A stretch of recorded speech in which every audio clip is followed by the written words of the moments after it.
much hope in our heart.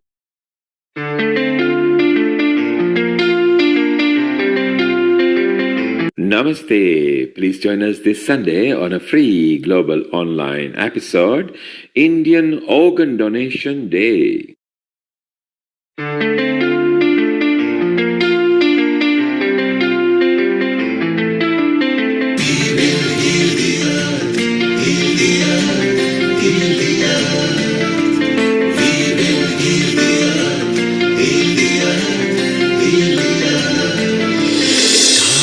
They can tell you stories which are brighter than yesterday. The streets have never been so quiet. The squirrels found a new hideaway. Tomorrow will never be the same. There is so much hope in our heart.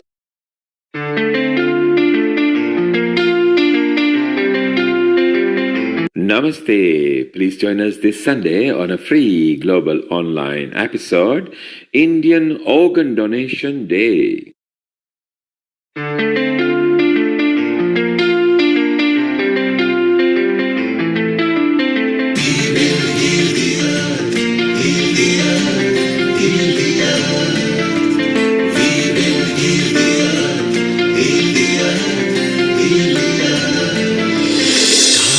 They can tell you stories which are brighter than yesterday.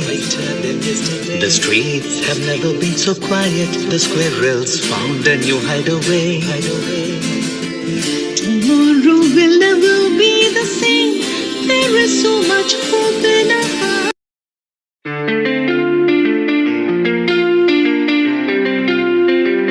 Namaste. Please join us this Sunday on a free global online episode, Indian Organ Donation Day.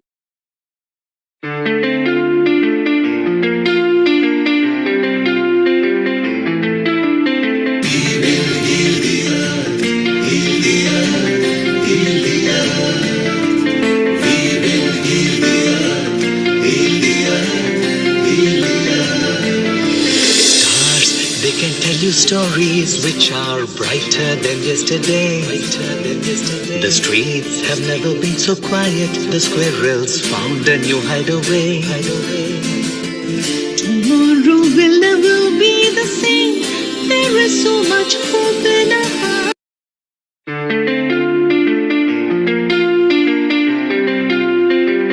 Namaste. Please join us this Sunday on a free global online episode, Indian Organ Donation Day.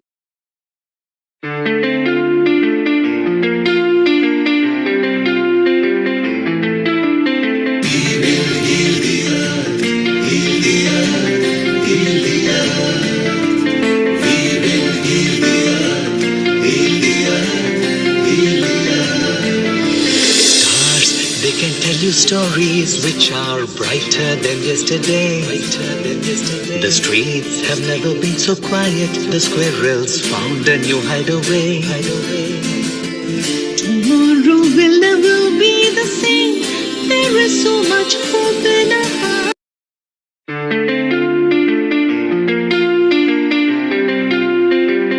Namaste. Please join us this Sunday on a free global online episode, Indian Organ Donation Day.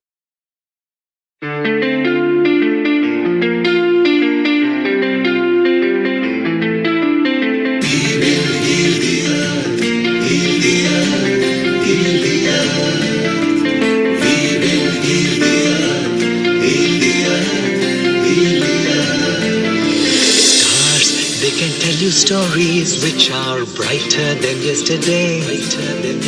The streets have never been so quiet. The squirrels found a new hideaway. Tomorrow will never be the same. There is so much hope in our heart.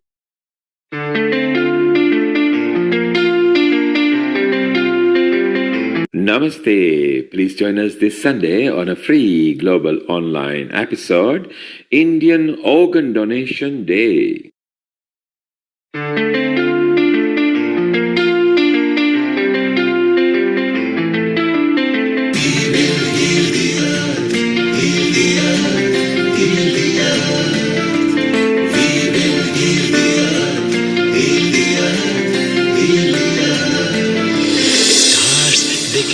stories which are brighter than yesterday. The streets have never been so quiet. The squirrels found a new hideaway. Tomorrow will never be the same. There is so much hope in our heart.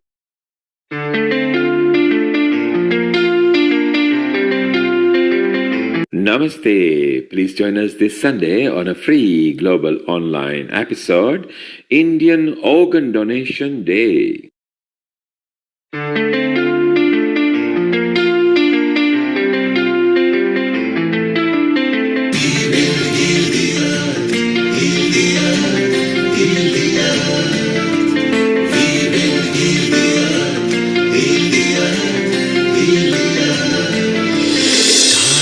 They can tell you stories which are brighter than yesterday.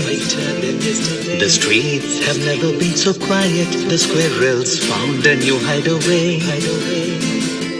Tomorrow will never be the same. There is so much hope in our heart.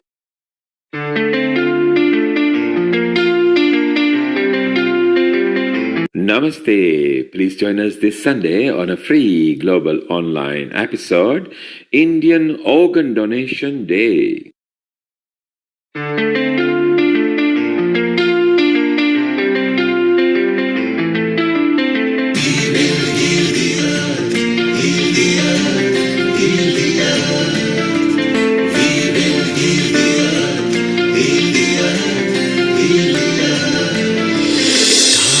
They can tell you stories which are brighter than yesterday. The streets have never been so quiet. The squirrels found a new hideaway. Tomorrow will never be the same. There is so much hope in our heart.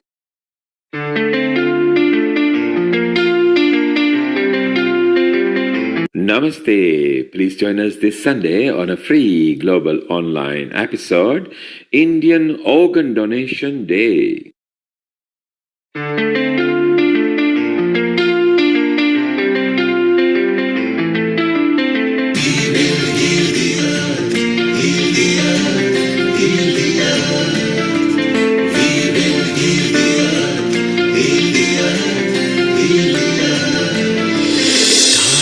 'They can tell you stories which are brighter than yesterday. The streets have never been so quiet. The squirrels found a new hideaway. Tomorrow will never be the same. There is so much hope in our heart.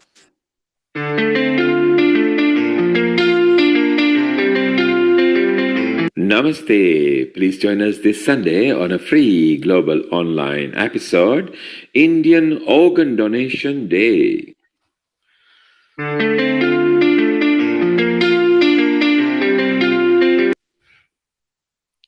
10, 9, 8, 7, 6, 5, 4, 3, 2, 1. Global Namaste. A very good morning, good afternoon, and good evening to all the viewers of Healing Our Earth. I'm your host, Amrita, and we are thrilled to have you all today for this episode of Indian Organ Donation Day celebration.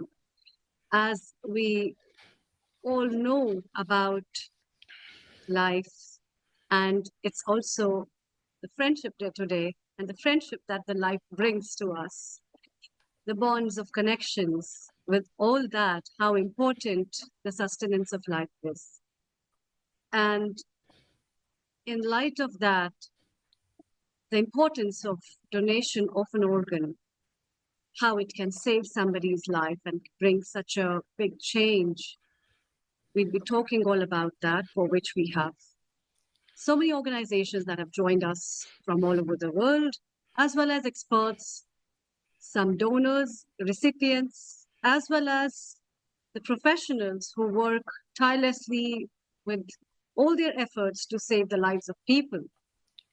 And for all this, let's get started with a short prayer of Gayatri Mantra before we move to today's episode.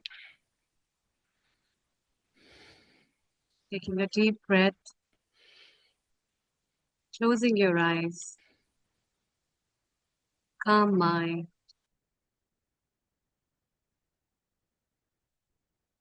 As we join our hands together, let's chant Om.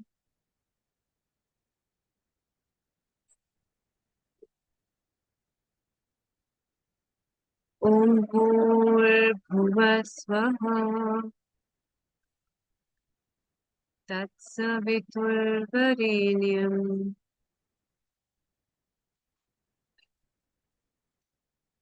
Sadhimai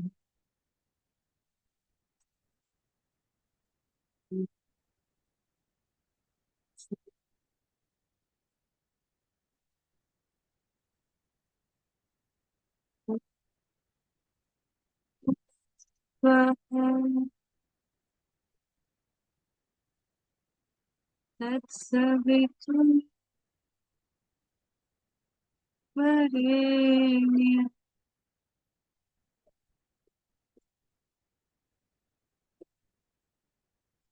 Tasya Dhimahi Dhiyo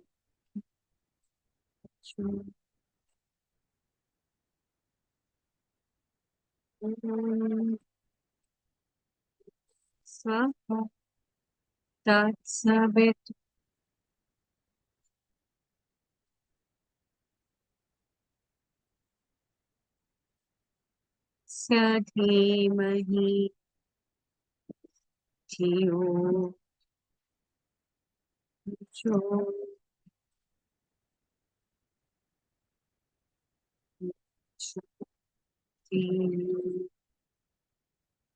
Shanti, Shanti, Shanti.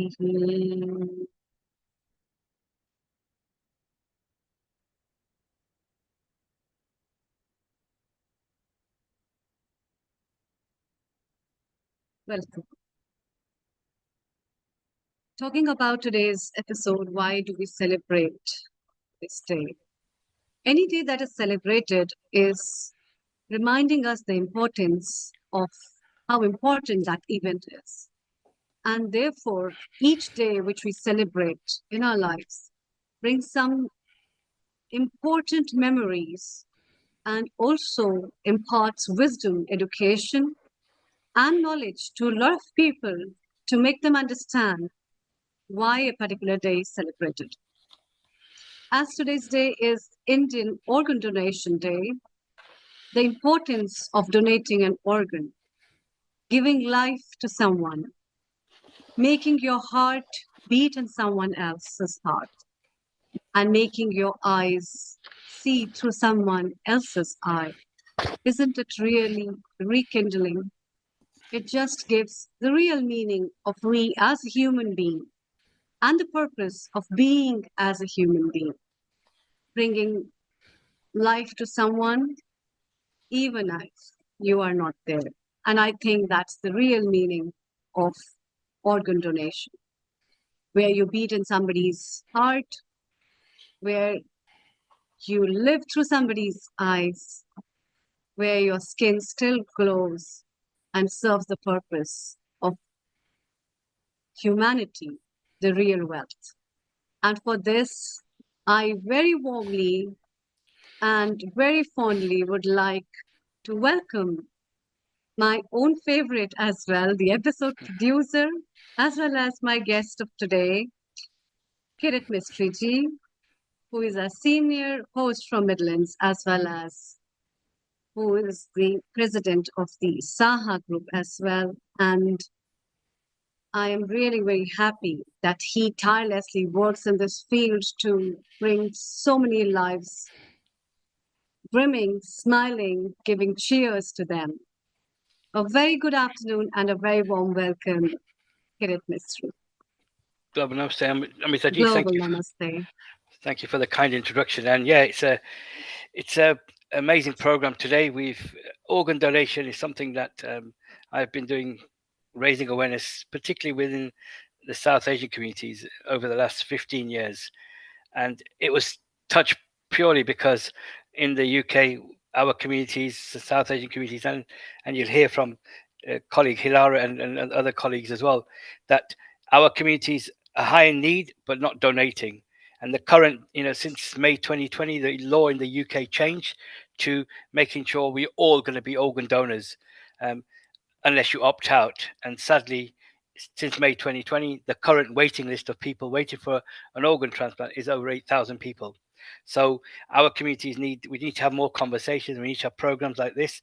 And because of Organ Donation Day in India, over there, I've been following, and I'm privileged to be part of the Rotary Club of Organ Donation India, and also Rotary Club of Organ Donation International, which you'll hear from later. Rotary movement has been really spreading the word of organ donation, and it's good to see we've got colleague Mukesh Bhai here from the Rotary Club of Momentous. So over the last 5 years, organ donation in India is really, and you're going to hear the expert, Dr. Rita Dar, who's going to be talking about that. But our key message for us in the UK, it takes 2 minutes to sign up to become an organ donor, and you could save up to 9 lives. That's the key message. And because of our communities, because of our different religious communities, we've had to create faith campaigns. So as you can see, my T-shirt, Hindus Embrace Organ Donation, was one of the campaigns to target the Hindu community. We've got a Sikh, a Muslim campaign as well, because when I was starting to raise awareness, the first hurdle and the barrier that I was getting was, I can't do it because it's against my religion. So we had to start talking about, where does it say in the Gita? Where does it say in the Quran? Where does it say in the Guru Granth Sahib? Where? Give me the chapter, the verse, page that it says you can't donate. Most of our religions talk about, humanity, saving lives. So that's where we started to create these campaigns to try and get people to think about, forget the religion for a minute. You need this organ. Will you take it? And 9 out of 10 people say, I will take it. So we need to educate people to say people have had to die to give you that organ. So when you do decide when you pass away, if your organs are good, then make sure you honor that and help save other lives. And you're going to hear from our excellent speakers today about this topic. And because it's Organ Donation India Day and Healing Our Earth, we're putting this program together to have a global message about, giving the gift of life. Yeah, I think it's a very beautiful approach, a very beautiful thing, and a very, very pure and karmic thing that I think everybody, despite of anything, whether they belong to any place, caste, creed, or gender, can do it, because we all are one. We all are humans. That's why. So let's move to our first guest, Kirit Bhai. I'm really glad to welcome them, Dr. Rita. Sure. Namaste to you, Dr. Rita.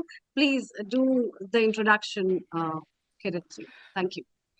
So thank you again. And it was amazing to meet Dr. Rita in Mombasa last year when I happened to be in India and in Gujarat, and there was a program taking place by the Rotary Club of Organ Donation Mombasa. The Rotary Club of Mombasa, and obviously Mukesh Bhai is here today, so we will bring him in later. But it was good to see more organ donation awareness, and it just happened that Rita Dar G was actually going to be in Mombasa doing a presentation to the Rotary Club around organ donation, and that's where we met. And since then, I've learned so many research documents. I've researched Dr. Rita Dar for the excellent work she's been doing, and she's an expert on organ donation in the Indian context. So, without further ado, global namaste, Rita ji, and thank you for taking time to join us today. And we look forward to sharing your wisdom and knowledge on how we get the message of organ donation in our communities to understand it better. So thank you. Over to you. Okay, thank you. Shall I share the screen now?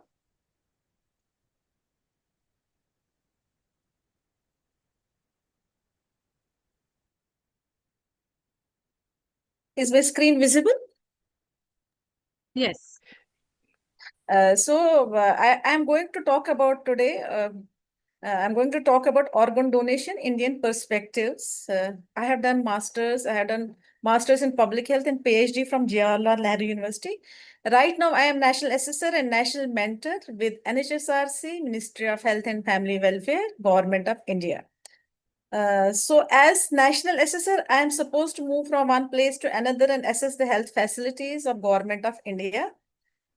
But above all, I have done PhD on deceased organ donation in India. You can see my title of my thesis was to explore medical, legal, social, and ethical issues related to brainstem death, organ donation, and transplantation. And I was lucky to do a case study of National Organ and Tissue Transplant Organization, NATO, which is apex organization in the country looking after organ transplantation all over the country. So you can see that just you can see this person. He is Dr. Anil Kumar, and he's right now he's NATO director. He is doing a lot of work on organ donation and transplantation, and I am associated with him for last more than 15 years because I was doing PhD on this subject, and he was uh, uh, nodal officer for National Organ Transplant Program that started in India in 2009. So I had to get a lot of information from him. There are some articles which I have written with him also. So you can see him here also. Recently, I was in one of the training programs from organ transplant coordinators at NATO, and I handed over my thesis to him uh, on that day. I have written a textbook on organ donation, multidisciplinary perspectives. When I was doing research, I could not find even a single book on organ donation. I was doing it from Jawaharlal Nehru University. We have 9-floor library there, but not even a single book on organ donation. So it made me think that there should be something for students to understand what organ donation is. And then I had decided in my mind that I will do it, write something about so that people understand, understand what organ donation is, what types of organ donation is, how organ donation takes place, what are ethical issues, and so many things. So I wrote this book, and I could understand organ donation is not only a medical procedure. It involves psychology, it involves sociology, it involves finances, it involves everything that I had read in my life. So I wrote a book on organ donation. It's one of its kind in India. I have not yet to see any book which textbook on organ donation uh, in India or abroad. So about this book, I have written various chapters: an introduction to organ donation and transplantation in India. What is tissue donation? What is organ donation? What is body donation? We have different laws in India for all these kinds of donations, and people have to understand all these things. So I have given an introduction to this, and then I gave an overview of global and Indian scenarios of organ transplantation activities.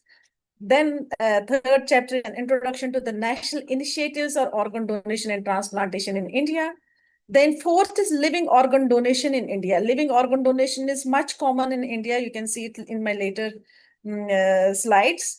Then fifth was cadaver or deceased organ donation in India, altruism in organ donation and transplantation. Then swap and domino transplantation, seventh chapter. Then eighth, opt-in system and other legal provisions for cadaver organ donation in India. Presumed consent system, unethical and unacceptable in Indian context. Then 10th was challenge of living and cadaver organ donation and transplantation in India. There are some common challenge to both, but there are specific challenge to living and cadaver organ donation. And then psychosocial and ethical issues of living and cadaver organ donation. This book is a comprehensive book which talks about different aspects of organ donation.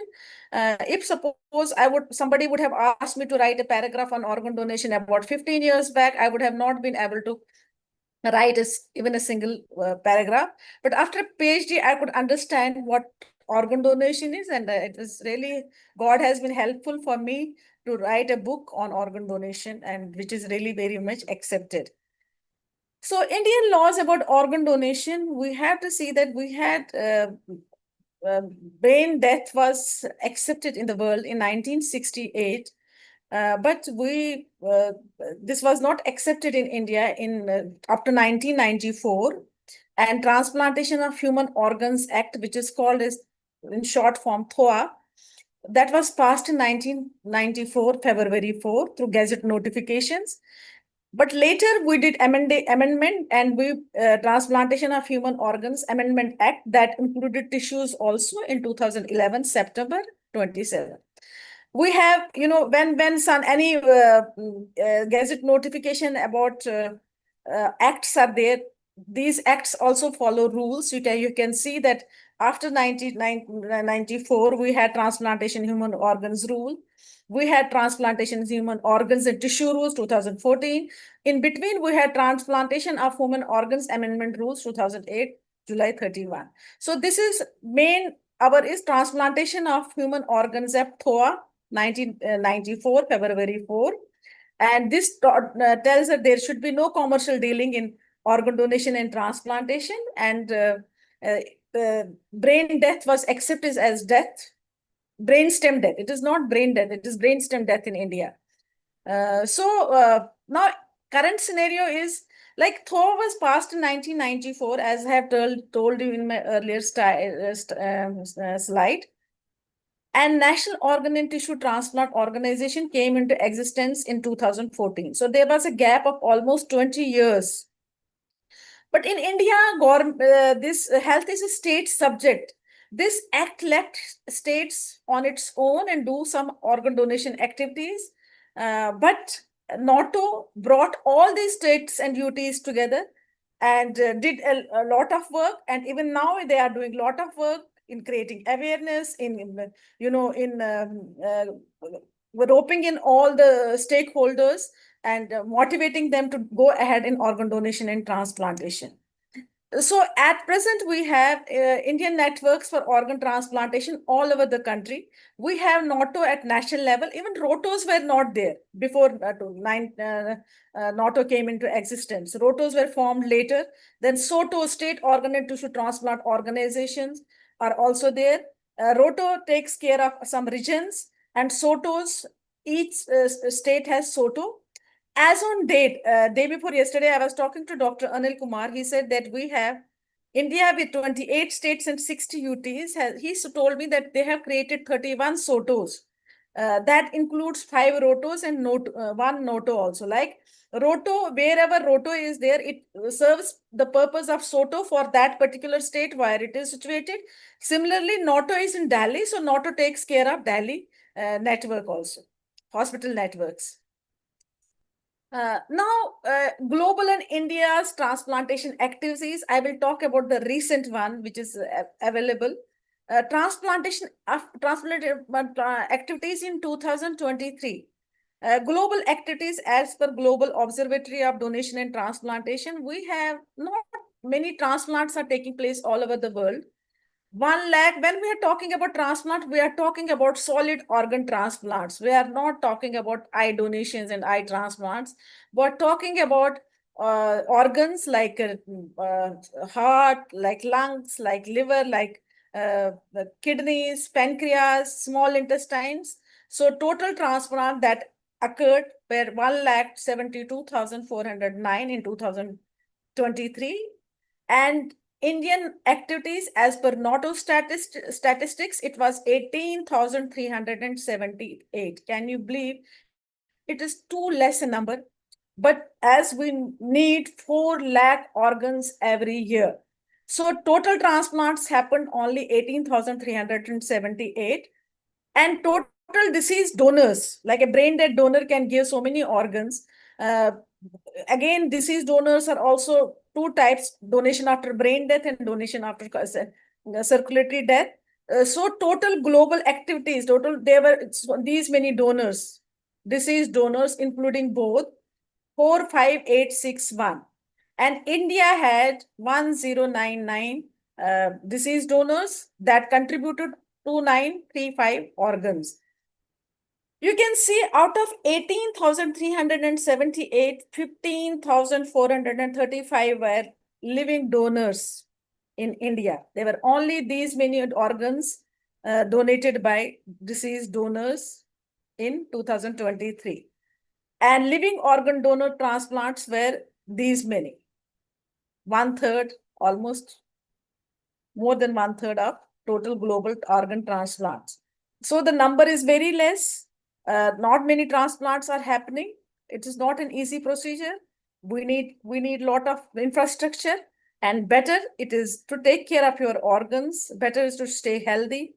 Uh, Take you do a lot of exercises and other things, lifestyles. You have to modify your lifestyles and take care of your health in a proper way so that you don't land up in need of an organ transplant, because not many organ transplants are happening all over the world, although there are a lot of activities being going on to improve organ donation rates all over the world, and India is no exception to it. Now, some facts about Indian organ donation practices. Some countries have brain death criteria of certifying death. Some have brainstem death criteria of certifying death.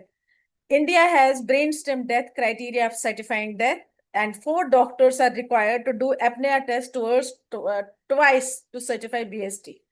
It is not one doctor who can do it, and they are, some legal procedure is to follow to, some legal procedure has to be followed to see that who are the doctors who can, do apnea test and who can do brainstem death evaluation criteria. So I have told you earlier also, we have National Organ Transplant Program. National Organ Transplant Program, what does it do? It helps states to conduct activities regarding organ donation. National Organ Transplant Program it provides funds, it provides guidelines for states to start transplant activities, and it started in 2009, and they are doing very well. At present, Dr. Anil Kumar, whose photograph I showed you in the first or second slide, he is the one who is taking care of National Organ Transplant Program as well as NATO place also. So we perform in India, we perform both living donor and disease donor transplants, and we do not have any guidelines for donation after circulatory death, DCD. But some of them are all taking place right now. Now, people and professionals lack awareness about body, organ, and tissue donation. I have told you that we have separate laws for body donation, we have separate laws for organ and tissue donation. But people and professional alike, they have lack of awareness. People think that the way eyes are donated after death, organs are also donated after death, which is not the case. Organs can be donated only by brain dead donors, and brain death is not certified in homes. Brain death is not certified in mortuary. You cannot take any organ from mortuary. It's a ventilatory related ventilation. A person is on the ventilator. The professionals do not know that it is ventilator related deaths. The person has to be on the ventilator, then only the person can be declared brain dead. So both people and professionals lack awareness about these things. People think that if we donate body, organs can be transplanted, tissues can be taken away, and they can be transplanted. But we try to create awareness, and I have written in my book about what are the different things, how organs and tissue differ, and body donation also differs from organ and tissue donation.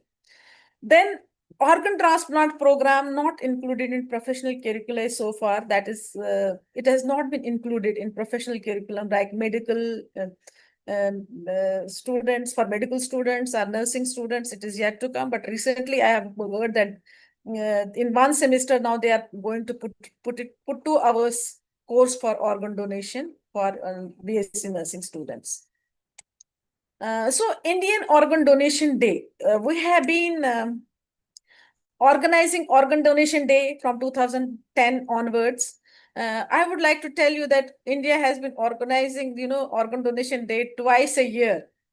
One by Times of India on 13th August, and one by Government of India. It used to be in the beginning, because I have been associated with this program right from beginning, from 2009. I am telling you that we used to do this organ donation day. We used to observe this organ donation day on 27th November. but now they have changed it to 3rd August, because on that day, first heart transplant took place. So they thought that they will change it to 3rd August. So 3rd August is the day, but yesterday, sometimes it keeps on changing, because I have seen that over a period of time, I have seen that organ donation in India is given a lot of preference. Organ donation day is given a lot of preference by politicians, also by national NATO, also by National Organ Transplant Program. And every year, when NATO observes this day, they invite these politicians. Yesterday it was JP Nadaji who had inaugurated this organ donation day. It was done yesterday. So what do we do on this day in India? There are felicitation ceremonies, felicitation of donor families and recipients and winners of roto transplant games was done this time. Felicitating donor families who come to the stage and tell their tales. How did it make a difference in their lives? How good they felt donating organs, and seeing the recipients doing well, it is a great encouragement. When these recipients are also felicitated, the public finds them that yes, donation can help recipients to lead a very nice life. So that is why they felicitate not only the donor families, they felicitate recipients and winners of transplant games also. Then award ceremony awards to regions and state. They give best roto award, best state award, best union territory, best northeast state, emerging states in organ donation, excellence in promotion of organ donation, state and highest disease organ donation rate, special awards for promotion of organ donation. So these awards are given. Awards to hospitals and institutions, best non-transplant organ retrieval centers. We have non-transplant organ retrieval centers also in India. They do not transplant any organ, but they can retrieve organs. So we have almost more than 1,000 transplant and anti-ORC that are declaring brainstem deaths to retrieve organs. We have the awards are given to best government hospitals in transplantation, emerging government institutions in organ donation, government institution doing pioneering work in eye banking, best BST certifying teams also. And awards to transplant professionals, best transplant coordinator, region-wise, exemplary performance award, lifetime achievement awards, award to supportive stakeholders and supportive NGOs. So this award ceremony goes on, it is to motivate them to go ahead with it is really great motivation, and people feel that they should go ahead with these transplant activities. They should motivate people. They should do things for the people and promote organ donation all over the country. A few research findings, I would like to tell you about a few research findings which I did in my PhD. Not all can be told in 20 minutes duration, but I would tell you India follows opt-in system of organ donation. We don't have presumed consent. We have opt-in system where either the person opts in or the family opts in for organ donation. Most of my clients whom I interviewed, they had not pledged, but their families came forward and donated organs. Now I interviewed many people who had pledged, and I interviewed many people who had not pledged during these awareness programs. So there were some genuine people who really wanted to donate organs, but there were some fake also who pledged to donate organ. They said we don't want to donate, but we want to prove that we are very good people. We want to, but now although we have signed pledge forms, but we will tell our families not to donate our organs. So there was a few fake, but there were many genuine cases also. There were less aware and unaware cases also.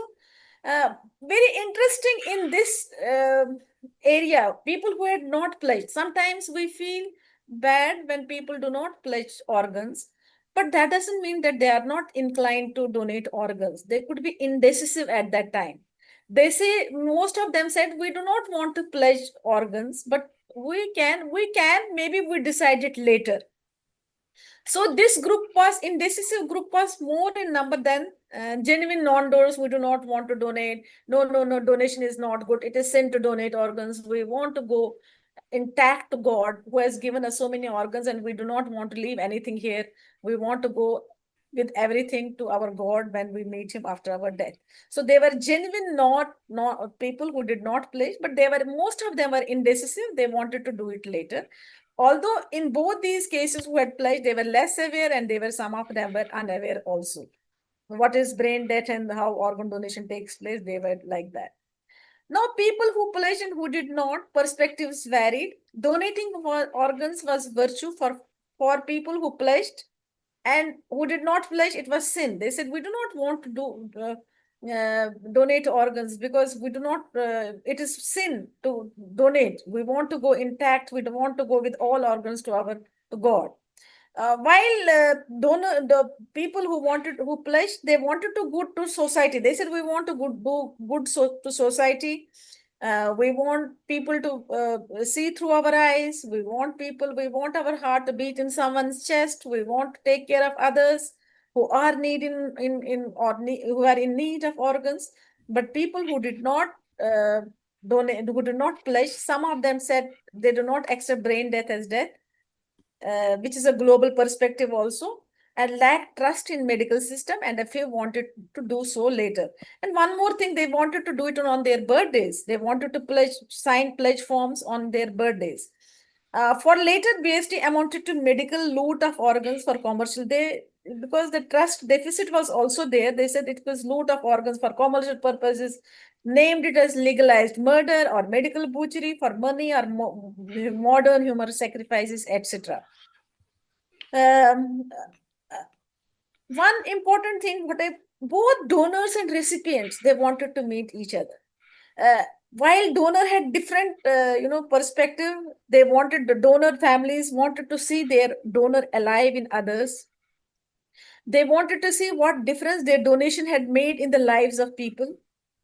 And very interesting, one daughter, she had donated her father's organs, and she was telling me, ma'am, could you help me in finding who the recipient of heart of my father was? She was getting married, and she wanted that, I want that person to come to my come on my marriage and bless me. Father's blessing is important, and the heart recipient, if he comes, I will be blessed on that day. So she wanted so they had different perspectives, and they wanted to meet donor families for different things, for recipient family. So recipient also wanted to meet the donors. They wanted to thank them. One or two had gone and met the donor families and thanked them. They told them the donor is still alive in them. And some of them wanted to help the poor donor families. And one lady, she wanted that alliance. She wanted that, I want to get my daughter married, who got kidney of that donor. She wanted to get a match in that family, so that the donor remains there only in that family alone, through her daughter. So Dr. these are, Rita, now one more thing. Yes. Birthdays and organ donation in Indian context.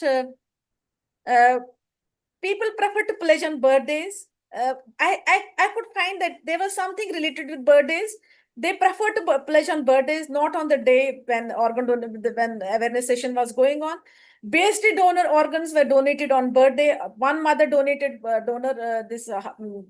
organs of her son on her birthday. She said, this is one of the best gifts I can give, donations I can do on that day. Recipient celebrates BST donor birthday. Transplant on birthday was considered a good omen. One BST donor, many birthdays were taking place. Like a BST donor was he was celebrating many birthdays in other recipient bodies. One transplant recipient, many birthdays. Transplant days was considered second birthday, and they were celebrating that day also. Recipient used social media for BST donors' birthday. People prefer to pledge on birthdays, which is very important. We can do something in this case also. Some common myths, people think that a person is dead only if his heart stops beating, which is not true. You can retrieve a beating heart and transplant it somewhere. Brain death is also a form of death. Anyone can be an organ donor. People think anyone who has pledged to donate organ or can be an organ donor, which is not true. When awaiting transplant, the rich and famous get priority, which is also not true. It is as per the waiting list. Brain death, BST, and coma are same. They think that it is same, which is not true. People get money when they donate organs of their brain dead donor. They feel that when they have donated organs of brain dead donor, they get money. Doctors retrieve organs in mortuary for transplants, and some people were feeling that where these organs are going. So there are so many deaths taking place. Doctors are retrieving organs in mortuary, and not many transplants. Are they selling these organs? They feel that because they do not have proper information. Everyone who dies on road can donate organ, which is not true.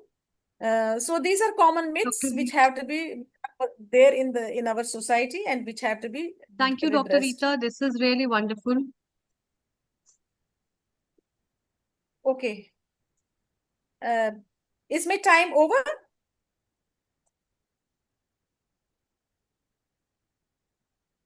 Yeah, Dr. Rita, we can have chit chat and discussions.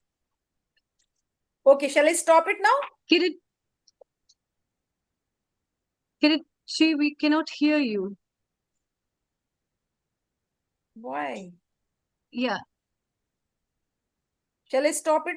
Stop screen sharing then? Yeah, can you stop screen sharing? Yes, please. So there's too much information. Very well done. It was very good. I noticed that there were 45,000 globally organ transplant, and India had about 1,099, which is literally 2% only, wherein as a population, we are 20% of the world population. So we really need to step up the game 10 times more. So I think there's a lot of hard work to do. Isn't it amazing, Kirit, that we are lagging so much far behind, Amrita?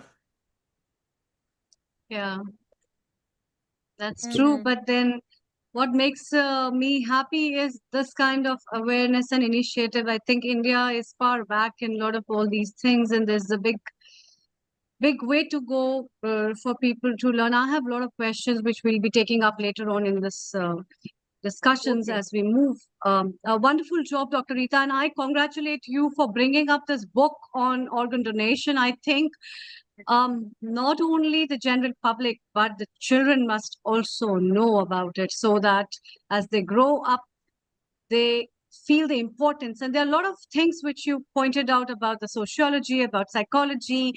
There are various aspects of physical, mental being, which is very much interconnected with understanding people's opinion and also about lifestyle. And there are many key points that we can bring and have a great discussion on.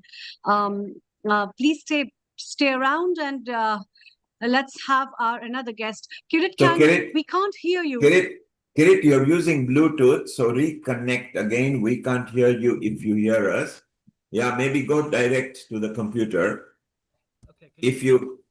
If you set it back up, mute yourself and unmute. And Amrita, later, we got Arshna, who is here as well. Again, she's a guest contributor. And then we've also got Hilaria. And then we've got Mr. Randanwa as well. So we've got really good contributors who are coming, who will tell us much more about organ donation in the current scenario. Kirit, do you read us? Can you hear me? Yeah, we can hear you. If you could improve your output for your microphone. I've taken the microphone off, but you can hear me now. I'm right close to the computer. So can you hear me? Yes, we can hear you. Yes. Just speak a bit louder. Okay, and let's welcome the smiling Archana Arora over here. Over to you and Amrita. Thank you. Okay, great. So thank you. Rita ji, sorry, I know you've done some excellent work with the tombola, so we'll capture that later in terms of education. But I'd like to introduce a good friend and also a good colleague. We joined the Rotary Organ Donation India Club. We founded that 3 years ago with the blessing and support of but Anil Srivastava. So and the passion of Dr. Ashna, she's by day she's an dentist. She's also an entrepreneur who's obviously manufactured her clothing and design, but her dedication and passion has been when we joined the Rotary Club of Organisation India, it was about how can we get the young people involved. And since then, she's the director, youth director, and the president-elect for the Rotary Club of Organisation India. And she's going to talk to us about an initiative that she's been spearheading with young people, youth organ donation awareness. So, Dr. Archana, thank you for coming, and it's good to see you. And over to you. Hi, Kirit. Good afternoon and good evening to one and all. And thanks for the kind introduction. It's a pleasure to be here on Indian organ donation, listening to various aspects of organ donation related to India and abroad as well. But I'm here to talk about youth-related movement, which is the extra triad we need to add. We have to catch it young to increase the awareness, to increase the more compassion. We have to build in a more compassionate society. So I'll be talking about the role of youth leadership in organ donation awareness in today's session. Kindly, can I share the screen? Yes, you can share. You should be able to co-share.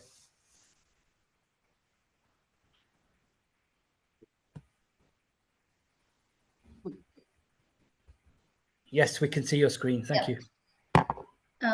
Is the screen visible? Yes, it is. Yes. And I'm audible?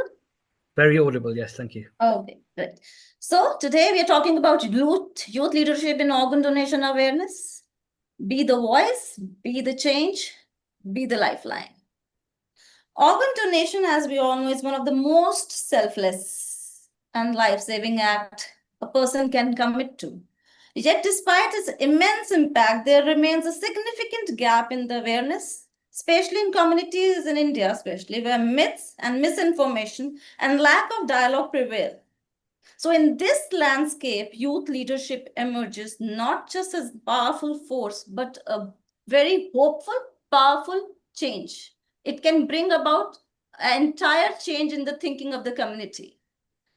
So now the question comes, why youth? Youth brings, number one, innovation and energy. Yes, we all know youth are quite energetic and innovative in their ideas. They have a strong digital influence. We all know today's youth, the influencers, they are all over the digital social media, be it Facebook, Twitter, Instagram, XYZ. I don't know much about that, but yes, they do have a very strong digital influence. So they can lead any social cause through digital influence. Thirdly, peer engagement and relatability, because the influence they can create with their peer is far, far, far better than our lectures and our sessions to them. And a sense of responsibility towards the change. So youth are not just the future, they are the present. Now comes what role and how role a youth can play in organ donation awareness. Number one will be as educators and advocates. Youth can lead campaigns in schools, colleges, online platforms to educate others about organ donation. They can talk about registration process, dispelling myths, and more so,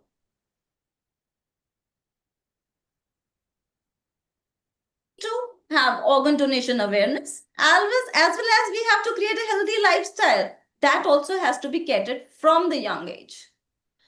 According to the previous data from 2016, it was the chronic kidney diseases, the rate was 11.3%. I'm talking about India, and it has increased to 16.5% in 2025. So there's a rapid increase of chronic kidney diseases in children. So we have to catch them young, and it starts at a very young age where it gets unnoticed. So through YODA, we would want to promote organ wellness as well. Then is going digital. Children are very quick and very creative, like for reels, videos. They create hashtag movements, live sessions, podcasts. Then thirdly, they can drive communities into their action by events, debates, donor drives, walkathons, cyclothons, local collaborations. Then fourthly, they can work by building partnerships or collaborations with local NGOs, hospitals, Rotary clubs, local leaders, media and educational institutions. So when they collaborate, the impact is amplified. So here I'm not talking about organ donation. I am talking about how youth can fit into the model and be an equal tire to us and can help raise awareness. Then they not only do they have a role in awareness, they can also participate in policy participation. Now, how does in policy? They can be advocates of progressive donor laws. They can help us in simplifying the registration systems. They can represent youth in public discussions. So the youth's voice matters in shaping the policies. So now I will introduce you to the concept of YODA, which is Youth Organ Donation Awareness, which I am mentoring 3 clubs under me. One is Venki Yoda, which is for the interactors. Then is Yoda Bengaluru. It is a community-based interact club, and Rotract Yoda India, where we have children of above 18 working for the organ donation awareness. So Yoda is a Rotary Club of Organ Donation RID 3234 sponsored movement aimed in educating and empowering our youth, building a donor conscious generation, and encouraging a grassroots level campaigns. So how did it start? Yoda has a vision and a structure in mind. So we are definitely halfway through. The vision of Yoda is to grow pan-India. So we already have 3 Yoda clubs operating all over India, and the 4th will be very soon launched. And eventually we want to take it global through Rotary, striving for a well-informed society so that no one across the world dies waiting for an organ under the Yoda. So now comes the Yoda Club model. So the Yoda Club model is that each Yoda unit will function independently, whichever club it belongs to, but has to meet quarterly on online platform to discuss their online projects. They will brainstorm on new ideas. They will share success story, and then they will take it forward to their respective communities. So Yoda, which was initially thought will be as an autonomous club model, with a Yoda Federation that will elect its own regional, national, and international leadership. And we thought the elections will be from the local clubs. And yes, because it's a baby of RCOD, so RCOD will have an authority to veto. This way, it encourages Rotary Fellowship, global leadership building through networking and shared purpose, and will lead to a better movement. So what exactly Yoda in action can do? It can lead to youth-led awareness drives, cross-campus collaborations, creative outreach, flash mobs, art walls, podcasts, real conversations that inspire change. So now comes the real impact. The real impact is that the history is full of examples with youth movements which have transformed societies. From civil rights to environmental reforms, in the field of organ donation tours, students and young professionals have launched successful awareness drives and registered thousands of donors and even contributed to the changing mindset of the conservative society. So it will help in sensitizing thousands, it will increase the donor pledges, it will also shift the community's perception, and last but not the least, it will create new leaders. We will have a new row of leaders taking the cause forward. So every story shared and every donor added will matter. So I believe that let them be the change makers of today. Let them lead the conversation, take the responsibility, create a movement of awareness. Because one voice can inspire many. Now I'll be sharing few pictures of what our Yoda models have already accomplished, and we would like other Yoda models to emulate it and and then network with each other and grow it into a world movement. See, they have taken up various community awareness drives. I think in this last 2-3 years, they have reached out around 50 to 60,000 of young students and adults. They have carried out various workshops in NGOs, old age homes, various schools. They have, as I said, young children are innovators. What we cannot think, they can think. They can think far beyond. So they have innovated this organ donation chatbot. And then they have also innovated Donor Rise. Donor Rise is also, it's a platform. You can keep it in a reception area of hospital, and You can ask anything about organ donation with Tono Rice, and it has won the national science exhibition exams or competition as well. So children are far innovative than us. They have also invited special guests for educational seminars in their schools and other communities. So as I said, their role is not restricted to just organ donation, because when we talk about only organ donation awareness, we cannot bridge the gap. We have to work on promoting wellness as well, because the gap has to be bridged from both ends. We should not be needing, number one, that much of organs if we live a healthy lifestyle. And if we do, then we should donate healthy organs in both ways. So Yoda works on organ wellness by having health checkup camps. They associate with other health organizations like Red Cross, Serpentine, NSS, AIYL. These are all youth-related organizations. So Yoda has already collaborated with many of them, and then various workshops and sessions have been taken around. Then, as I said, policymaker. As in South India, the Water Bell Initiative, that's a Jal Dhwani, where children have been given a 5-minute break 3 times during the school time to have water to take care of their kidneys. This project has been very much implemented by Yoda in North India in various schools. And now we are working on increasing its reach to all the private schools in Northern India. Then through sports and yoga, they are taking organ wellness forward. They participate in various competitions organized at various state and Rotary level, and they have won prizes like competitions like walkathons and then poster competition, debate, quiz. Not only that, the Yoda have already added a lot of pledges to the donor pool. The first picture shows the girl, she's a Yoda Rotractor. She has already got around 150 eye donation pledges, and the one in the lower picture, she is the president of the Rotaract Club India, and she's also actively working, and through her Echoes of Life project, I think she has already raised awareness up till 5,000 students up till now.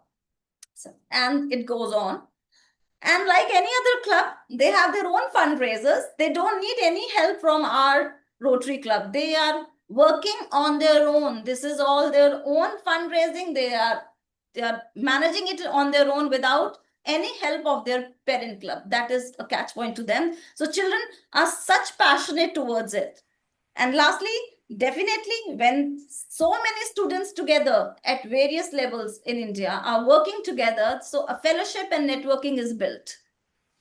So one and all, I would say right now we are pan-India, and I'm actually hopeful that we do have more Yoda clubs work across the globe so that we have a bigger Yoda umbrella and we can work on a particular system and take it forward.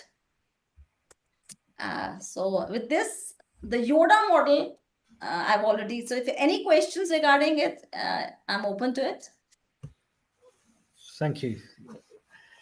Great presentation, and it's good to see that your entrepreneurship is reaching the young people to do their own entrepreneuring with fundraising and developing their own products, which is amazing. So one question really is I like your how can we take this globally? You know, it's a great initiative, and the work that young people is empowered by young people, led by young people.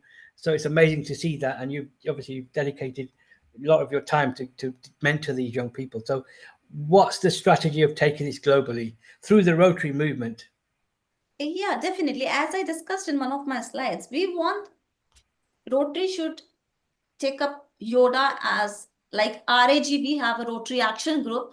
I will be writing a letter to Rotary International to form such kind of a cause-based group for students as well, where they are under one umbrella, because children, when they are added into the students, if they're added into the Rotary Action Group, they do not mingle much with the adults. So they should have their own platform where they can freely discuss and brainstorm on ideas, and then they take it forward. So I will be very shortly writing to the Rotary International about it. But till that time, we already have a Yoda community group where all the Yodas and I am leading with that, are there in the community group in a Yoda Together We Can, where they post there and share their projects and events, and children interact.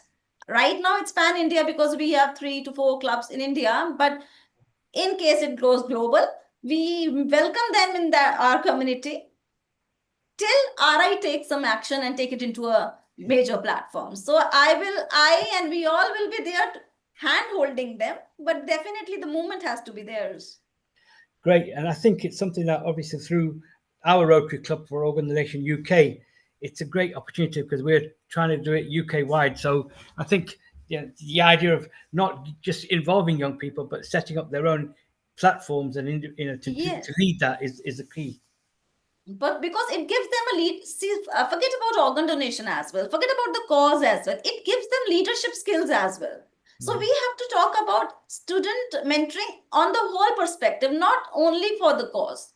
Yeah. They have to be an overall well-informed and a better citizen with leadership skills, compassion, and ethics. Everything has to be. So when they form an individual club, they become a whole person. They grow up as a whole person. So we are working on all levels when we work for a youth-based club.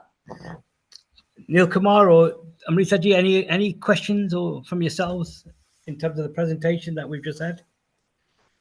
Yeah, wonderful work as well. I think you are touching up the domain for the pillars of the country to start up with and to understand. What difference have you found in the people and their mindsets before and after all that? First of all, I would start with my own example. See, I joined Rotary around 3 to 4 years back. So till I was 35, sorry, I'm not revealing my age, but I'm telling till I was 35, I never knew about organ donation. Though I belong to a medical family with all the medical professionals, we don't have any other professional in our family in it.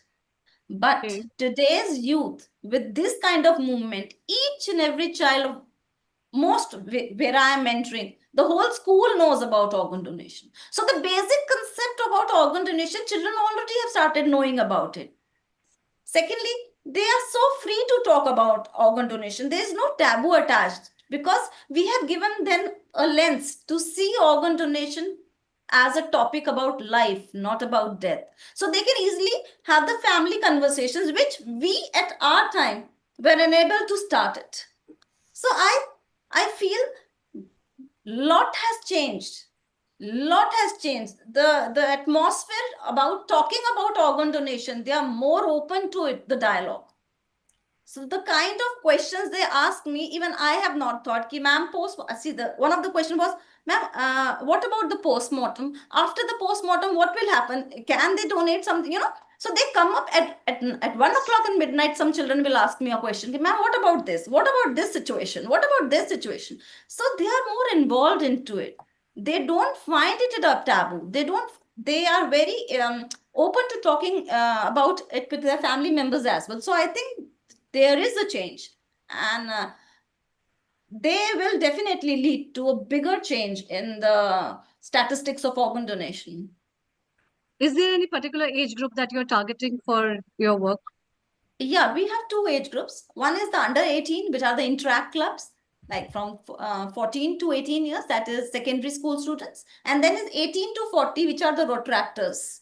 So mostly young college students which take up this, because in college every day there are so many, I think, what do we say? There are so many clubs which work and very festivals also there, where large number of crowds gather. So this is actually a great platform to take organ donation awareness forward.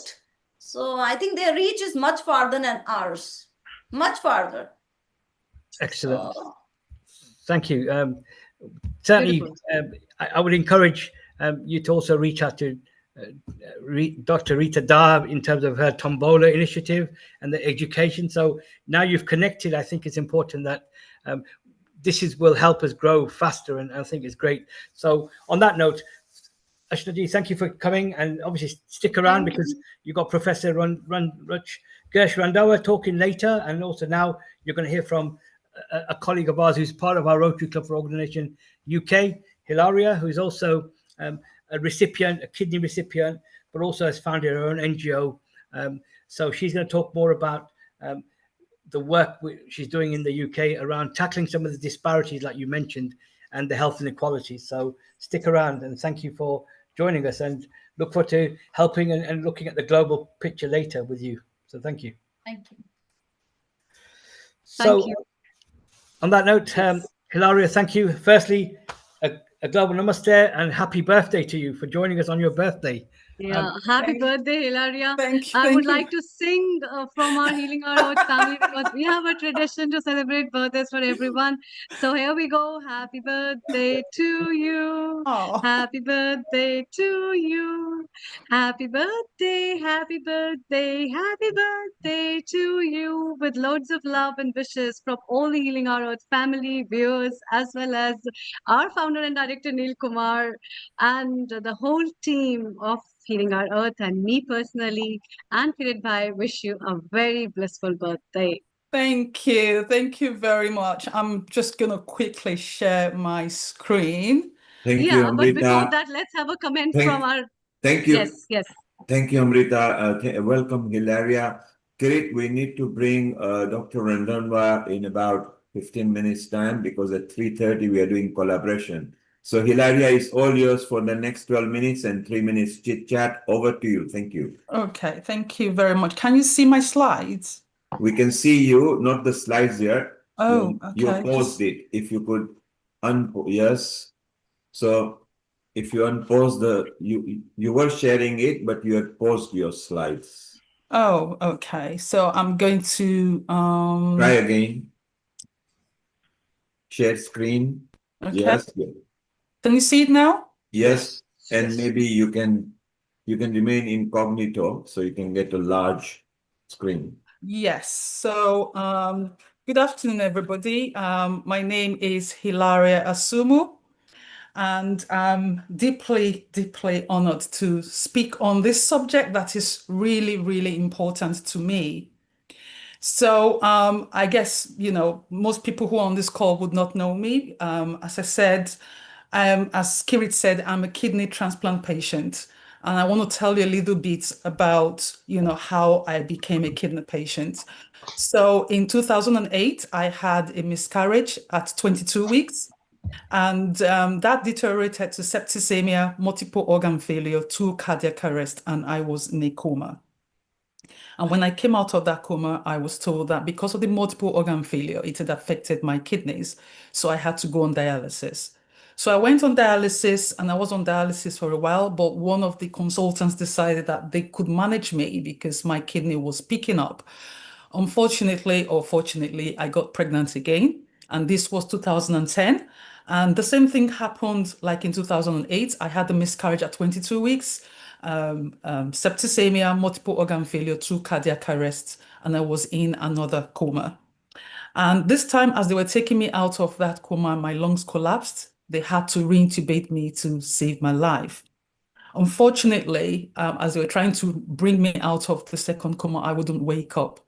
And whilst they were trying, they couldn't wake me up. They gave my husband a date when they were going to turn the machine off. And that day, the date they gave him, I woke up on the morning. So again, it was a no-brainer because of the previous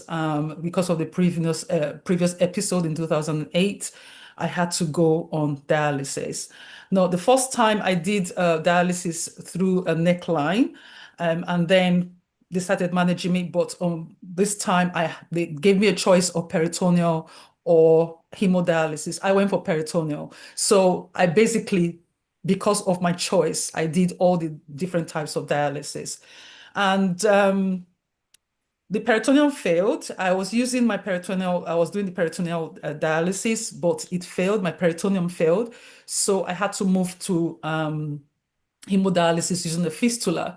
And that came with its problems, as well as the peritoneal. I had 2 or 3 episodes of peritonitis, and that was really hard for me. And when my first episode started, I already had 2 kids, a boy and a girl. They were both 5 and 6. So by the time, the second time around, it was really crazy. And I thought I wasn't going to make it. So I had to teach my children to be independent of me. And, my whole family came forward. I have 7 brothers and sisters. All of them came forward to test. None was a match. Both my parents came forward. None of them was a match. And my girlfriend from high school also came forward. None of them was a match. So I waited from 2008 till 2018 for a transplant. In 2017, I had a chance. Unfortunately, I didn't get that. Somebody else got that. I was okay because I felt, I was at peace with myself because I'd already prepared everybody for the worst, really. But 2018, in March 2018, a mom who had lost her son agreed to organ donation. And that's why I'm here today speaking to you. I received my transplant in March 2018. So I am just over 7 years. Without organ donation, I won't be who I am today because I've gone on to do a lot of things that I wouldn't normally do. If I was, healthy, if I had my whole health and everything. And I'm so grateful to my donor family. Today is my birthday, and I woke up this morning thinking about my donor and his family as well. And I just hope that they found the strength to move on. This second chance that they gave to me opened a lot of doors. I'll just move to the next slide. Oh, it's not moving. Do you want to stop and start again sharing? Yeah. I'll just try. Valeria, even without your slides, your story is so amazing, and I feel so blessed to have wished you on the birthday of yours. I'm like, thank you. This is amazing. I really thank God. Yeah. Oh, I don't know why it's not moving. Okay, don't worry. Maybe we just have a chit chat. Yes. Okay. Just switch it Please off. share your story and please, just read about all that. Whatever you are sharing, let us. I think a chit chat will be better because then the consumers who are on the YouTube, Facebook can get encouraged that life is not coming to end. Exactly. Yes, that's true. That's true. Be positive, don't manifest, and don't worry till it happens. So carry on, Kirit, Amrita with Okay, thank you. Thank you. Laura, you're going to talk us about the need in the UK, particularly for our community. So I think that'd be an important aspect of getting our community to understand that organ donation. Why is there so much resistance within our communities, the Black and the South Asian communities? Yes. And share whatever you wish in terms of this chit chat. We've got Dr. Amrita as well here. Yeah. Okay, Apart from this, also I wanted to ask you, Hilaria. This is also a very important question, but then I also want to add on with the other aspects of what gave you the power of resistance and how the power of perseverance and patience has helped you in your life, because I think a lot of people lose hope, and what has pulled your chains up to make you what you are. So these two aspects are very important because all these things are related with sociology, psychology, and the aspects of understanding life in a very broader perspective. True. What we just bring it in a very narrow domains of our mind. So over to you. Please go ahead. Thank you. I think the reason why people resist and the reason why they're scared sometimes is the lack of knowledge. And, when I was given that second chance, before I became a kidney patient, it never crossed my mind to actually think about organ donation or kidney disease because I come from a very healthy family. Okay, I just lost my dad. My dad was 91 when he died on the 8th of July. And, at that point, I thought he'd lived a good life. He lived a long life. He saw me, push through all the stresses of being a kidney patient. Now, some people have families, and those families, they don't have the time to talk about health. They don't have the time to talk about, issues because they're very busy, because it's a taboo subject and nobody wants to talk about it. So I started out without that knowledge. But when I became a kidney patient, with all the, the trials I went through, the tribulations, the pain and suffering, it changed my outlook. And I received my transplant in 2018. And that day, what happened was that they called me in the morning. Um, when I moved from peritoneal, I went on to hemodialysis through a fistula. And I was on that for 3 years with my girlfriend being in the PED scheme because she came forward and said, Prof, I would like to donate to you because I hear people asking you every day how you're doing. What's happening? I told her my story. And she said, well, I've got two healthy kidneys and, I'm quite happy to donate one to you. I said, okay. And she got through to the living donor team in London. I was in Manchester. And all through that time, we're waiting. Nobody was coming through because my antibodies were at 97%. So obviously, anybody who comes through is thrown out. So when I finally got my transplant, it was like I've been given a new life. I've been given a second chance. And in my head, I was thinking, how do I give back? And as I came out of the theater that day at 9 o'clock in the morning, I went in at 2, I came out about 7 or 9. And a call came through. It was somebody from NHS Blood and Transplant, which is the organization in the UK that works with different organizations raising awareness about organ donation and getting people to sign up to donate. And the lady asked me asked about my condition and when I was getting my transplant. And I told her that day, I got my transplant that day.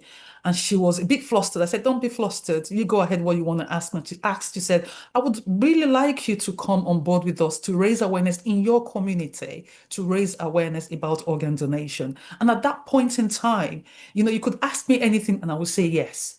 And I said, yes, of course, I would do it. And I started working with NHS Blood and Transplant, first as a campaigner and then afterwards as an ambassador. And in that time, I started working in the Black community, in the African Caribbean community in the UK. And I found that there was a whole lot of resistance. You name it, educated people and, non-educated or people who don't have any idea about organ donation. Even medical doctors were resistant about donating or signing up to donate organs. They would agree to donate blood, but not organ. And when I ask why, and they come with religion and they say, oh, because I want to die with my whole body complete. And I said, do you realize that when you go into your grave, that your body is going to rot and it's going to go to waste because you could have done something after you're dead to help several other people? You can actually save up to 9 people. They still refused. And a way I try to show people is to tell them that I'm signed up, because another thing is they feel that if they donate, what if they need the transplant, they need their kidney fails afterwards, what would happen? And I got that question recently. And there's so much fear, so much sort of like, suspicions around, what they're going to do with the organs, so much, cultural and traditional practices that makes people resistant to actually do something good whilst they're alive, not just about living donation, but also what after they've died. With living donation, as I tell them, if you donate, what you can donate is one kidney. You can live perfectly with one kidney. I'm a good example of somebody living with one kidney. And also you can donate a part of your liver. And I tell them, your liver can grow back. It can regenerate to its full size. They don't believe, they are sort of like shocked. Like, really? And I tell them, yes. So would you consider doing that? Would you consider being that? So those are some of the suspicions people have. And then you've got family pressures. You've got peer pressure. And then you've got that if the person is married, the husband will say, no, I don't want you to do that. And you find that a lot of people in the UK are in those situations. So what I usually do is say, if you have that issue, I will come and speak to your family. I'll come and tell them, we need to start having these conversations. So I have a radio show where I talk about people signing up to organ donation and having that talk. And we've had a lot of, campaigns from NHS Blood and Transplant. And one of them was leave them certain. So that's a sort of, you know, So Hilary, do you do counseling sessions for these families, and how does that work? No, I can't do counseling sessions for family because I'm not oh gosh, the word's going off my head. Yeah, I'm but You're then not. you yourself are a great example to set for the Yes, people, because yes, I'm you not trained yourself, to be a counselor. I'm The a yes, your important, counselor. story itself is the a important thing, Amrita, Kirit, and Hilaria is that Hilaria is so passionate that she's not only bridging the health inequalities, but she's also promoting organ donation in across diverse population. And one of the person, Hilaria, and we would like to introduce, he doesn't need introduction, Yeah. is the our senior anchor here, who is also the founder and charter president of the Rotary Club of Organ Donation International. Okay. And when he started with Healing Our Earth, he found the inequality in India was between men and women. Mhm. The women gave more organ donations as opposed to men. Isn't that Yes. right, Rotarian Lal Goel? Yes, please. Yes. Global namaste to everyone. Global Namaste. And And so, I was just listening her talk. Very inspirational. Thank you. At least after receiving organ, if somebody is giving time, that is very, very important, and which you are doing. Thank Hats you. off to you. And, God bless you. and Rotarian, you can notice that she is so passionate. So Kirit was Hilary has been on Healing Our Earth before as well, during the kidney matters and other matters as well. So Hilaria, what you are doing with a smile and the encouragement, where almost the life came to doomsday, you bound back, you bounced back very well. Yeah. And you are now doing community engagement Yeah. through your passion and belief. So it's very important. And Kirit is very keen that we reach deeper into the community. Isn't that right, Kirit? Yeah. That's correct. And I think with Hilaria, she's not just doing stuff in the UK, she's also doing stuff back home in Africa. So it's really important to Yes. do that. And Amrita, talking about Africa, maybe we need to put Hilaria in touch with Sanjay in Uganda and Minaben in East Africa, so that we can cross the bridge between different parts of Africa. So Amrita, you can do the due diligence. So it'll be very nice. And Kirit, at this time, we got Gurj as well over here, quite senior Hi, Gurj. and a very good contributor. So can you introduce Gurj, and then don't forget about 3:30 we want collaboration chat where also other people will be joining us. So if you could introduce to us, and then also Ruby will be joining in as well. So introduce Gurj, Kirit. Okay, so thank you to Hilaria for your excellent presentation. Again, it's good to have Professor Gersh Randhawa, who's been working with him over 10 years now, and we're today in this program we've got two real professors and doctors.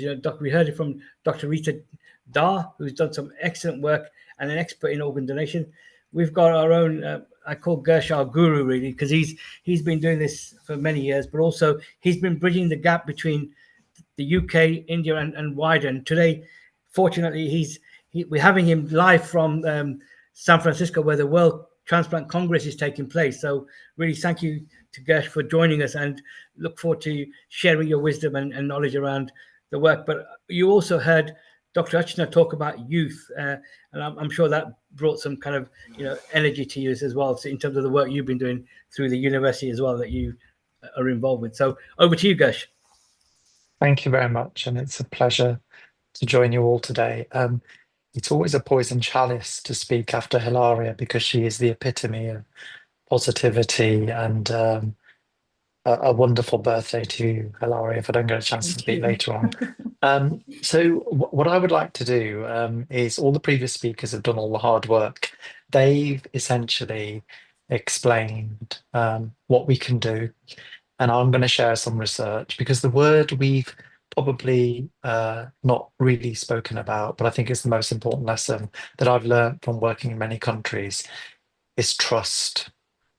So where you have trust, you have engagement. And put simply, if you don't invest the time, the emotion, the passion, the resource in building trust, you struggle. And that's a life lesson, as well as thinking about organ donation and positive health. So I'm just going to use the UK as an example. So this is data for the UK. And what it shows you with this line is the proportion of minority communities in the UK is just under 20%. But here is the problem, and I think Dr. Archana showed this problem so well.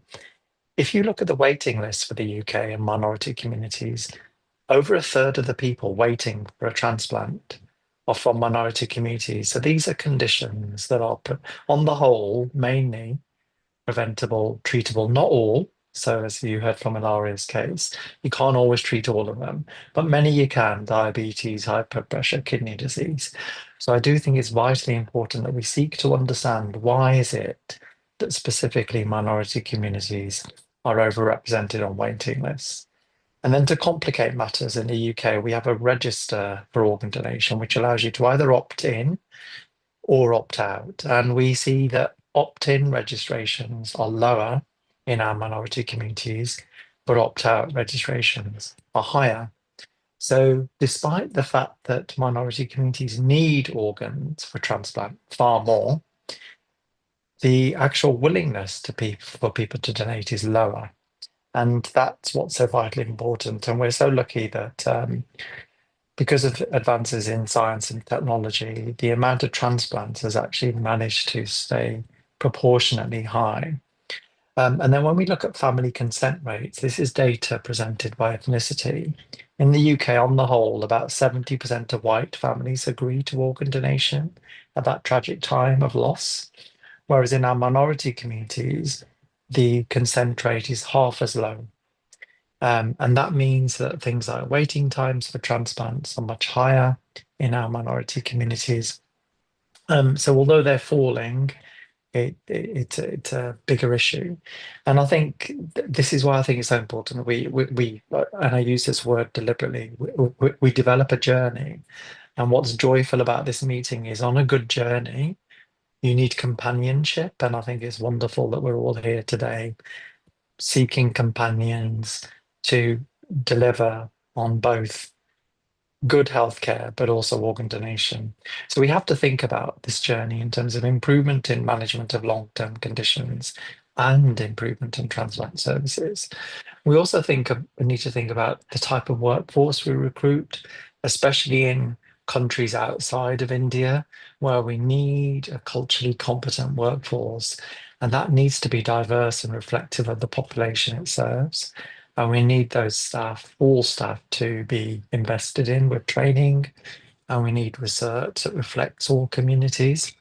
As well as the public engagement. And I think that all I'm doing here is sharing you some of the quotes of people who we've had the privilege of speaking to over the years. And really, I like the first quote first because it was shared with me personally when we were doing some research. And this gentleman said to me, "You found me, now you need my organs. But where were you when I had the high blood pressure, the diabetes, and the kidney disease?" Which is a really valid point. So I think unless we're willing to invest in communities and build that trust, we're going to struggle with this journey. Somebody else said they, meaning the doctors, would finish me off before I was dead. That was their reason for not being on the organ donor register.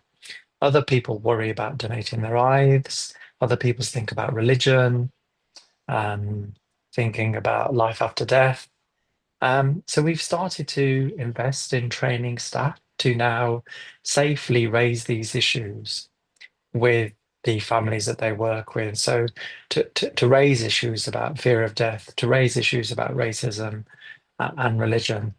And essentially all of these issues are about what's going to happen at the time of transplant. Are people really dead? What will the body look like? Will the burial or cremation be delayed? And the only way really to build trust, and I mean this with all due respect, is for governments not to lead this. It needs to be real people with lived experiences to lead this. So it needs to be people like Hilaria, who, she's gone through that journey. It needs to be the living donors. It needs to be the donor families who've sadly lost someone. It needs to be community leaders, because these are the people who are trusted in communities. So in the UK, we're incredibly fortunate. Our faith leaders have stepped up. So we're the only country where we've actually got now a faith engagement and organ donation action plan. People are proactively engaging with the media, going back to, I think it was Dr. Archana's Yoda program. So schools now in the UK are beginning to think about organ donation in the curricula. It's being made mandatory, but we still got progress to be made on that, because some schools are better than others. We need to think about different voices. So sometimes celebrity engagement is important. Dare I say it, with the cricket score as it is at the moment today. We also need to think about sporting events, because they attract mass audiences. So this is an event a few years ago in England, where two donor families, an Indian donor family and a white both British donor families, were given awards during the lunchtime break at an England-India test match. So it's about creating visibility. So this is national news.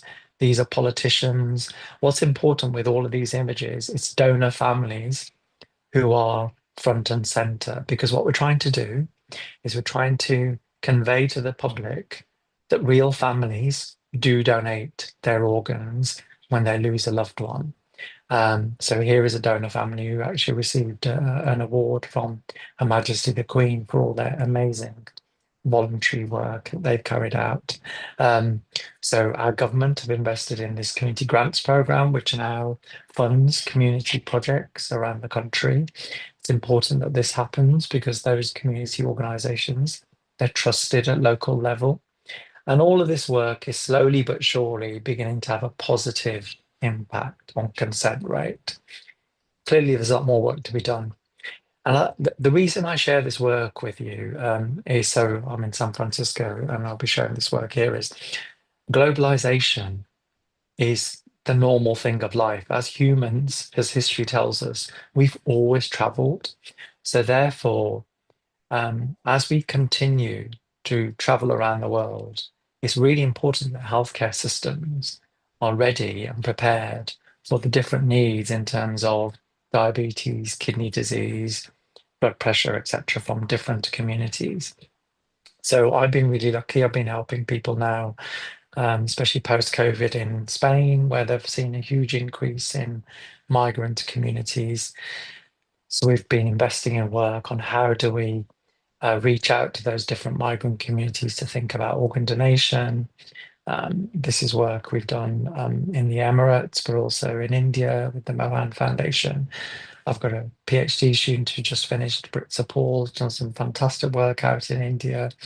And his systematic review has shown very clearly that in different communities, especially in India, there's a more of a collectivist decision making around organ donation. So the family get involved, local communities get involved, but also fairness in the healthcare system is really important. So if people don't feel the system is fair towards them, they're less likely to invest in the healthcare. And also, when he did his research with different members of the public, they also wanted to take a collectivist decision, consulting with family, consulting with faith leaders. And it's the same when he spoke to transplant staff in the north and the south of the country, that depending on how much trust there was in the healthcare system, that had a direct impact on organ donation, which is exactly the case in the UK. So actually, there's lots of similarities around trust and organ donation, no matter which country we go to. This is Asma Abdul Ghani. She's just submitted a PhD thesis on work she's done in Qatar. Same issue, how to improve organ donation rates. And again, what she's found is, especially for Muslims, religion plays quite an important role in whether people are engaging in organ donation or not. And again, when she's interviewed members of the public, issues around trust in the healthcare system was incredibly important. And also for the expat community. Excuse me, Professor Randhawa, can we just take a 5 minutes break because we have to start the official meeting of the Rotary Club of Organ Donation International as well as Rotary Club of Organ Donation UK. Just 5 minutes, please. So would you like me to stop now? Yeah, just 5 minutes. Okay, I'll finish in 5, yes? No, yeah, we are just starting. Yes, please, go ahead, President. Please unmute yourself. Please unmute Rotarian Ritika Gupta immediately, please. Gus, just Please, stop sharing. please unmute. We'll include you in the next session, just for the next bit of it. Just to... We will no just problem. call you. We will just call you again. Please unmute Rotarian Ritika Gupta, please, Mr. Neil or Mr. Kotak. Yeah. Please unmute. Yeah. Meeting call to order. I confirm. Yeah, I request President Rotarian Ritika Gupta to confirm the minutes of the previous meeting. The minutes of the previous meeting were circulated on our group and no objections have been raised for the same. Thereby, the minutes of the previous meeting stand confirmed. Thank you, President. Today we have a very important day, Indian Organ Donation Day. And we are having this joint meeting with Rotary E-Club of Organ Donation UK. I request our charter president, Rotarian Lal Goyalji, to please introduce Rotarian Kirit Mistry, the president of charter president of Rotary E-Club of Organ Donation UK. Thank you. Thank you very much, Rotarian Ruby Agrawal. I just want to say that today, as we all are celebrating Indian Organ Donation Day, earlier we used to celebrate on 13th of August, but for last 2 years, it has been shifted to 3rd of August. So, and I am having very good, I'm very happy to introduce Rotarian Kirat Mistry, a good friend of mine, who is the charter president of Rotary E-Club of Organ Donation UK. I know him for a couple of years and I know that how much dedicatedly he's working for organ donation, even for cancer and other diseases in UK. And his whole time, he's totally dedicated. I still remember when I met him, when he invited me for the to give a talk in the Rotary Club of Leicester, UK. And the way he has organized the talk, it was really, it shows that how much, what is his dedication for this very, very important cause. And because I think it is better that he will give his latest introduction because he's been involved in so many things. Today also, he's very busy in games which are taking place, transplant games taking place in UK, where he is, right now he is there, but still he is taking time for this particular event. I now invite Rotarian Kirat Mistry, Charter President, Rotary E-Club of Organ Donation UK, to introduce Professor Randhawa once again, because it is very important for Rotary Club of Organ Donation International as well as Rotary Club of E-Club of Organ Donation UK members to know what greatness of Professor Randhawa. Although I also met Professor Randhawa once, I think about 3 or 4 years back, when I took his interview sitting where in the Marriott Hotel in UK, where the Pakistan cricket team was also staying and the match was going on in Lords. So we were having a good time. I took his interview. He's very much caring and dedicated person for organ donation. But before that, I also request Rotarian Kirat Mistry to say a few words about Indian Organ Donation Day, and then he should introduce our good friend, Professor Randhawa. Over to you, Rotarian Kirat Mistry, please.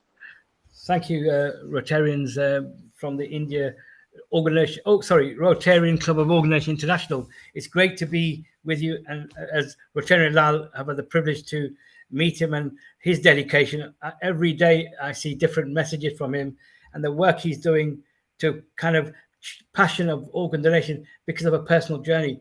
This weekend was quite, in the UK, we've had the British Transplant Games, and it was the biggest we've had so far, 2,000 people who are donors, recipients, coming to Oxford to take part. And I was fortunate to volunteer and take part in some of the games to volunteer and meet children, recipients, adult recipients. But most importantly, I met Aisha Chowdhury, who came with her father, and sadly, Aisha's mother didn't get a kidney transplant, and she passed away at the age of 39. But Aisha has since wrote a book called Family Matters, and I'll share that. But it's really, this is the kind of challenge which Professor Gersh is talking about in terms of our community, and in why Organ Donation India Day is important for us here in the UK is because we are some of our our communities are coming from India, so it's really important that we learn from what the work you're doing and vice versa. And this collaboration meeting today will be a great opportunity to start looking at. And also, you heard from Dr. Archana. I was past president of the Rotary Club of India in that club, where we continue to and they're doing some fantastic work. So we need to really join up all the Rotary clubs on Organ Donation and let's collaborate. So thank you for the kind invitation. And I'd like to let Gersh continue Professor Gersh continue his presentation.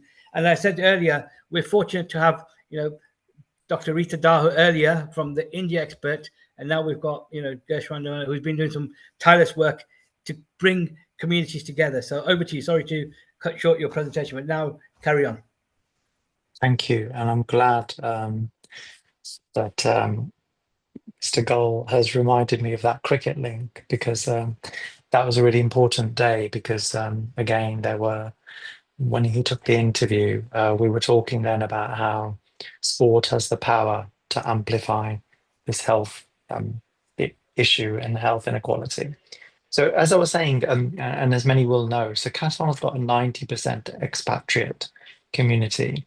And again, if they don't trust the healthcare system, they're not likely to want to donate their organs. So that's why our lesson that it doesn't matter where we are around the world, and I'm not saying the UK are perfect by any means, but at least in the UK now, because we've got the data that shows there is discrimination, there are inequalities in healthcare, at least we're able to have a debate about these issues to say, well, how do we tackle inequalities? How do we tackle discrimination? And how do we build trust? And I think that's an important lesson, because in many countries, either that data doesn't exist or people get very defensive and don't want to talk about the fact that there are inequalities and there is mistrust. And I think if we're not willing to talk about these things, these injustices, it's very unlikely that we're going to be able to improve health or tackle organ donation. And this is exactly what in Asma's PhD, she's found that when she's spoken to the transplant staff, they say that, look, the family's religious background, but also the trust in the healthcare system really does impact upon the likelihood of organ donation.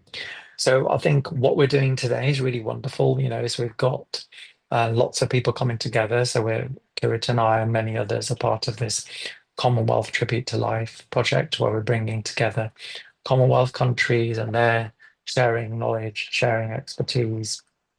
National leadership is really important. This is the Crown Prince of Abu Dhabi showing how he's very keen to support organ donation. I've been very fortunate to be part of a group of scholars who are interested in how Islam is impacting upon organ donation. And what's important in this book is there are different chapters that set out the different positions on how Islam views organ donation. So some interpretations are very positive towards organ donation, some interpretations are not. So the book has been actually viewed very positively because it's not perceived as propaganda, because it's not adopting a particular position. And we've been able to launch this book in many different fora. I just sort of share some work, because I think I just want to go back to, I think it was Dr. Archana's point about we've got to give youth a voice. So this was a project that I was involved with a good friend of mine, Abiola, who leads an organization called Action on Blood. And she worked with some youth leaders who went out to hairdressers and barbers. So you can probably tell from my hair, I don't spend much time on my hair. So I'm in and out of the barbers in 10 minutes maximum. But some people, believe it or not, spend hours and hours in hairdressers or barbers. So in this project to reach out to the Black community, they trained up the barbers and the hairdressers to talk about organ donation and just to start that conversation going out into the community. Really interesting project. And this is another one where some young people, school and college children came up with a script. It was quite a funny script. And again, how to talk about organ donation and make it relevant to a different community. I think it's remiss not to talk about politicians, and we're really lucky in the UK. We've been able to transcend politics. We have an all-party parliamentary group for ethnicity, transplantation, transfusion, and they've launched a report asking where are our donors, because that's the point. Unless donors are visible in society, we're not likely to want to be an organ donor. So we need to make sure that organ donors are given visibility. This is a project we're currently working on, where we're working with a local council in the UK, so it'd be the equivalent of working in a local city, say in India. And they've agreed to commission a piece of art that will be cited in a prominent place to tell the story about organ donation. And just as a final piece of work, this is a real privilege for me. I'm working with the Vatican in Rome, where they have launched a project on behalf of the Pontifical Academy for Life. And they're trying to bring together faith leaders from all different global backgrounds to start to think about organ donation. And really, this is what they're trying to do. So I guess what I would say, just as concluding remarks, is if we're going to really build organ donation visibility, we have to ask ourselves, where are our donors? So if we're really honest, if we go back to each of our countries, do we really see lots of organ donor stories in our media, in our public, in our schools? The answer is no. The only country that gets close to doing that is Spain. Spain is very good at making sure visibility of donors is very prominent in their media, which is why it's got very high donation rates.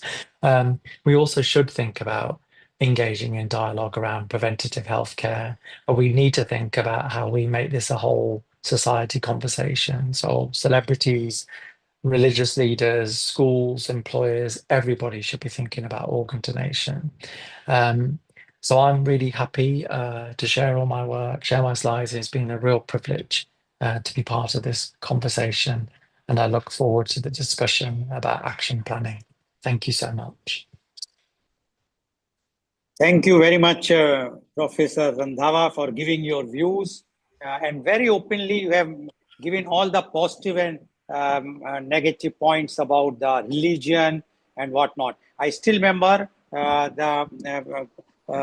Rotarian Kirat Mistry organized a program in the South Hall, which we have attended in the Hindu with the in collaboration with Hindu Mahasabha and the temple, and we found that even the minority in UK, that is even Hindus, they are more they are for the recipient side than in comparison to the donor side. What you say about this? Because in India we also talk about the other minorities, but we forget when we go outside, we become a minority, and we are also in the receiving side more than the giving side. What are your views about that? Yeah, so I think this goes back to building trust. So if we don't build trust, I remember our conversation. So you openly talked about the gender disparities in India, if I remember correctly, when we. So it's very interesting that in many societies, women are far more likely to step up, and therefore people hear those stories. And the only way to deal with that is we need to give and amplify why they do that. But we also need to amplify when men do it as well. So unless we tell those stories about why different people from different backgrounds are willing to go on that journey to either become a living kidney donor and talk about their diet and lifestyle before donating a kidney and then after, people are not likely to want to do it because they're worried. In the same way, if we're not willing to share those stories of people who've lost a loved one and have gone on to donate their loved one's organs and why they did that, then people aren't going to do it. So one of the examples I always use when I do schools talks is there's a famous singer called Selena Gomez. She's got over 50 million people follow her on all these social media. And all of her followers know she's had a kidney transplant. When I ask some of those kids at schools, can they tell me her donor's name? They can't, which is such a shame because it's actually her kidney donor is a living kidney donor. It's her best friend. So the fact that people don't know that her best friend is Selena Gomez's kidney donor tells you why we have a global problem with organ because we're not sharing these stories widely and loudly and proudly. And I think that's the journey we all need to collectively go on. Okay, thank you very much, Professor Randhawa. Now, as today we are having a joint meeting along with Rotary Club, E-Club of Organ Donation UK.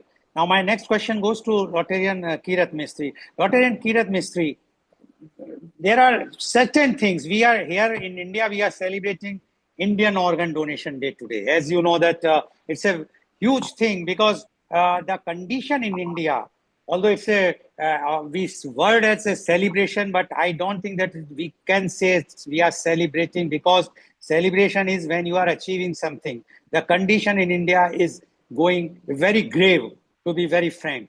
And while in UK, the situation before the opt-out system started, that is in 2020 on 20th May, before that, the mortality was more than the latest figures which says the mortality had reduced. Do you think that India should also go for opt-out system with certain riders, with certain changes which are beneficial as far as the Indian society are concerned? The reason is very clear that, like you said, that Professor Randhawa mentioned that the minority people are opting out more while they were opting in less initially. But today in India also, even whatsoever we say, even whosoever are registered as a organ donor, they are not giving. Like last year, the figure says that approximately 3 lakhs people were declared brain death, out of which only we received a transplant of 1,100 or so.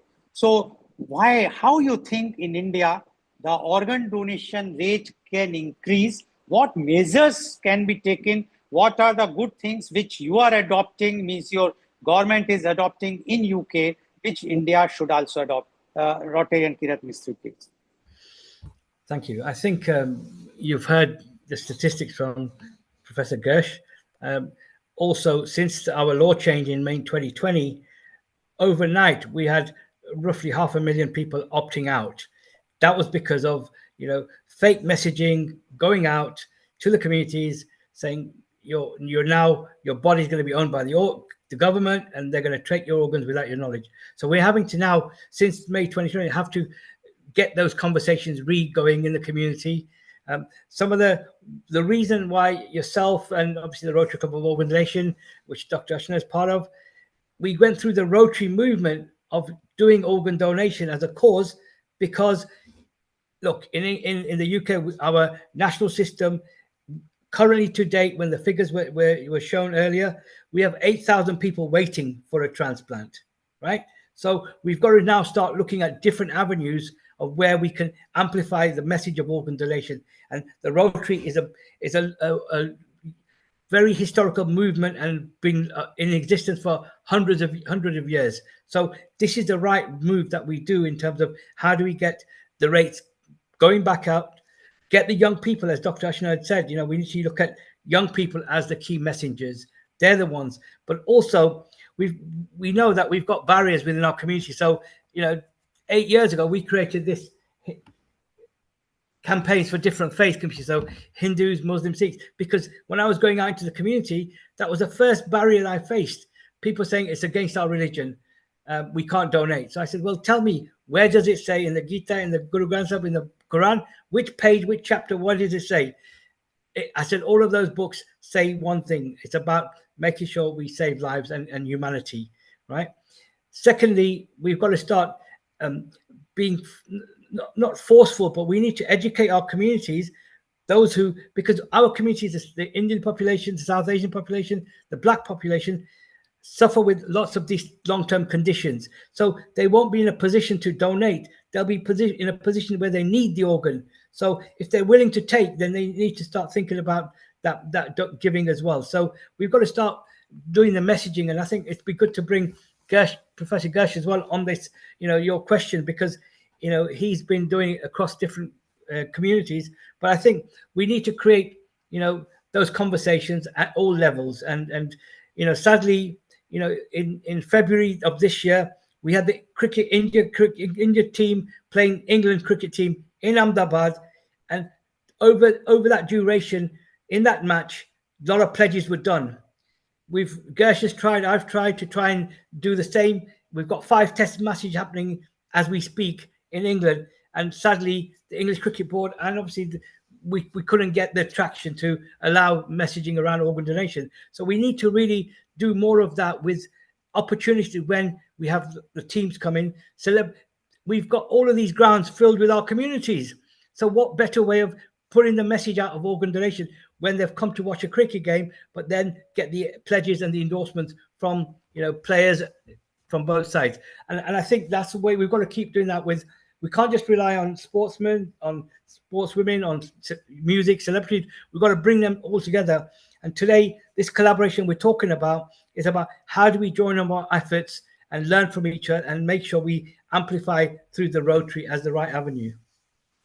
Thank you, Rotary and Kirat Mistry. Before we open the forum for others to ask the question, my last question goes to you is, you have mentioned about Rotary, and you are also in Rotary. Others who have joined from UK and from India, they know the condition of Rotary, that they are doing wonderful jobs, and especially when we have done for the polio and thing, and that we have it was the Rotary organization which is one of the main reason to eradicate polio from the world map. Very few cases are left now, only in Afghanistan and Pakistan, otherwise it has gone. My suggestion, which I feel that if it will be taken up by the different Rotarians from the different Rotary clubs, which I always say whenever I give a talk in the Rotary club, that why not we should have a fund like polio and now fund for the organ donation, because polio was a problem for the developing country, not for the developed country. Similarly, the main reason or the main demand is in the developing country for the awareness of organ donation, as well as the infrastructure of organ donation. Because when we are talking of India, the infrastructure in India is very, very poor. 15% of the district headquarters have the facilities for organ transplant and organ retrieval. 85% district headquarters doesn't have even a retrieval center. So when this is a situation, it is not easy to reach, to see to it that people will not die for want of organs. What you say about this, and after this, I am opening, and this question, even if Professor Randhawa, because he is also associated and he knows India very well, if he can also give. After that, we are going to open for our members to ask the questions to both of you, and then we will be talking for another half an hour or so till our meeting will end. Yes, my question to either to Professor Randhawa or to Rotary and Kiran, whosoever wants to give the answer for this. So I think we've got Professor Gersh, who's part of our Rotary Club for Organisation UK. And I think, like you said, Rotary as an international movement has managed to eradicate polio. Now, we need to put some pressure and also on them to look at getting, luckily in India and even now in the UK, what we're trying to do is although we're an e-club, we want to get the members from England, Scotland, Wales, Ireland, so they connect back to their local Rotary Club to champion organ donation. That's the kind of movement that we need to kind of create. And it's only working collaboratively with other Rotary clubs to do that. But I'll let Professor Gersh answer your other question as well in terms of the importance of getting it. Sure. So I think one of the things that I think is so wonderful about India compared to the UK, and I can only make that comparison, is the whole ethos of corporate social responsibility, CSR, is much stronger in India than it is in the UK. And so therefore things like polio and many other social challenges have been taken through that corporate social responsibility route. Now, we could sit here and debate that and say, well, isn't that something that government should do? But I don't think that's a good use of our time. So I think the fact that corporate social responsibility is used in a positive way is something that we need to think about. Could that be, and I go back to my journey and companionship quote here, that can we not progress this journey in companionship with some of the big corporate companies who've supported Rotary? And I suspect we will probably find that in many of these big companies, there are people affected by either dialysis or transplantation or organ donation matters. So I think if we can find some like-minded individuals, I think that would be a really good way to progress this journey, because I think it's just a much more powerful way of working in India compared to England. But I'd be very keen to hear from others because you're better placed to comment on that, Lion. Rotarian Lal and Kirit, let me come in here for a while. Gurj, you mentioned that we shouldn't bring in the government, and I'm going to do exactly opposite now. I want to know the views. Should individual or community or organization locally should make efforts? I want to know the views, if we know from India or Kirit over here in UK, what are the views of the government? How serious are they taking that organ donation should be now mainstream? Yes, we've got, when we sign for our electoral registration, we can opt in. We are already in if we don't opt out. But what are the views of government? Kirit, let's come to you. Do you think government is serious in UK? So there's an importance of trying to encourage and engage, like in Professor Randhawa's presentation, the Parliament, the MPs, to go back and spread the message. In terms of, we've got the organ donation law that came in 2020. We've had a number of strategies and plans. The challenge the government has, and what the professor's presentation focuses on, is we can't just rely on the government, but they have to resource back out into communities, which they started to, but there needs to be more efforts to do that. The messaging is important to come from people who have had the recipient donor families to try and do that. But I think from our point of view, we've got a new plan within, prevention and education. So that's hopefully will help over the next 10 years. But also in the current plans, as we've got a faith plan, we've also got a number of action plans, but they don't come with adequate resources in my view. Okay, I'm going to come back to you and Gurj a bit later. Let's go to India, where the founder and the charter president for Rotary for Organ International, Rotarian Lal Goel, who has got so much experience from legal point of view and also from a grassroots point of view. Rotarian, earlier we showed the world data where about 45,000 people contributed for organ donations, of which 1,099 were in India. So if we look at it, only 2% of the world population of 20%, roughly what India is. So we are 10 times behind. Do you feel the government because India's constitution is different, you've got state governments with a central government. Do you feel government has to now come in vociferously, and then comes education establishment, then local organization, and then all the jilas and molas, and because India's constitution and geographic is slightly different. Do you feel government is actually listening and aware of the requirements? Mr. Neil Kumar, government is listening. They are definitely having all the requirements, but the problems comes about the infrastructure. Because if we compare to UK or USA, their infrastructure there are very, very strong as far as when we are talking about organ transplants in India. Because we, as I gave earlier also told, that 15% of the country's district headquarters out of 800 odd districts are only having this retrieval or transplant centers. So just imagine those cities where there's no such facility of retrieval, they don't have in the brain declaration committee. So those organs are going waste. And one more thing I would like to tell you, in India, the maximum road accidents in the world death are in India only. The last year figure is approximately 1,57,000 people. Now, out of 1,57,000 people, the approximately brain death is about 50% or so. So if it is about 80,000 people declared brain death only by road accident, and if they would have donated their organs, you can imagine how many people life can be saved.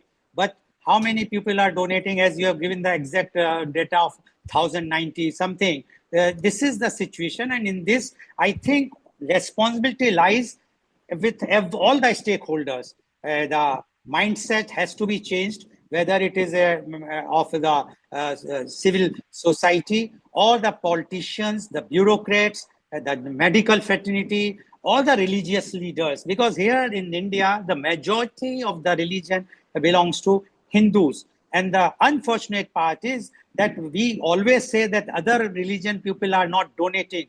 But if they see their own record, it's very, very poor, because few of the leaders, Hindu leaders, are against organ donation. They are giving talks against organ donation, but no one is there to check them. Neither no one having spine or the guts to say that what you are saying is wrong. Although the same leaders got the surgery done in a corporate hospital for their own elements, which I would not like to disclose, but they are talking against, and that infects. So basically, the religion leaders, the celebrities, even the celebrities, they, if you remember, in 1993 or 94, Aishwarya Rai, she pledged to donate her eyes only, which is not an organ but a tissue.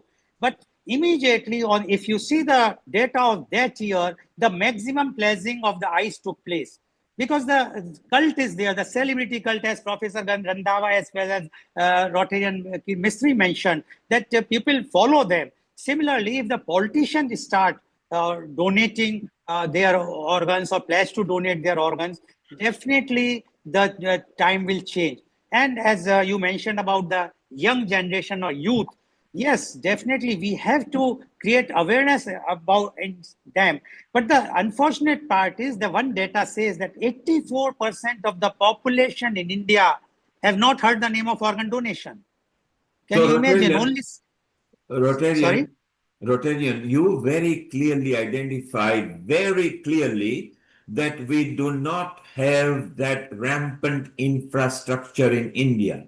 The rest may be politics, religious, maybe outreaching. So now I ask this question.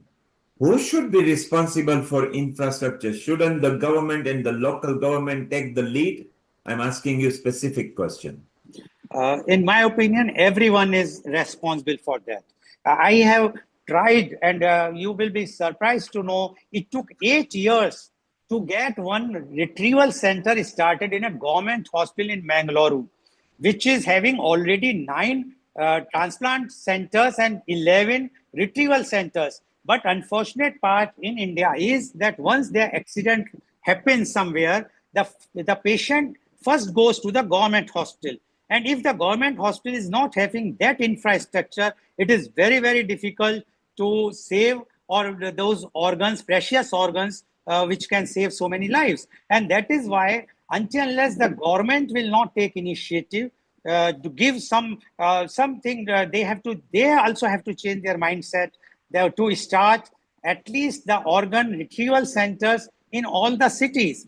And one more alarming thing is that the retrieval center organ transplant centers are mainly concentrated on metro cities or class A cities in India.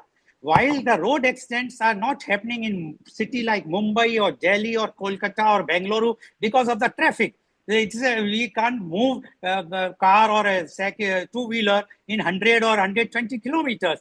They are happening in a small towns on the highways where there is no such infrastructure. So unless we will not reach to the grass place directly to those areas where the maximum road accidents are taking place, we cannot give any service for this whatsoever we are talking. For last 9 years I am doing this awareness, and data are remaining same. For last 9 years the noto says more than 5 lakhs. Now this is not the data, everything should be exact. So that's what I'm saying, all the stakeholders are responsible for that. Thank you, Rotarian. And shortly we'll go to Rita and Archana. Archana, can you landscape your video, please? Always be landscape over here if you landscape your video. Professor Ghosh, I come back to you over here. Rotarian Lal Goyal has vociferously identified infrastructure. India is a vast land, has got different political structure and is state-based government, which is composed of a central government. UK is much different. Although we are 4 countries, we are actually UK. Our infrastructures, as Rotarian Lal says, is much better.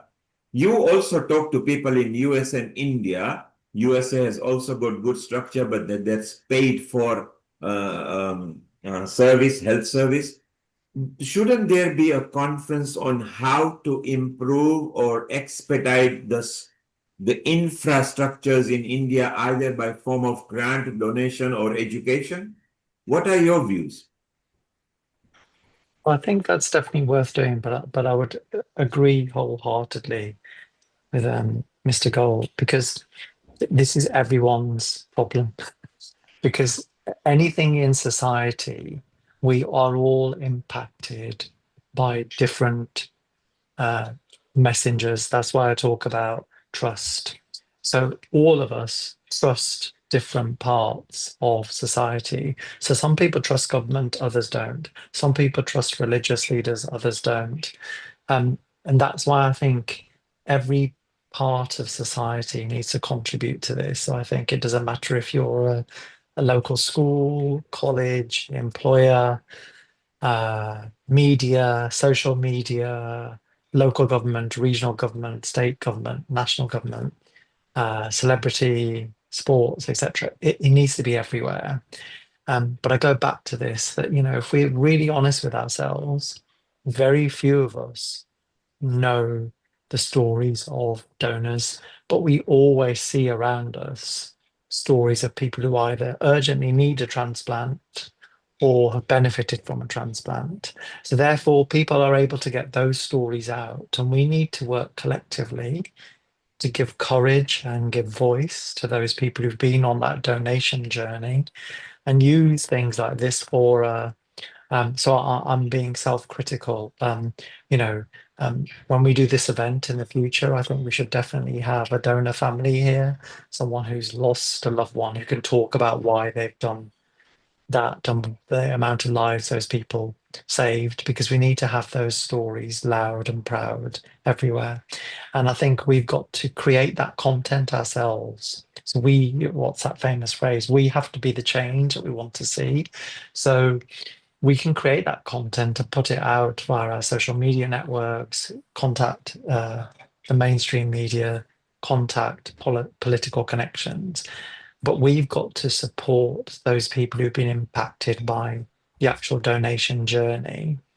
And I don't think we should just rely on government to do that. I think we all have responsibilities to do that. Thank you, Gurj. Very simple message from... Mr.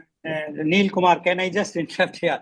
A few of our members would like to ask question to Professor Randhawa and Rotarian Kirat Mistry. If you can unmute your Rotarian Professor Dr. Sudhir Saran, he would like to have a question, so that, yes, Professor, Rotarian Professor Dr. Sudhir Saran, please ask your question.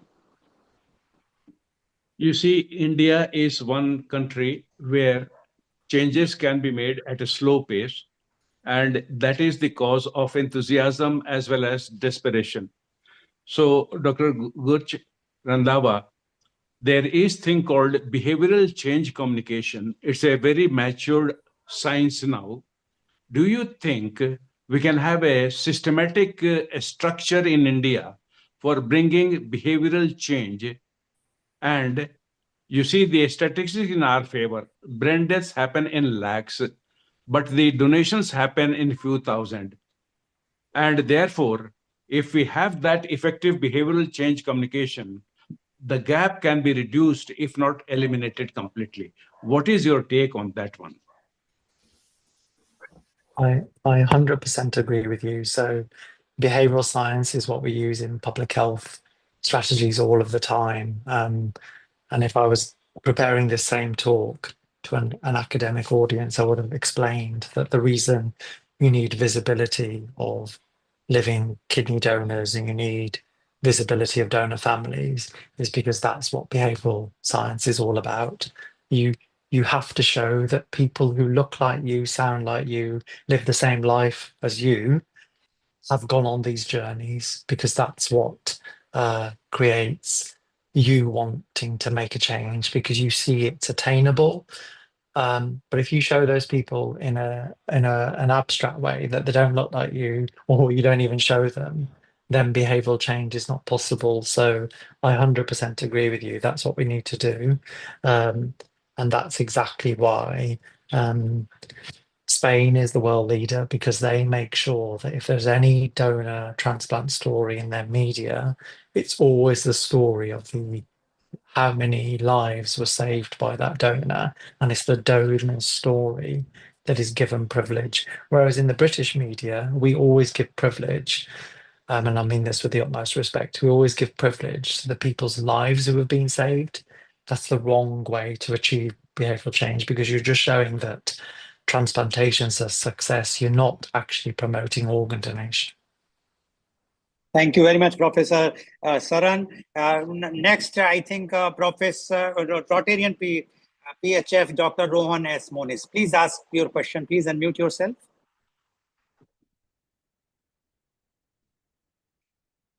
Rotarian Monis, please unmute yourself and ask the question. You are not been able to unmute. Yeah, please ask. Yes, you can. Hi, good evening, everybody.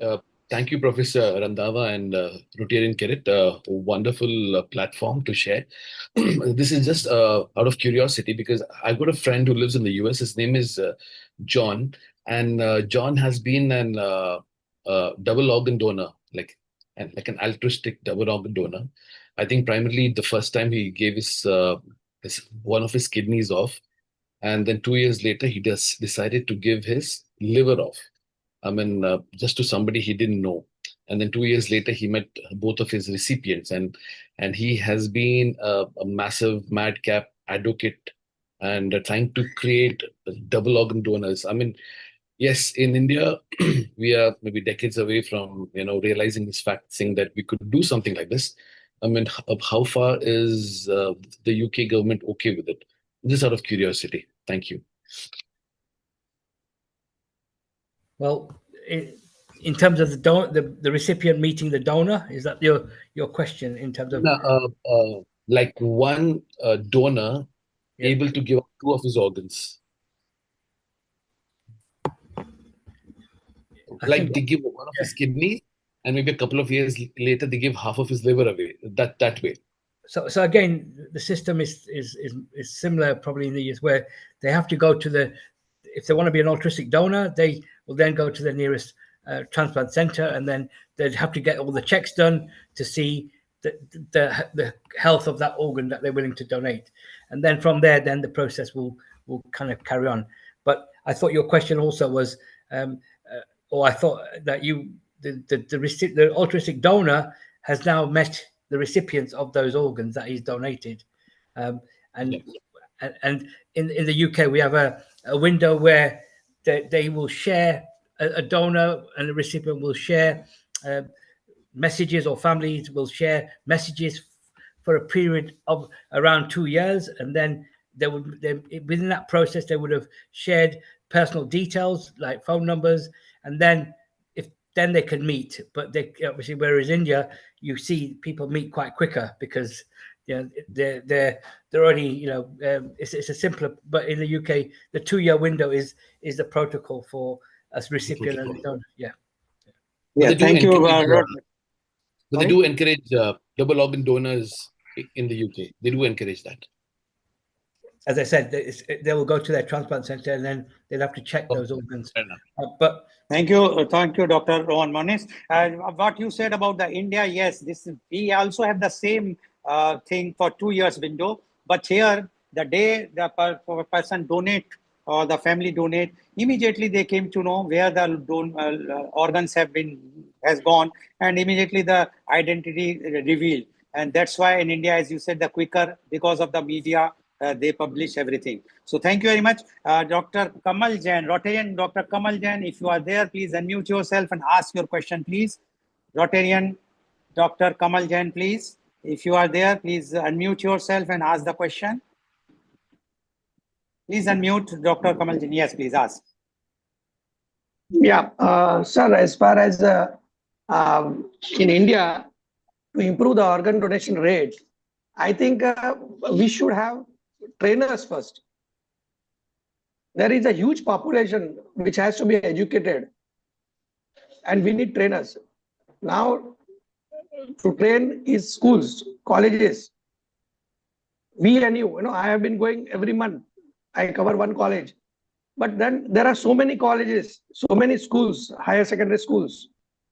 So we should start something, you know, like training program where we can produce more and more trainers. So how can we do this? Like you said that we should have more infrastructure. Then why don't we should also have these workshops where we can train people. What you say, Rotarian Kirat Mistry? I was going to suggest if we bring Dr. Rita in because of her extensive work around education, and also Professor Gersh, who's been actually working with the Mahan Foundation, and training and education has been more clinically focused, but also I think it has to be done on a community level as well. Yeah. Is she there? Yeah, Dr. Rita? Yes, doctor. Yes, please, doctor. What sir has told, it's okay. Instead of workshops, I think it should be the syllabus should incorporate this chapter.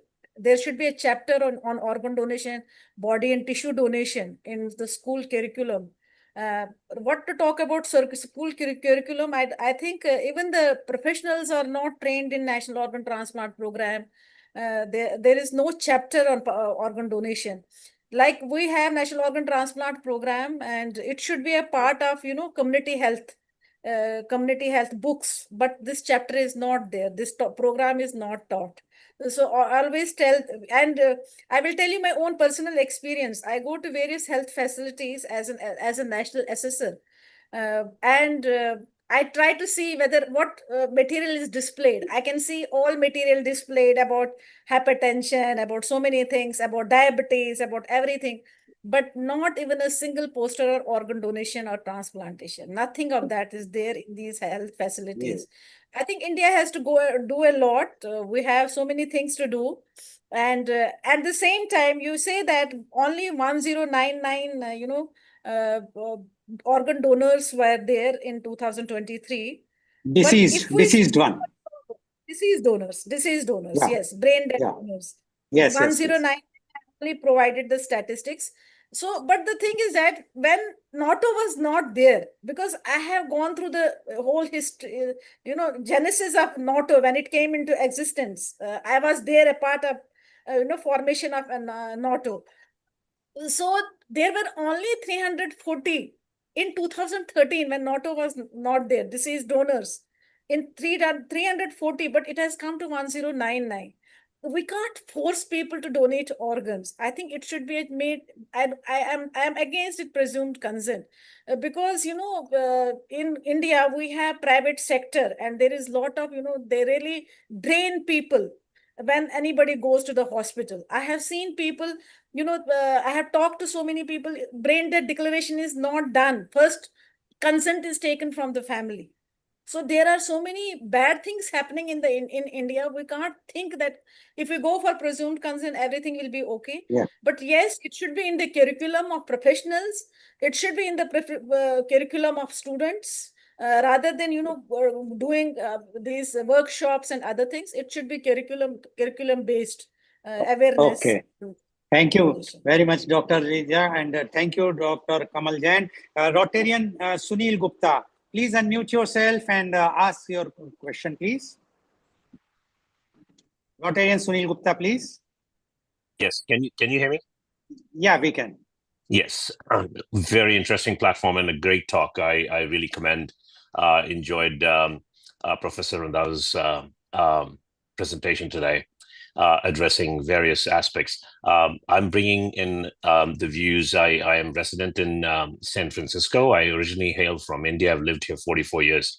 I am a kidney recipient, and actually, my spouse, my donor, is also listening on this call.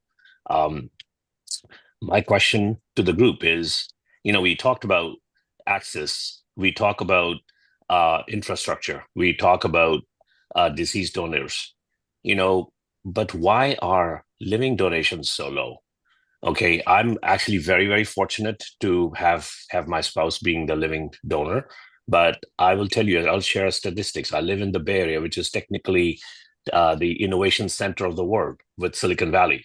But here, the wait line for receiving a transplant is 10 years, right? So there is fundamentally, as I think charity starts at home, the conversation about behavioral science and having people step up to donate, right, rather than receive. Because if that's, a global, a universal issue, and what are we doing as a Rotary Club to say if this problem would be much better if the living donations, the statistics on living donations were to improve. So what can we do to make that happen? I mean, I think what I've seen in my personal, and this is a comment, and I'm going to open this up for a question for Professor Randava, is how can we have families step up? I've seen so many people waiting on wait lists, but their own families don't step up to donate. So what can we do to start at home, right? Okay, Professor Randhava, I think, is not there right now. Rotarian Kirat Mistry, I think Professor Randhava is not there with us. Rotarian Kirat Mistry, would you like to answer this question of Rotarian Sunil Gupta? Yeah, sure. Great question, and it's good that you were fortunate with your spouse being your donor, living donor. The work we are doing here is that there's a lot of work happening around living donation, but the problem we have within our communities is that we have some cultural challenges where the male will not want to take from their daughters or their females within the household. So what we've started to do is, when somebody is looking for a living donor, we've got three challenges. One is we mediate for that individual because they can't go to their family and ask for their kidneys. So we try and get the education, and luckily in the hospitals, that's the first thing they will also, when somebody's kidney functions are low, they will actually see who's in the family and can anyone come forward. The second challenge is maybe the family members have their own health conditions that they can't donate. So hence we've tried with a few recipients where we've done a social media campaign to try and see whether we can find altruistic donors. But again, it's something that there is lots of work happening around living donation. And if they can't, the other scheme, which is also in the US and India, is the swapping scheme where somebody can donate. If they don't match, then they can go into a scheme where they'll get the organ in that way. But again, it's something that more education, the cultural barriers is one. You see that more in India, but also now we're seeing more in the UK, where we know that people will not go to their daughters because the education is still lacking, where the daughter can still donate and then she can still live a happier life and give birth later on as well. So these are kind of challenges that we've got to address as well. Yeah, thank you. Before Professor Randava will answer, I will just tell one thing, that in UK and USA, the population of disease donor or the brain death donors are not that much. While in India, we have so much brain death donors, and the doctors I have discussed earlier also, what they say is why to put somebody under the knife if we already have so many brain death donors available in India. First they should come, then we must put somebody's life under the knife. What you say about this, Professor Randhawa, the answer of Rotarian Sunil Gupta's? Please unmute, Professor Randhawa. Please unmute. Sorry. Great question. I think it goes back to the fact that we don't support living donors and their families to tell their stories. So I think if we were able to give them that emotional support, so maybe this is something that Rotary could do. If we could collate all the living donors that we're all aware of and start to spotlight their stories, maybe create some kind of website and show people who are sons, daughters, fathers, mothers, brothers, sisters, so that people from different backgrounds have all gone on that journey and answer those questions about what was their life like prior to donating a kidney, what was their life like after. That's what we need to do. And that's why it's not prominent, because we don't give the importance that we should to, I think, I would call them heroes. These are people who are saving and transforming people's lives, not wanting anything in return. But we don't spotlight this enough in society, and it's a global issue, and I think we need to do more about it. Okay, thank you very much. Now I would like to take the question from Rotarian Professor Dr. Lakshmi Goyal. Please unmute yourself, Rotarian Professor Dr. Lakshmi Goyal. If you are there, please unmute yourself. Okay, I think she's not been able to ask the question. Yeah, I can see. Okay, you cannot be able to unmute. Can I just request the Healing Earth team to unmute Professor Dr. Lakshmi Goyal, Rotarian Lakshmi Goyal, if you can unmute, please. She's not putting her video on, but let's see if we can just put the sound on. Yeah, please do that. Rotarian Goyal, can you put your video on so we can spotlight you? I'm afraid I'd rather not. It's Okay. I'm in the middle of a commute, so it's not the best time for video. But thank you for a really excellent talk, and I really enjoyed the academic perspective of the behavioral lens to this topic.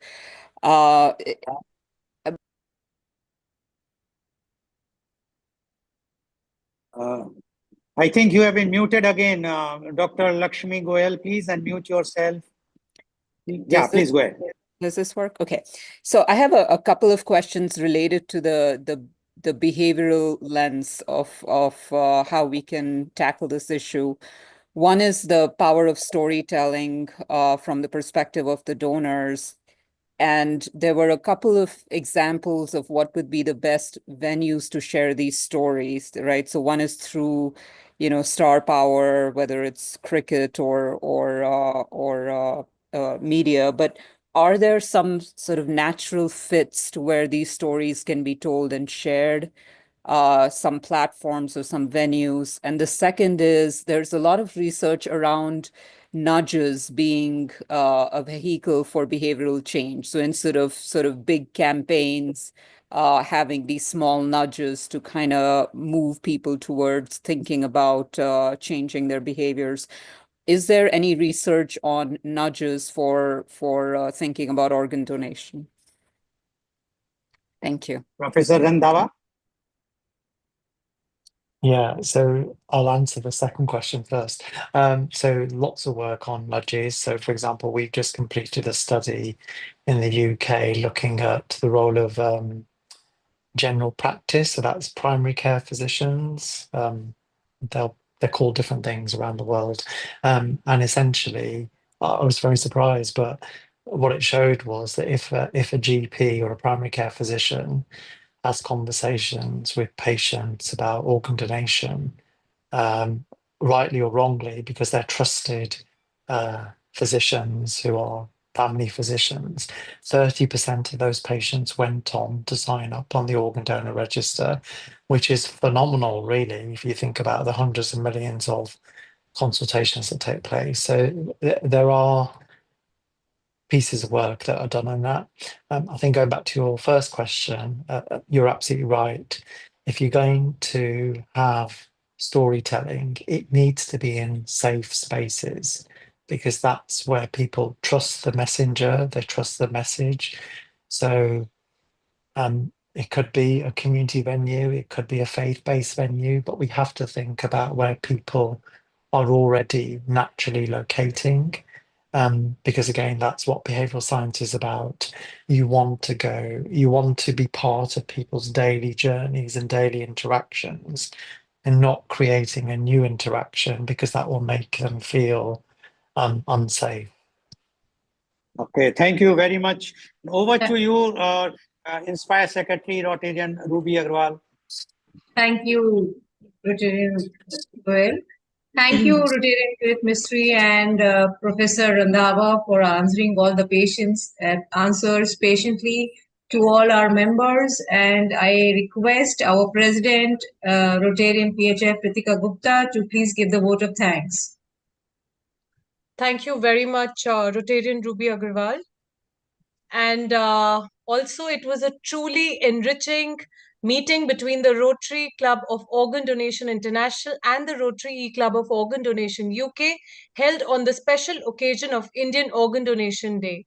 We are a community of like-minded individuals united by a shared mission to promote and advance the cause of organ donation. While our regions may differ in demographics and the cultural perspectives, our goal remains the same. Coming together in collaboration only strengthens our collective efforts and propels us further in its endeavor. A heartfelt thank you to Professor Dr. Garch Randhawa for sharing such valuable insights. Your contribution is truly enlightening. A special mention and sincere appreciation to Charter President Rotarian Kirit Mistry for initiating this meeting and for the remarkable work you continue to do in promoting organ donation in your part of the world. We look forward to many more such meaningful interactions as we continue working together for the cause we all deeply believe in. And there are so many questions that still remain unanswered due to paucity of time. So we really look forward to meeting again soon. Thank you very much. Bye-bye. Thank you. So now, please adjourn the meeting, President. Yeah. Meeting is adjourned. Okay, thank you very much. Now we are going to the next segment of our program, where whichever members would like to continue to stay and ask more questions, as our President Rotarian PHF Ritika Gupta mentioned, so they can stay back. We have many more things, more and more speakers are going to come now in this segment of Indian Organ Donation Day special, which is being telecast live by the Healing Our Earth. Special thanks to Mr. Neil Kumar and his entire team, which are highlighting, which are giving the platform for highlighting all those special occasions every Sunday without any fail. And it's a very, I must say, hats off to him and to his entire team. And that's why today we are doing this work of on Indian Organ Donation Day. And I still remember when I spoke to Mr. Neil Kumar, I just suggested, why not you keep 3rd August because it's Sunday and it's a Indian Organ Donation Day as a Indian Organ Donation Day special. And without wasting a second, he said, yes, we are going ahead with that. Will you be able to bring all those? I said, yes, because with the collaboration of Charter President Rotarian Kirit Mistry of Organ Donation, Rotary Club of Organ Donation UK, we can very well do. And I'm sure that today's meeting, as well as the earlier program, and now this last segment, will definitely enlightening people. Our views might be somewhat times harsh, because we are talking truth. We are not hiding anything. We have not to gain anything, but we want to educate the people. We are not giving any comments against the government or against anyone, but we are also giving the real facts. What are the differences? What are happening in India why it is very, very important to follow the good parts of opt-in and opt-out system which are prevailing in Europe or UK, and as well as the opt-in system of USA. We are not saying that follow blindly, but take only the good parts which are beneficial as per the demography of India, so that we can go ahead and we must save as many as lives as we can. So now I would like to invite my first panelist guest for this particular segment of program. And I will just see if Dr. Vatsala Trivedi has joined us. If she's there, I would like to invite her, but I can't see Dr. Vatsala Trivedi. So Rotarian, yes, please. she is here, but she's not responding to put the video on, so she cannot be spotlight. If you could send a private message, she has been here for 20 minutes. Okay. She's not responding, but we've got the others here. Sunil, okay, I will go with the other one first, and I will request Dr. Vatsala Trivedi to open her video immediately, so that I will take her this thing. But if till that time, I think now she is there. Dr. Vatsala Trivedi, please switch on your video so that we can ask we can discuss about the Indian Organ Donation Day, because she is a very, very important voice of this particular topic on Indian Organ Donation Day. Dr. Vatsala Trivedi, please switch on your video, then only we will be able to spotlight you and you can be able to give your views. Okay, so I will be taking my next panelist till the time she will be able to do this. And Deepan is here if you would like, or Sunil. Yeah, no, I would first like to call my Rotarian Regina Gupta as well as Rotarian Sunil Gupta. Yes. Rotarian Regina Gupta is the kidney donor to her spouse, Rotarian Sunil Gupta. And as per the policy of our club, we have given the honorary membership to Rotarian Regina Gupta. Any living donor who is there, we give the honorary membership to them, as well as and Rotarian Sunil Gupta is our international, he is the public image chair of Rotary Club of Organ Donation International from Sunnyvale, California, USA. But before I will go to you, Rotarian Gupta, I can see Dr. Vatsala Trivedi. She is now visible. Thank you very much, Dr. Vatsala Dilip Trivedi, to joining us for, I know that today is a very, very hectic day for you, being the Organ Donation Day, and you are such a person, especially in Mumbai, or not only Mumbai, all over India, you are in demand, but you have accepted my personal invitation and you have given time. So thank you very much. I would like to just introduce her. Dr. Vatsala Trivedi is MBBS, MS General Surgery, MCH Urology. She is the former professor and head of the Department of Urology and Transplant Services of LTMGH Sion Hospital, Mumbai. At present, she is a consultant in Urology and Transplant Services at SL Raheja Hospital, Mumbai and Kohinoor Hospital, Mumbai. She did the first brain-dead kidney transplant in the state of Maharashtra on 27th March 1997. She was felicitated for the same by then Health Minister, Chief Minister and Governor. She was the founder and secretary of the Zonal Transplant Coordination Center, ZTCC in Mumbai. She is the president of the National Diseased Donor Network, a national body for promoting organ transplantation. She was invited to WHO Geneva to develop diseased donor transplantation in developing countries. She was invited to Rajya Sabha in Delhi, India for discussion on amendments in Transplantation Act. She was invited to Nepal for initiating Donor Network, a national body disease donor program in Nepal. She won the Mayor's Award. She won the Chikitsa Ratna Award. She was declared top 20 women achievers of India. Welcome, Dr. Vatsala Trivedi, on our show.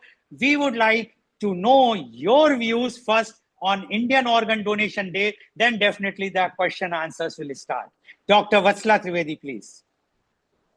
Thank you, Dr. Lal. I'm sure I'm audible. Yes, please, go ahead. Audible? Yes, please. So, well, this is started, I think, after 2014, that National Organ Donation Day has to be observed. It was initially on 28th of November. I suppose it was international call, but President Noto changed it to August 3rd because that was the first day of a heart transplant in AIMS, Delhi. So, in memory of Dr. Gopal, he's still there. It is first 3rd August is taken as a organ donation day. I suppose such kind of a celebration increases the enthusiasm, maybe spreads the social knowledge. I don't know beyond that what it can do. Thank you. Thank you very much, Dr. Vatsala Trivedi, for your opening remark. My question to you is, do you think whatsoever the government is doing or the Noto is doing, they are doing very well for promoting organ donation awareness, or you think that still there is a scope to do many things? What are your views about that, Dr. Vatsala Trivedi? My view is organ donation or disease organ donor transplant is purely a scientific progress. And I know social support is required, but basically to continue this. Pencil. Hello.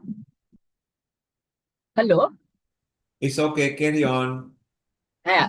So, but basically, if you want to improve the disease organ donation, it is a duty of the institute, duty of the state to own up this program and continue it as a scientific.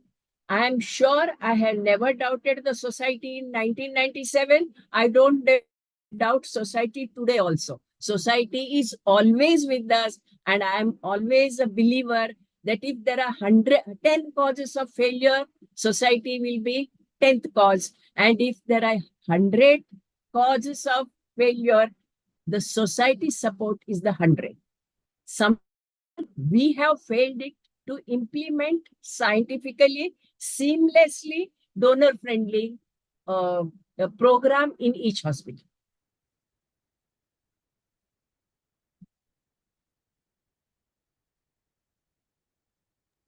So while Rotarian Lal is joining us shortly, you have got a very proud record, Vatsalaji.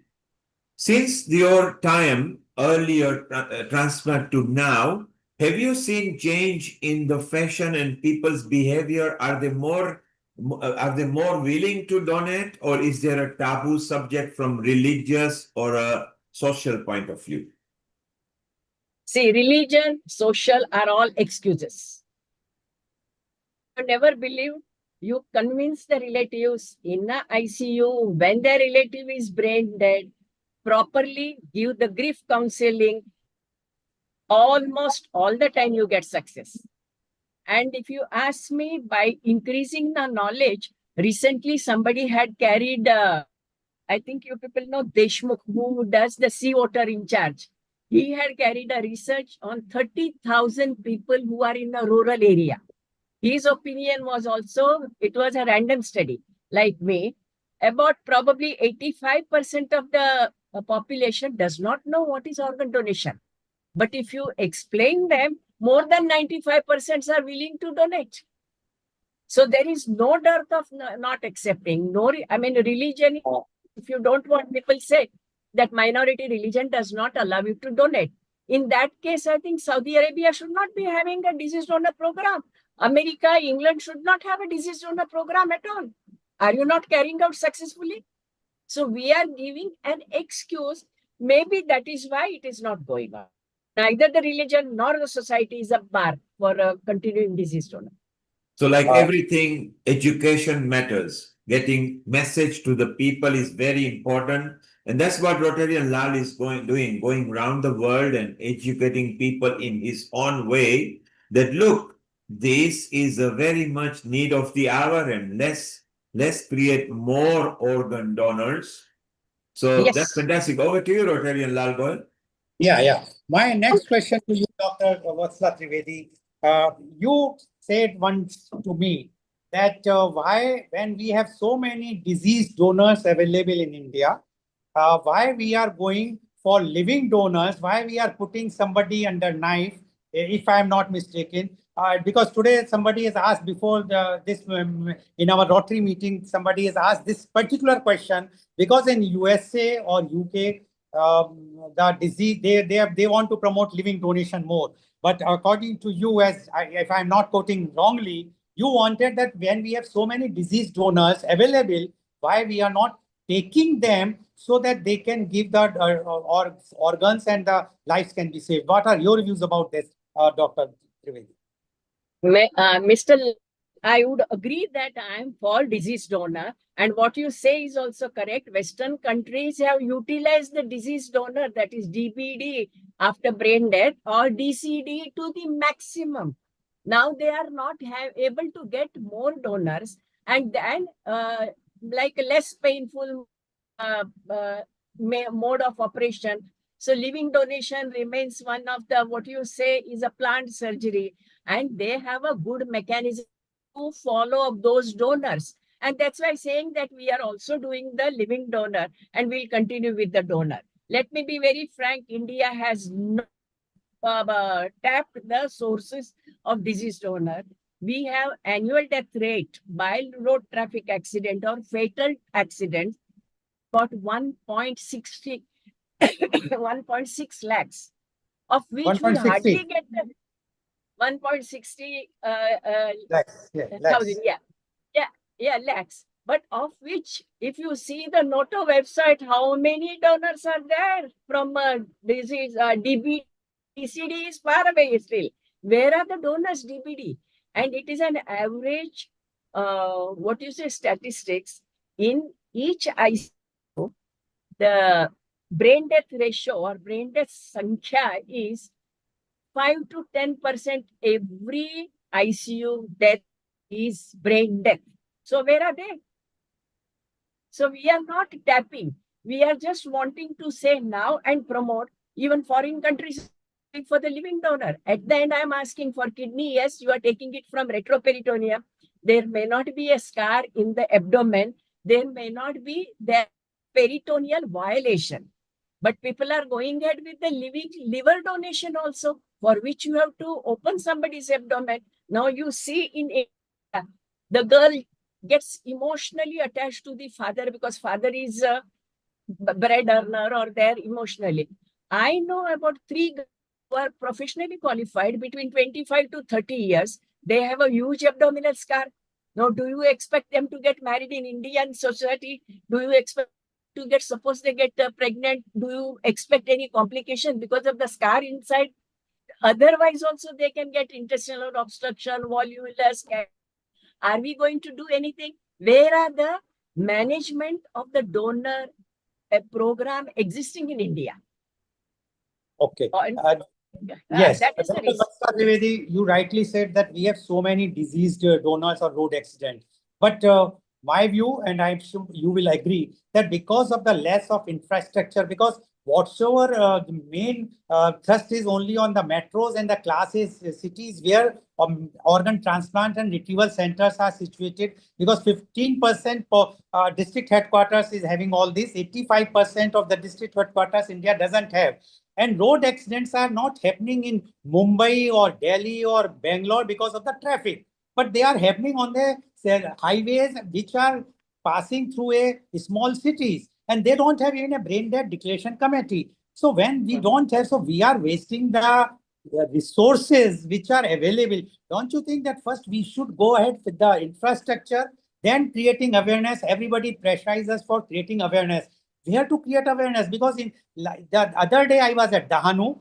You know Dahanu well, very close to Mumbai.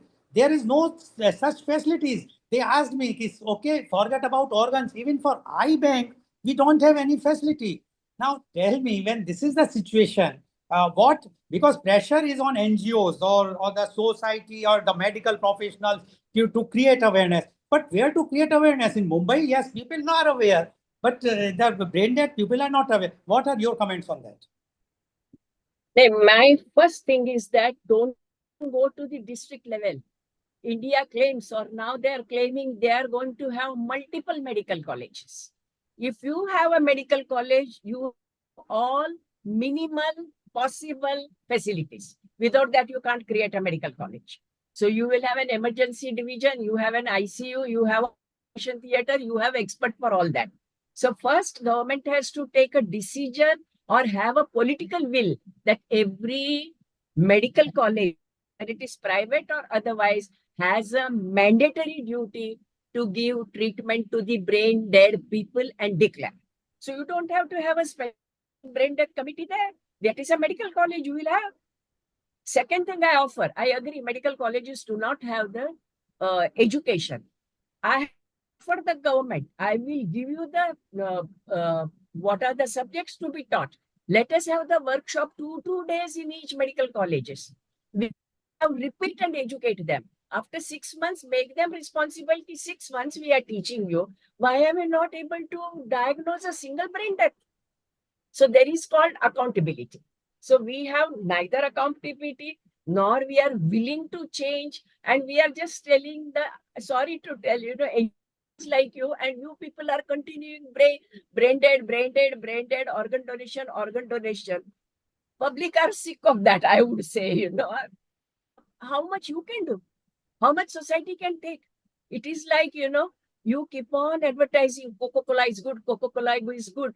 So every there is an advertisement for Coca-Cola, but you don't have the factory. Do you think public will follow you after some time? Sure. Okay, yes, you are right. When there is no factory, what the Coca-Cola will do. Now my thing, which I am coming to, very, very important thing. In all the things, when you are done doing, I know that you have done MCH long ago, but nowadays, any of the medical field, which in the education, there is no organ transplant curriculum in any of the medical colleges. Don't you think first they should introduce, so the doctors on the MBBS curriculum or the post-graduation curriculum, if we have this about organ transplants compulsorily taught to the medical students, they will definitely come to know about this. What is your view about that? Dr. Lal Goyal, I have created the curriculum and given to Maharashtra University of Health Sciences. And in 2008, they have given a letter to me that since that year, it will be taught. I think there are 44 medical colleges. And they are teaching because curriculum is mandatory. But what is happening? The houseman or registrar becomes, he knows what is brain dead. But if he is not given any facility, what is he going to do? Your boss is not wanting you to do. The deans are not wanting to do. He does not have authority to do. The seniors are supporting. Now seniors feel that they are not answerable. Nobody to ask them. Okay. So we are on auto mode. Okay. But this you are talking about Maharashtra. I had been to Bihar, UP, many other places. They don't have it. They no knowledge to add the medical students, or even the sorry to say, the faculty is not aware about organ donation or organ transplants. So that is why the challenge is. No, whichever state has asked me, that is West Bengal, Bihar, Odisha, Chennai, I have sent this curriculum. Everybody tells me that I have done a great job, but there is no outcome. Only one transplant took place in Bihar in last 10 years. That is a very shocking figure, but we have to live. Now, my one more question, where your views are very strong, and you says that why to glorify this organ donation act? Yes, why we are saying that organ donation is something which is very, very supreme and people should worship them, that he is a donor. What are your views about that? No, I am not at all believer of that view, not from today, long 97 I have started. And I was telling everybody, don't glorify. This is a normalization of the life.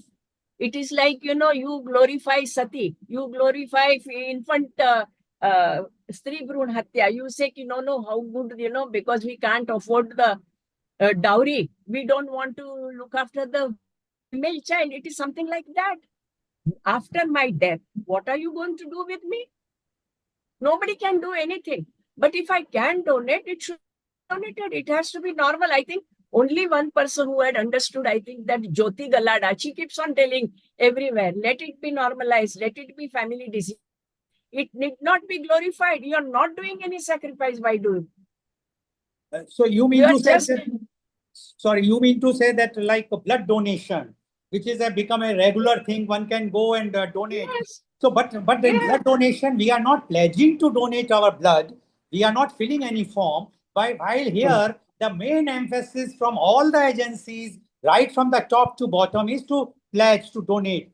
But do you think this pledging to donate, we are just wasting our resources? This not serving the purpose, because last year so many pledges have come place and only 1099 people were has donated the disease donation has took place. So do you think if we will not emphasize on pledging to donate organs, we must concentrate to create more infrastructure, educate more people so that people will come? What are your views on that? I agree. I'm telling Noto because they wanted to, or they are introducing in the school. I say, ki you are wasting your time, you are wasting your energy, and you are wasting your resources. How many pledges you have collected, out of which who are the donor? Do you have a statistics? There is no statistics for that. How will you get in such country? Somebody comes from Patiala, truck driver, and he dies over here. Whether he had pledged or not, do we have that infrastructure? And even if he pledges, today's law in India, the next to kin has to give, who is a legitimate heir for his body, has to give the consent. Now, from where we get that? So I think we are wasting absolutely our energy, and it is undue pressure on all the NGOs. That is what I feel. And the NGOs feel, government has, so we must do it. Okay. And now, one thing which is happening today in India very prominently is about the circulatory death. Do you agree that this circulatory death should be done in a very effective way, and we can say more lives will get more organs, or it is still in an infant stage? Because living will, although the Supreme Court of India has agreed that living will can be done, but when we know that even our will, which we pay, it takes months together, and anyone can challenge. Even if I have made a living will and everything, if suppose any hospital honoring that takes my organs, one of my relative, my kids, can file a case against the hospital and the doctor. What are your views about that? I am totally with you. See, DCD requires much more faster way of functioning, and then only you may be able to get the organs like liver, kidney, etc. Heart, lungs, possible. But DBD, where you have a breathing, DBD is a brain death, you have a breathing time for about 8 hours, 10 hours, where you get coordinated, well maintain the donor and take out the organs. When we have not geared up for that state, dreaming DCD will be a distant, what you can dream, I would say. When I was called to WHO, they were promoting DCD, and the WHO chief was that time, he said, Vatsala, will you promote DCD in your country? I said, sorry, sir, today's era, it is not possible. Let us first move DBD, get to some level, let everybody get trained how to respond to that situation. Then only you can make them respond much faster. Otherwise, Okay. you just imagine and leave it there only. Thank you very much. Yeah, yes, please. I don't believe in dreaming and talking. If it is not feasible, we should take the path which is feasible and do it best. Thank you very much, Dr. Vatsala Trivedi. You have given answers as frank as you are always on the phone with me, and you have not hidden or you have not suppressed anything. Although you have worked in the government and you are on the helm of this particular thing, you have started the brain death thing. If anyone would like to ask, Dr. Kirat Mistry, I can see you, Dr. Kirat Mistry. If you would like to ask anything from Dr. Vatsala Trivedi, you can ask. So that she will be able to answer, because this is from the Indian side. I have asked. Now Dr. Rotarian Kirat Mistry is the charter president of Rotary E-Club of Organ Donation UK. So if you have any question to Dr. Vatsala Trivedi. Thank you for enlightening presentation, and I'm really straight to your words. And this is what we need to do if we're going to change the dial, and we're going to change the organ donation. We have to work frankly and be honest with these institutions to talk and be transparent. So my question really is how do we really get transparency with all of the ROTOs, the SOTOs, the World Health Organization? How do we get them to work more in a joined up way to collaborate? Because that seems to be the challenge. No, I agree with you. I am totally with you. I cannot change the government policies, and I mean, the whole aim has gone into the different way. Probably transplant has become more a social event than a scientific event. Okay. Okay. Yeah. Thank you very much, Dr. Vatsala Trivedi. Please be there if you have. I know that your time is very precious, but I am so happy that you have given time and allow us to ask those questions, which are very, very important, because people always think what is the other side, but we have to see the other side, also other side of the coin. And you have shown the real mirror to all of us that this is the reality. Thank you very much, Dr. Vatsala Trivedi. I would like to invite my next panelist guest, and she is Rotarian Regina Gupta, as well as Rotarian Sunil Gupta. As I already mentioned, Rotarian Regina Gupta is the kidney donor to her spouse, Rotarian Sunil Gupta. And they stays in Sunnyvale, California, USA. Thank you very much, Rotarian Regina Gupta, to join and give your views. We would like to know your views on Indian Organ Donation Day, although I know that you are staying there, but your perspective about what has happened with you and what has taken it, why you have taken the decision to donate your kidney to your spouse, or why you have not asked him to wait for the deceased donor. Anyone has inspired you, or it was your own will that you have decided to donate? Rotarian Regina Gupta, please unmute yourself. Please unmute.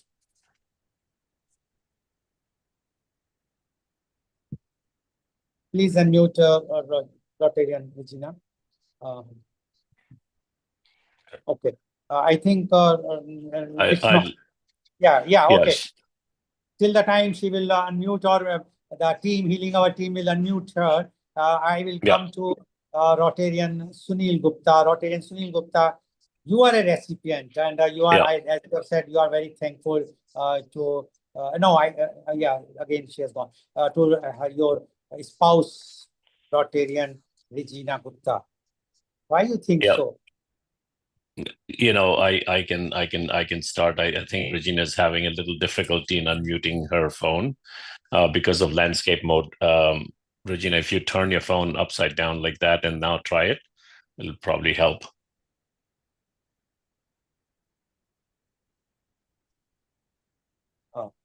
Okay. Once she does that, let me give you my perspective, and then we'll come back to her. Right.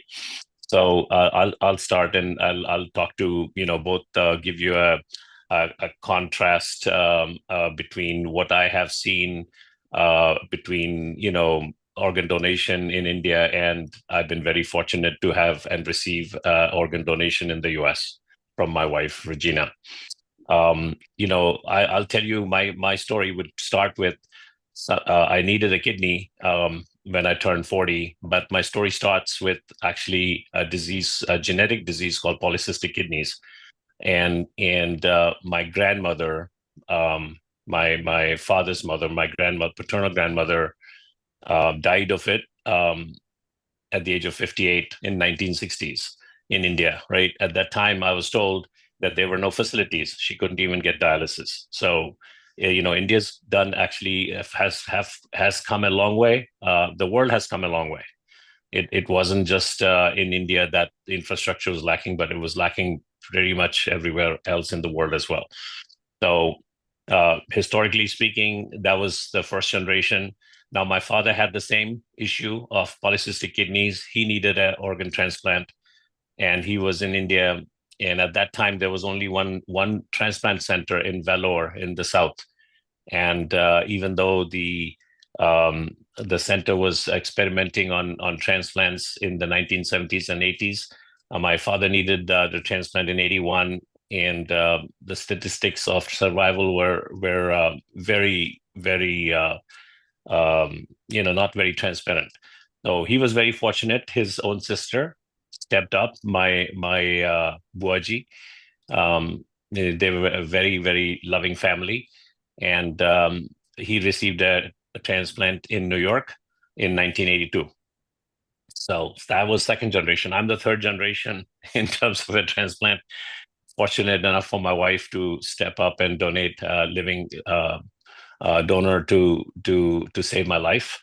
And she's on this call, and I know the previous speaker said there's no need to glorify, but I have to tell you, it's not that easy to step up and be able to be a donor. It may be easier to have a deceased donor when you're gone, but not easy when you're a living donor. And I have a living proof with my spouse and my wife on this call, and I'm eternally grateful to her. Let me see if I can get her on and talk about how come we don't have enough living donors. In the previous segment, I talked about there is a need for the living donors to step up. I mean, there are other ways if you're not a match. I mean, there are things like swaps, there are things like chain donations that can be done. I mean, India has a different problem of having enough road accidents and brain dead donors and things like that are not being utilized. But here in the United States, we see in the Bay Area, the period is so long that a lot of people actually die up waiting for organs on dialysis or other things. So it's not a matter of advancement of society or access to medicine or infrastructure. It's something fundamentally as a human being, we just like to receive and not like to give. And I thought that'd be a nice perspective to listen from my spouse, from my wife, Regina, why she donated, right? And what it would take for more people to come up and save their loved ones that need an organ first, right? We can talk about disease donation. Okay, before I will go to Rotarian Regina, I have one question to you, Rotarian Sunil Gupta, is you gave the figure of USA, so many people are dying. I can give you the exact figure, exactly the approximate figure of USA. Approximately the mortality is about 6,700 in last year, which although the population of India is 4 times larger than the USA, but if you multiply 6,700 to 4, it is not even 30,000. While in India, the figure which is Noto is giving is more than 5 lakhs. So it is not that India is having a good situation. It has not. It is, and this figure is constant in India for last 9 years. It is not. They are not giving the actual data because they don't have the actual data because of the state subject. Health is a state subject, although it is also a state subject in your country. But here they don't have those figures. So my question to you is, when this is the situation, we can understand because you have less number of disease donors or the brain dead donors. That's why you want to promote more living donors. While in India, we have so many brain dead people whose organs are wasted. As the official figure says that about 3 lakhs people are declared brain dead last year, out of which only 1,099 donated. Don't you think it's a very, very alarming, although it's an Indian organ donation day today? No, I think the numbers are alarming, but as you said, India has other development issues, right? Number one, I'll tell you, when I actually come for a visit to India, my own doctor's transplant team tells me I have to be very careful with immunity, right? Because it's not just a matter of doing the surgery and the infrastructure. Transplantation itself is the start of a journey, right? I'm very fortunate. I'm living 15 years after a transplant, right? So the statistics is, if you look at the major success of a transplant program is survival, right? That's what, it's not just saving lives. That's the start. but survival to 1 year, 5 year, 10 year, and beyond.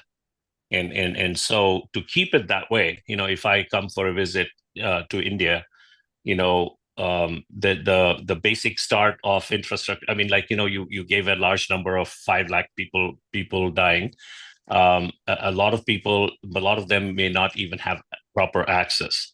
Even the dialysis in India. I remember with my father's time, it was so bad. The hemodialysis was so bad that he got a foot drop as a result of it was a side effect. And when he came to the US and he had dialysis, the doctors here said, well, the parameters were not dialed correctly, where he was getting dialysis in India.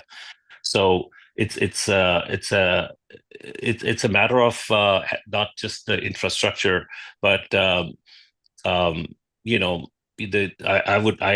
don't want to say it's about cleanliness or hygiene. Generally speaking, right? The doctors are top notch. The caring staff is top notch. But when you step on the streets and you get some waterborne illness or an infection, right? No amount of infrastructure is going to help you, save that organ. So there could be a death because of that, right? Even post transplant. Okay. Issues. Thank you, Rotarian Sunil, for giving your views. Rotarian Kirat Mistry, would you like to ask a question to Rotarian Sunil Gupta, Rotarian Kiran Mistry? Yeah, thank you. I think it's important. Your stories like yours is how we get more people coming forward. And like we've got a number of living donor pairs, who have husband and wife, mother to daughter. And we take them out to events, we've got Navratri coming up. We've got 2 days where we will get them and actually raise awareness and try and get people to come forward. Even when the people who have a kidney diagnosis, even in the transplant centers, we need to try and, we've got this peer network now set up through WhatsApp where somebody who's going to start dialysis, they will get that, peer support. So how when you went through the journey in San Francisco, what support was available? Because we're finding from our donors, our recipients particularly, and the donors, the mental well-being, the mental health is a big challenge, and there was no support. That's a fantastic question, and you're absolutely right. I mean, when somebody gets diagnosed in the first place and has to get on dialysis, the first mental awareness or challenge that comes in, of course, the why me question, right? Why did it have to happen to me? And then, the world comes tumbling down on you, thinking, okay, it's eventually tied to mindset A, which is like the fear of death is what looms on you, right? And a lot of the patients that need organs have to face that. Fortunately, I had a very good friend, a close friend who had a kidney transplant. So he was part of my support network, and he actually helped me walk through the hope of, at the time I did not know my spouse was going to step up, right, and donate her organ. But it's very important to build that hope for the people that are needing an organ to see the light. And then and of course there's psychological screening also when you have to be put on a waiting list about whether you're a right fit or a candidate for a transplant or not. And one of the major aspects of that is motivation of contribute and live the rest of your life and contribute positively to society once a organ has been given to you. Because somebody has to pay for this organ transplant, and in the Western world, at least in America, right, it's the insurance companies. And they are very, very quick to deny you transplant because they don't want to pay. I mean, transplant costs about $500,000 in the United States. So unless you're a positive and physically or mentally motivated individual, and also not doing drugs and other issues that are self-destructive in nature, you're not a good candidate for a transplant. But you're absolutely right. Mental awareness is and mental motivation is key, and the support network is important. Both Regina and I are part of advocates in the California area for talking to new transplant pairs So we extend our experiences to them and walk them through to make it, easy for them to understand what happens next. Okay, thank you very much, Rotarian Sunil Gupta. Please be there. I can now see Rotarian Regina can unmute. So, Rotarian Regina, again, I am repeating the same thing. At the time when you were told that your husband requires a kidney, and why you have taken the decision to donate the kidney to your husband, whether you were being discouraged by your family, friends, and all those who are associated with you, or you are quite strong enough at that time to take a decision to save, although I'm sure that people might have told you that you are going under knife, might be lots of problems afterwards, how you are going to get, because in earlier of the segment, somebody says that if you require a kidney, God forbid, what will be your situation? So all those types of things might have put in your mind, but you have taken a decision. Why you have done it, your views about that, Rotarian Regina Gupta, please. Thank you very much for having me here this evening. So it was important for me at that time. My daughter was 9 years old. And it was important for me to see that she had her, dad around for her, growing up, graduating high school, college, and just for all the milestones in life. And more than anything else, I felt at the time that it was human for me to do, what I needed to do to help my husband. And be alive for all of us, for his mom, for his brothers, for me, for Simran, my daughter. And I have to say that I had a great support system. My dad at the time was alive, and my family, my aunts and uncles and cousins, everybody encouraged me to do that. More so, my colleagues at work, when I discussed this with them, that I was going to be donating my kidney to Sunil, everybody supported me, let alone my friends at the club where I went to exercise every morning. For one whole year, I had the support of exercising, meeting at 4 a.m. All these ladies, 8 of them every day would meet me, would work out with me. They brought me vitamins, just all the healthy stuff that I was supposed to do to get ready. So the amount of support I had from family, from the society, from friends who lifted me up each day. So I never had a doubt of changing my mind on that aspect. I belonged to a dance school at the time, and I was dancing once a week with these ladies. I remember when my teacher announced to the group that Regina is going to be out, donating her kidney to her husband. That evening when I got home, I got an email from one of the dancers in the group saying, "Why are you donating your kidney to your husband?" So, and she was Indian. And I have to tell you, I felt like there was a huge stigma in our society of not supporting this. Very different than the women that I worked out at the club, the colleagues I had, who pushed me saying, "You could do this, what do we need to do to help you, to reach your goal?" In between, there were some health challenges, but I have to say that, when you have positive people around you, nothing matters. And I got through this with the society, yeah. And I also have to tell you that a few years later, after the donation, I was diagnosed with ovarian cancer. So I'm sitting here with a lot of missing organs today, but I live a very normal life. I travel, I continue to exercise every day, and enjoying life at, every aspect of, what I want to do. So I'm very fortunate and call myself very lucky. Yes, God bless you, Rotarian Regina. You have made a very, very important point, and that is, it is not only the family support, but the community support, the society support, the society help to build your mental strength is very, very important. As Rotarian Sunil has mentioned initially, that there is a lot of challenges mentally once you diagnosed with the kidney problem. but the donors to get the support from the society is also very important. It means, you mean to say that we have to even educate the society to support those who have decided to become a living donor, because that is where the society plays a very, very important role. Do you agree that the society or the community can play a very important role as you have faced, or do you think that it is only your own wish or your family that you can donate the organ, or anyone can donate the organ?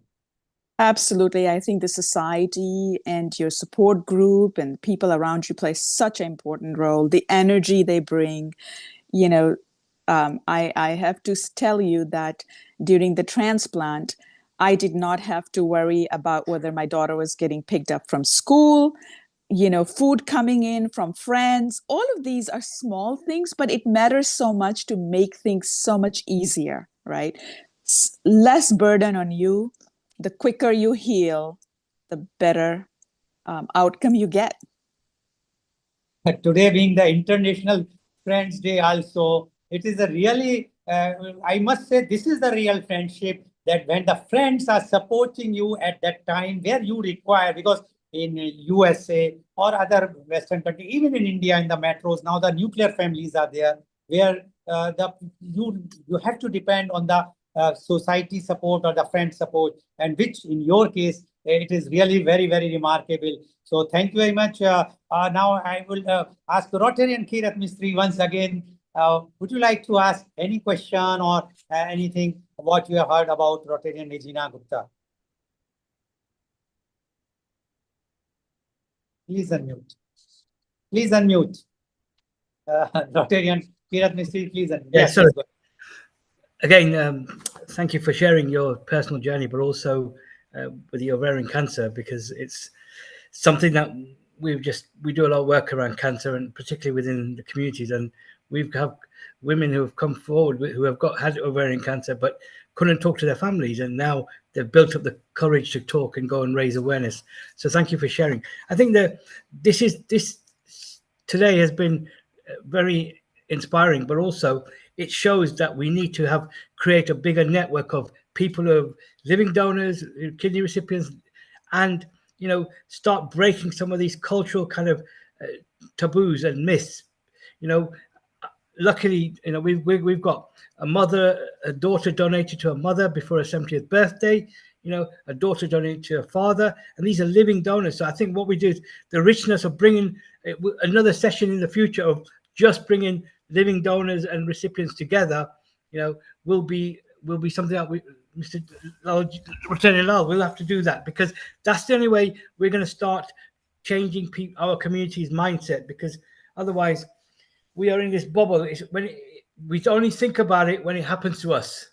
So we have to start educating others. So, Regina G, in terms of the message, what would your message be? We've got lots of viewers around the world in terms of the importance of, coming forward as a living donor. I think for me, it was looking at the situation and just being human, right? I mean, we all have a purpose in this journey, and I think that purpose has to be spoken about more, right? Living the world a better place and taking care of people around us. My dad's not alive, but when I was discussing this with him, he said, "You must do this. What's your purpose?" And it still comes to my mind all the time. The guy stood next to me, and said, "You got to do this. You got to do it for Sunil, got to do it for Simran, and for all of us." So encouragement, I think, is such an important part of our journey, right? Within friends, within families. And I often speak about this at different events here about, getting people just to think about the purpose. Like, okay, thank you very much.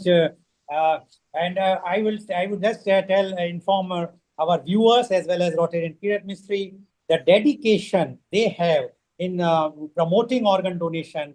As you know, the time difference is so that even on Sunday early morning at 6:30, the Rotarian Sunil Gupta joins and attend our board meeting or our regular meeting. This shows the dedication, and the Sunday early morning to wake up, and especially a kidney recipient or a kidney donor is not as easy. But because they have decided to spend their time for creating awareness in the society and to do something to give back the society, because the society is giving them a new life. Like society has supported Rotarian Regina, and so that's why I must give credit to society also, and that's why they are repaying back. Hats off to you, both of you. Thank you very much. Please be there. And meanwhile, I would like to introduce my next panelist guest, and he is Jain Ratna Rotarian Deepan R. Shah. Jain Ratna Rotarian Deepan R. Shah is a pharmacist, microbiologist, medical technologist, CTBS, ATB certified. He is the tissue donation chair of the Rotary Club of Organ Donation International. He is a surgical, skin, musculoskeletal, and tissue bank recovery specialist at MTF Biologics, NJSN affiliated New Jersey, USA. Rotarian Deepan Shah brings expertise in pharmaceutical sciences and microbiology to tissue banking and organ donation. He managed his grandfather's pharmacy chain, established 1947 in India, taught biology at high school and college levels, and served with the Indian Red Cross Society. His key achievements are first Asian Indian ambassador for organ tissue donation by NJSN, founder president of Points Plus AG1, founder and formulator of Edivir Ayurveda Herbal and Botanical. Rotarian Shah is very active in charitable work through Rotary Club of Petlard with additional experience in agricultural work alongside his grandfather. His multifaceted career spans healthcare, education, business, and community service with particular focus on bridging cultural barriers in organ and tissue donation awareness. Welcome, Jain Ratna Rotarian Deepan R. Shah.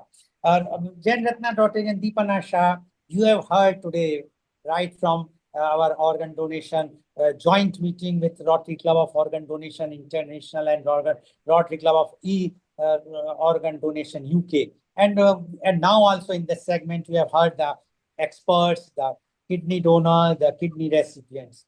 And we would like to know your views, because you are working very closely in India also through the charitable organization set up by you, as well as you are doing lots of work in the USA. And you know the first-hand information because you are dealing with the tissues every day. We would like to know your views on Indian Organ Donation Day. Jain Ratna Rotarian Deepan Shah, please. Rotarian Lal Goyal, just before Deepan speaks, and Deepan has been here on Healing Our Earth before. He brought so much information there from America. Kirit, you got an announcement to make?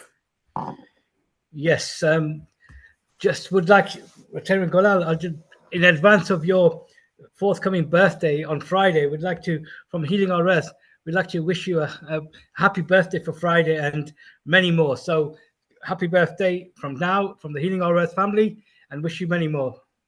A happy birthday from here in India. Many happy returns of the day. I don't have a good voice like Amrita ji, so I won't sing happy birthday, but I will send you a message on Friday. Okay, okay, thank you very much. I'm definitely, I want your wishes that whatsoever remaining life of mine should be dedicated for the creating organ donation awareness. That is what I want. Blessings, good wishes, and gifts from you all. Thank you very much. Yes, coming back to Jain Ratna, Rotarian Deepan Shah, please. Yes, sir. Thank you very much, dear Mr. Lal Goyal.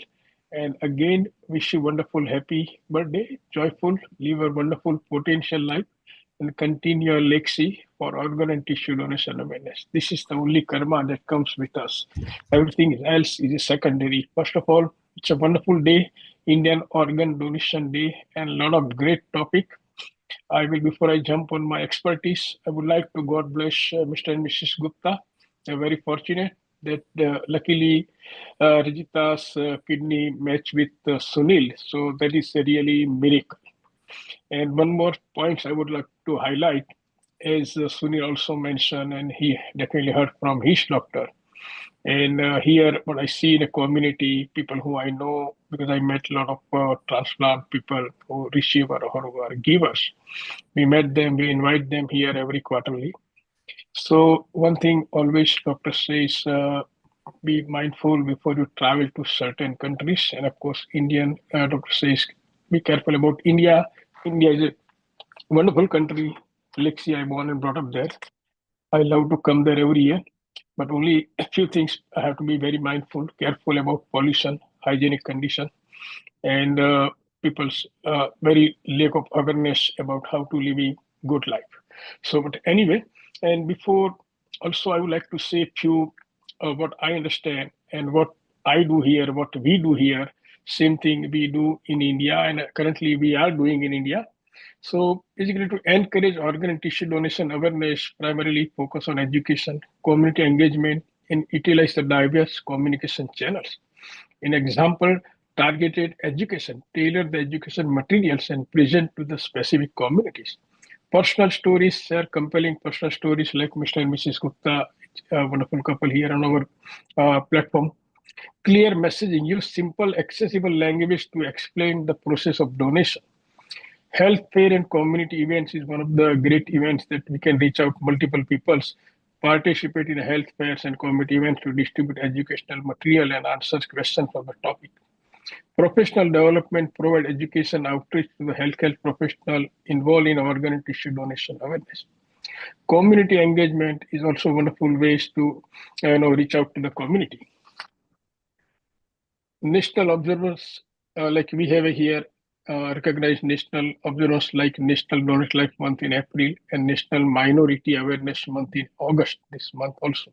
Raise awareness, celebrate the gift of donation, multicultural outreach, engage the diverse community through the cultural sensitivity outreach program, like Navratri, what Kirit says.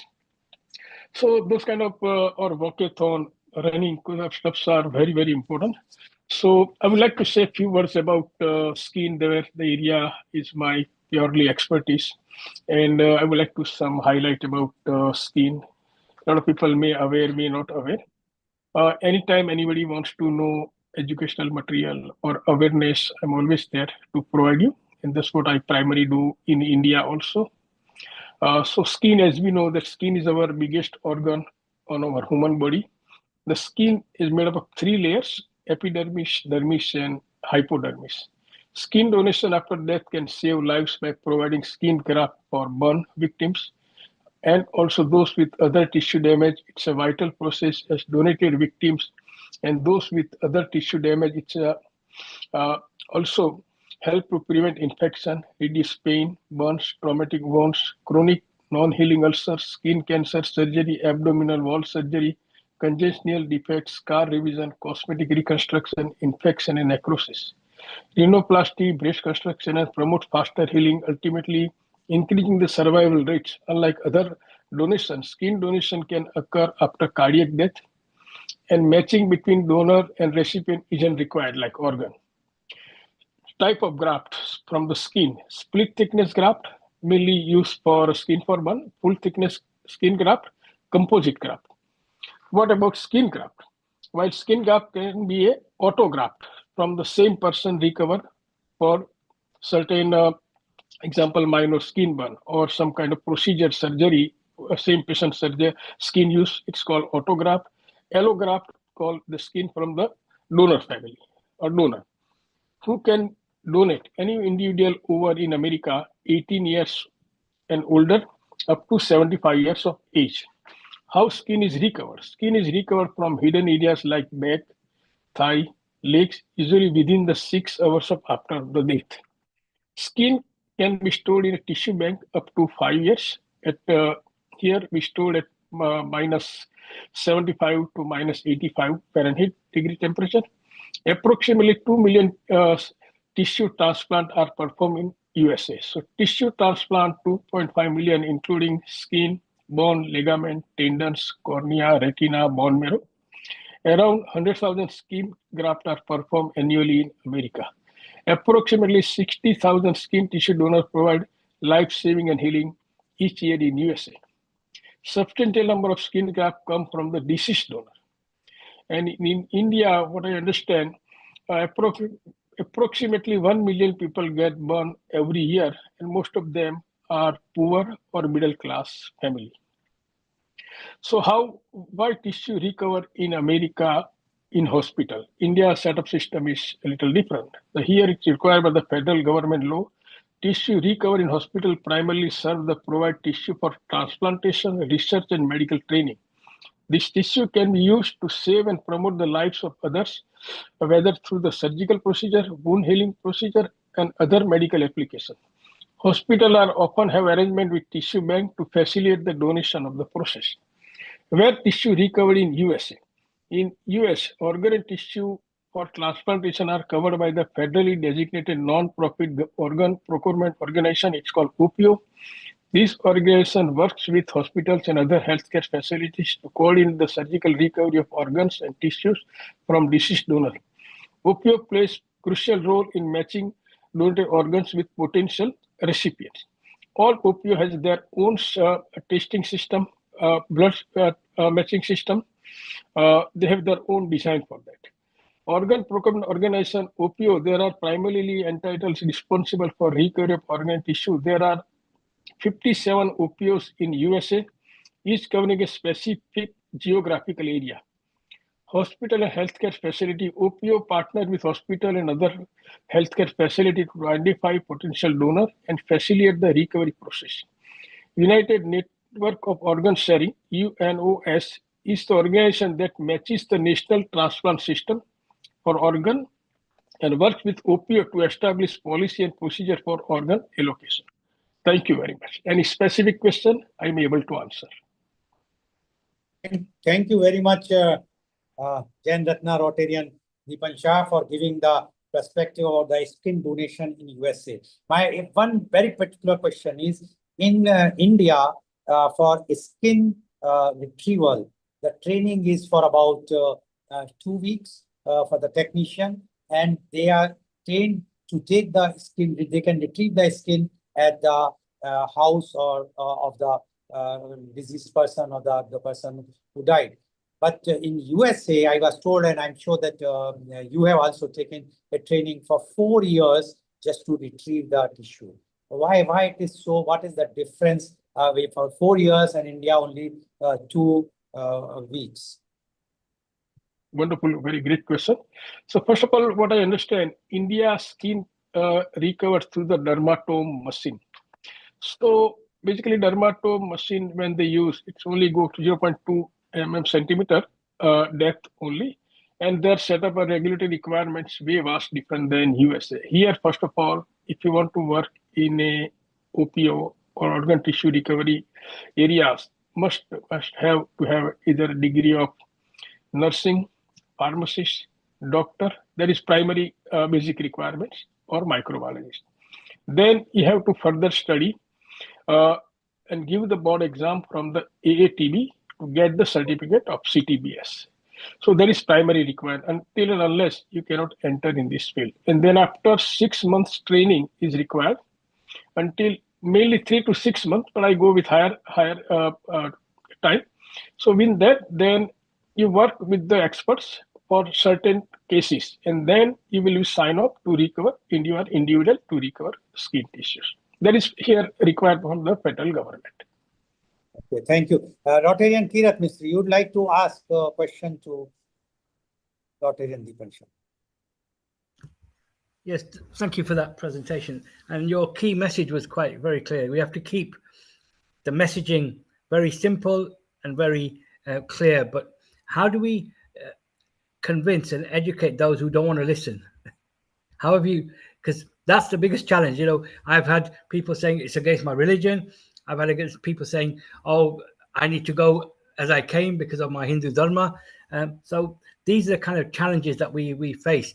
But my simple question is, forget the religion. You or your loved one needs this organ. Are you taking it? And they say yes. So then that's how I counteract it. But what would you be your words of wisdoms around that? Yes, very wonderful. Very great question. So, classic example, we have Mr. and Mrs. Gupta. So we a lot of time invite people who donated, people who are recipients. We ask them to share their loved one story, right? Every story has a miracle. every story they pass through. They grind through a lot of stuff. Also, I met a lot of religious leaders here, including pastors. Our Bhatta Raggi Swami, Mr. Goyal also knows. I met Jain Muni Maharaj. I met Swaminarayan religious leaders. I met Hindu religious leaders. And I make Muslim religious leaders also. And when I talk to them one on one, when I personally, everyone no religion object about donating organ or tissue. The only things it's a myth and unawareness of people. So when we have a properly, explain, elaborate why it is important. Being healthy, we are in heaven. But if something goes wrong in our body, then we know, family know how it is suffering. It is mentally, emotionally, spiritually. So always a case study, right way we approach, right audience we approach, and that way multiplies it. Use a lot of different tools. Okay, thank you very much, Rotarian Deepansha. Please stay. We will be coming to the next round when our all other participants will ask the questions.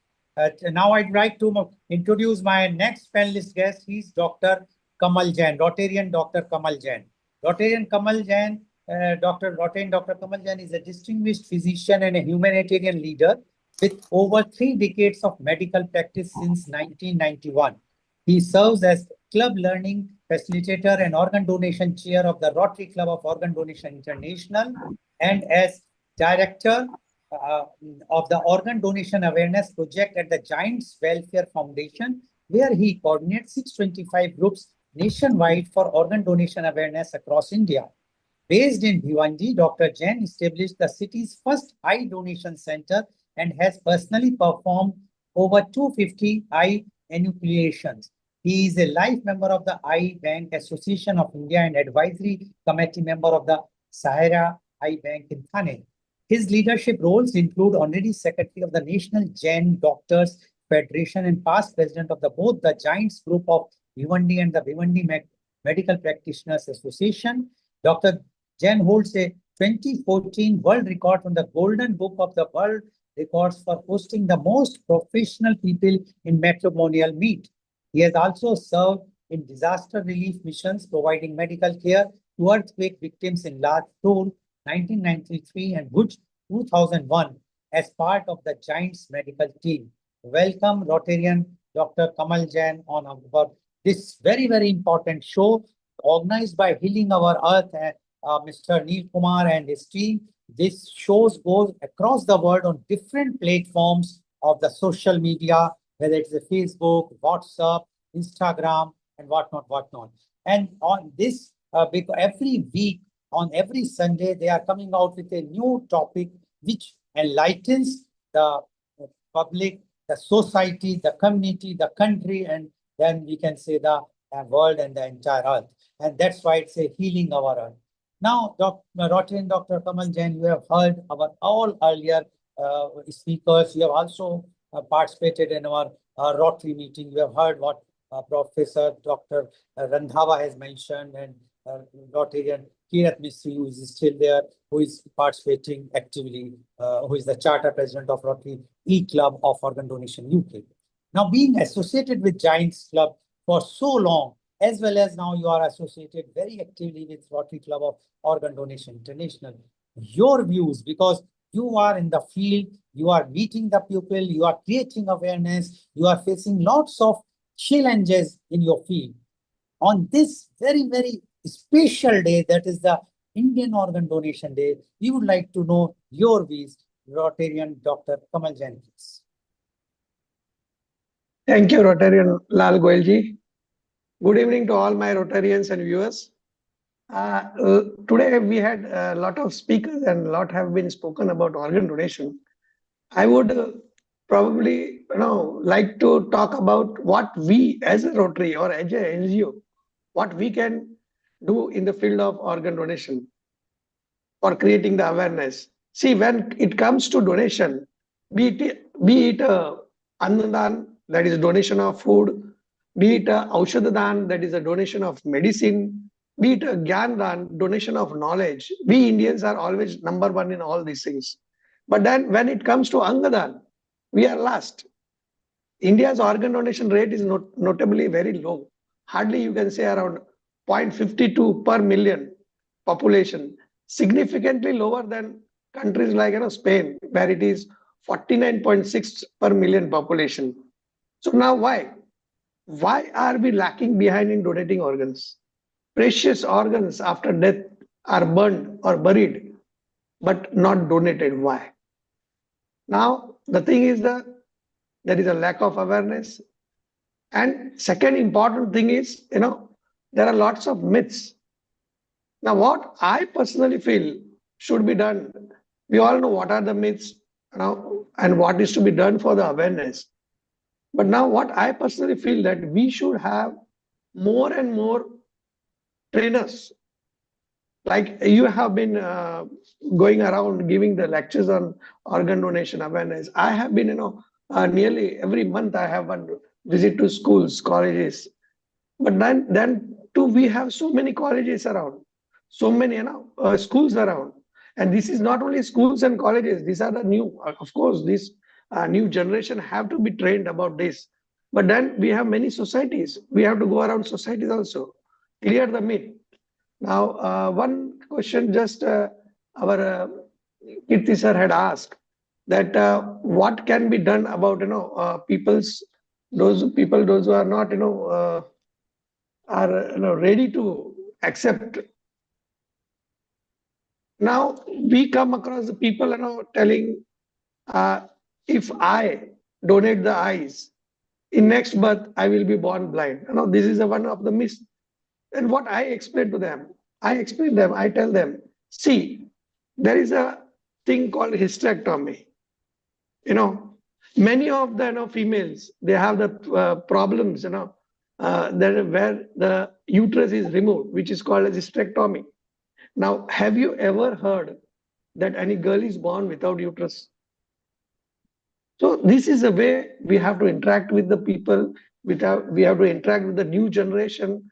And there are a lot of things which have to be done. So as an NGO, what we Rotarians can do, we can, help, give a application to government, tell them that, one of the things which can be done is like the person who donates blood, they get a donor card. Then why don't a family who donates the organ get a donor card, that in future, if their family, any of their member of their family, requires organ donation, then they should be the first in the waiting list. So these are the suggestions what we can give to the government to be done. These are the laws which government can pass. Then we should also see about the cost factors. In India, cost factor is a big thing. Lot of population is a middle class or lower middle class. Cost has to be brought down. And then, as we always say, that charity should begin at home. All our Rotary members should be educated what is organ donation. All groups. Here in my Thane district, there are a lot of Rotarians, a lot of Rotary groups. Now, we should go to each of the group and have a lectures. We should request them to have lectures first for our members. Our members should be thorough with what is organ donation. So this is a way we can increase more and more organ donation ambassadors who can promote organ donation. Now, lot has been said about that organ donation is not having pick up. We are not getting too much of organ donation. It's not to be demoralized. 10 years back, we hardly had anyone talking about organ donation. And now we have many NGOs, even government is doing a lot. And I believe that in coming 5 to 10 years, we will have a lot of things and a lot of improvements in this field. So these are all the things. And thank you. Thank you for giving me the opportunity. Thank you very much, Rotarian Dr. Kamal Jain, for giving your views. My question to you is, as you have mentioned very rightly, that we have to create more and more awareness. And you have mentioned about Rotary. Don't you think that at least 1 or 2 member of every club should be made brand ambassador by training them train the trainers, or I must say that those members who are really interested to be trained, so that they can educate the entire club, and then those club members can go and spread the message. Instead, I am going, you are going, or very few of the persons who are speaking now and then, and this thing. As you rightly said, there are so many schools and colleges, so many institutions, so many what not for to cover those things. I'm not talking of infrastructure right now, but I'm talking where we have all those facilities. Why we cannot train, and especially the Rotary thing. Do you think we must go and put this thing strongly with the Rotary district as well as Rotary International to nominate at least 1 or 2 person to be educated by those speakers who can do it? Yes, yes, I fully agree with you. And this is the first question which I had, asked to the speaker. We should have workshops, This was answered by, I think, yes. Dr. Kirti. Yeah. Yes. Okay. Okay. So Now we must have workshops. We should have more and more trainers. And why not those who are interested and those who are in NGOs? They should be given the first preference. Yeah. Yes. Thank you very much. Now I would like Rotarian Charter President Rotarian Kirat Mistry to give his views and ask questions to Rotarian Dr. Kamal Jain. Please Thank you. Thank you. Thank you, Dr. Jain. I think you've highlighted that you go out to schools, colleges, etc. An earlier presentation from Dr. Hutchison is exactly that. She's training the young people now to be the messengers. I think what we need to do from the Rotary side is, yes, we need to create as soon as we have a new member joining, we have to train them, give them the tools to be able to go out there and raise awareness. So your training for trainers pack might be a solution. I know the Rotary Club of Organ Donation have produced a Rotarians guide for India purposes. So that's every Rotary Club should have that. From our point of view, the training is a good aspect. We train people who we don't train them. We call them ambassadors. They are living people, living recipients, donors, and families. And then they go out there and raise awareness, but they just need the confidence building and the sharing of knowledge of how to communicate that. So I think this is where you were coming to in terms of the work you're doing as well, in terms of trying to create more education. Okay, thank you very much, Rotary Mistry. Now, I think any questions from anyone who's participating, who are there, they are open to ask any questions to all our participants, all our speakers, or even to me or to Rotarian Kirat Mistry on this very, very special occasion of Indian Organ Donation Day, which has been brought to you by our Healing Our Earth and Mr. Neil Kumar and his team. So Thank you. Please go ahead. Thank you, Rotarian Lal. What we have diagnosed, what we have come to a conclusion today, that we need to have a central register, or we need to have a very good area where people can go and post their experience. I think this is a very good idea. Kirit, maybe later you can discuss with Nishit and our social team, and I will say yes to it. Let's create a very big, a group, maybe on a Facebook and a WhatsApp and also other mediums, and let's collate all the information, because within us we've got so much contacts that I think let's do what even Gurch mentioned the same thing. Two of the Indian Rotarians mentioned the same things. I think we have learned that we need to do that, and then maybe Kirit, maybe tail end of this year, if we could meet Swittings and Bob Blackman.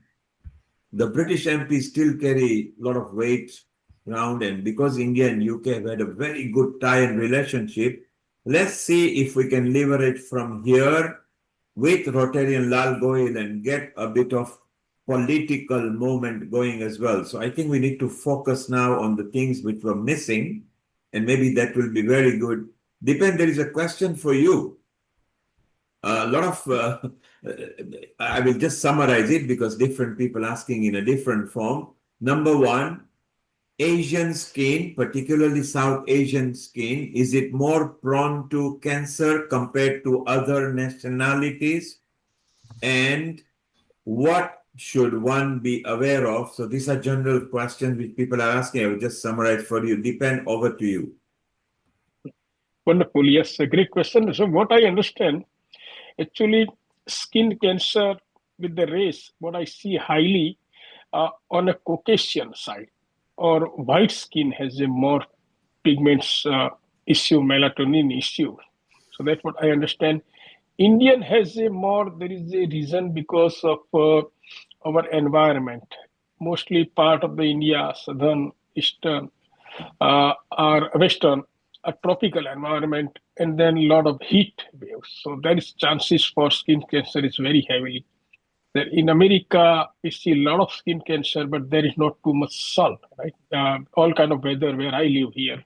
Summer is, of course, a very extreme summer, but mostly people, they don't stay outside until they do some activities, gardening or go to the beach. So there is nothing. Indian skin has a more viability of chances for skin cancer. Yeah, unless they don't know, they don't have awareness about how to protect themselves, use the sunscreen, use the goggles, wear the hat, stay on a certain time of the day, stay inside of the home, stay hydrated. Those things are very, very important.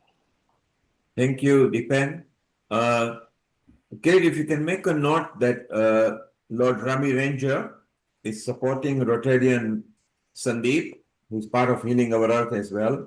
Maybe when Rotarian Lal comes here, I'll just introduce you guys, and if you could meet them, let's maybe create and start a session, maybe either in Commons or Lords, get the momentum going, because this kind of things takes 2-3 years before it comes to fruition.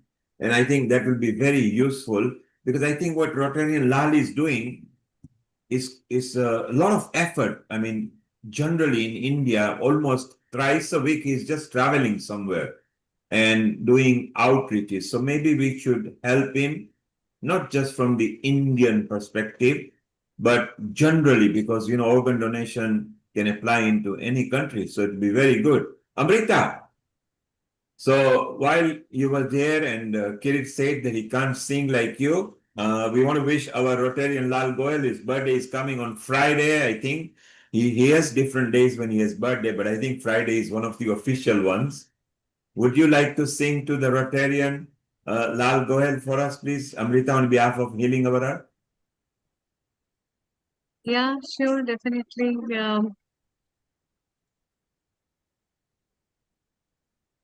So from everyone, I'm deciding whether I sing in Hindi or whether I sing in English. Any language, it's आपको fine. जन्मदिन की बहुत बहुत शुभकामनाएं और बहुत बहुत बधाई Lal ji. Happy birthday to you. Happy birthday to you, and may good God bless you with loads and loads. हम भी अगर बच्चे होते, नाम हमारा होता डब्लू बबलू, खाने को मिलते लड्डू, तो दुनिया कहती happy birthday to you.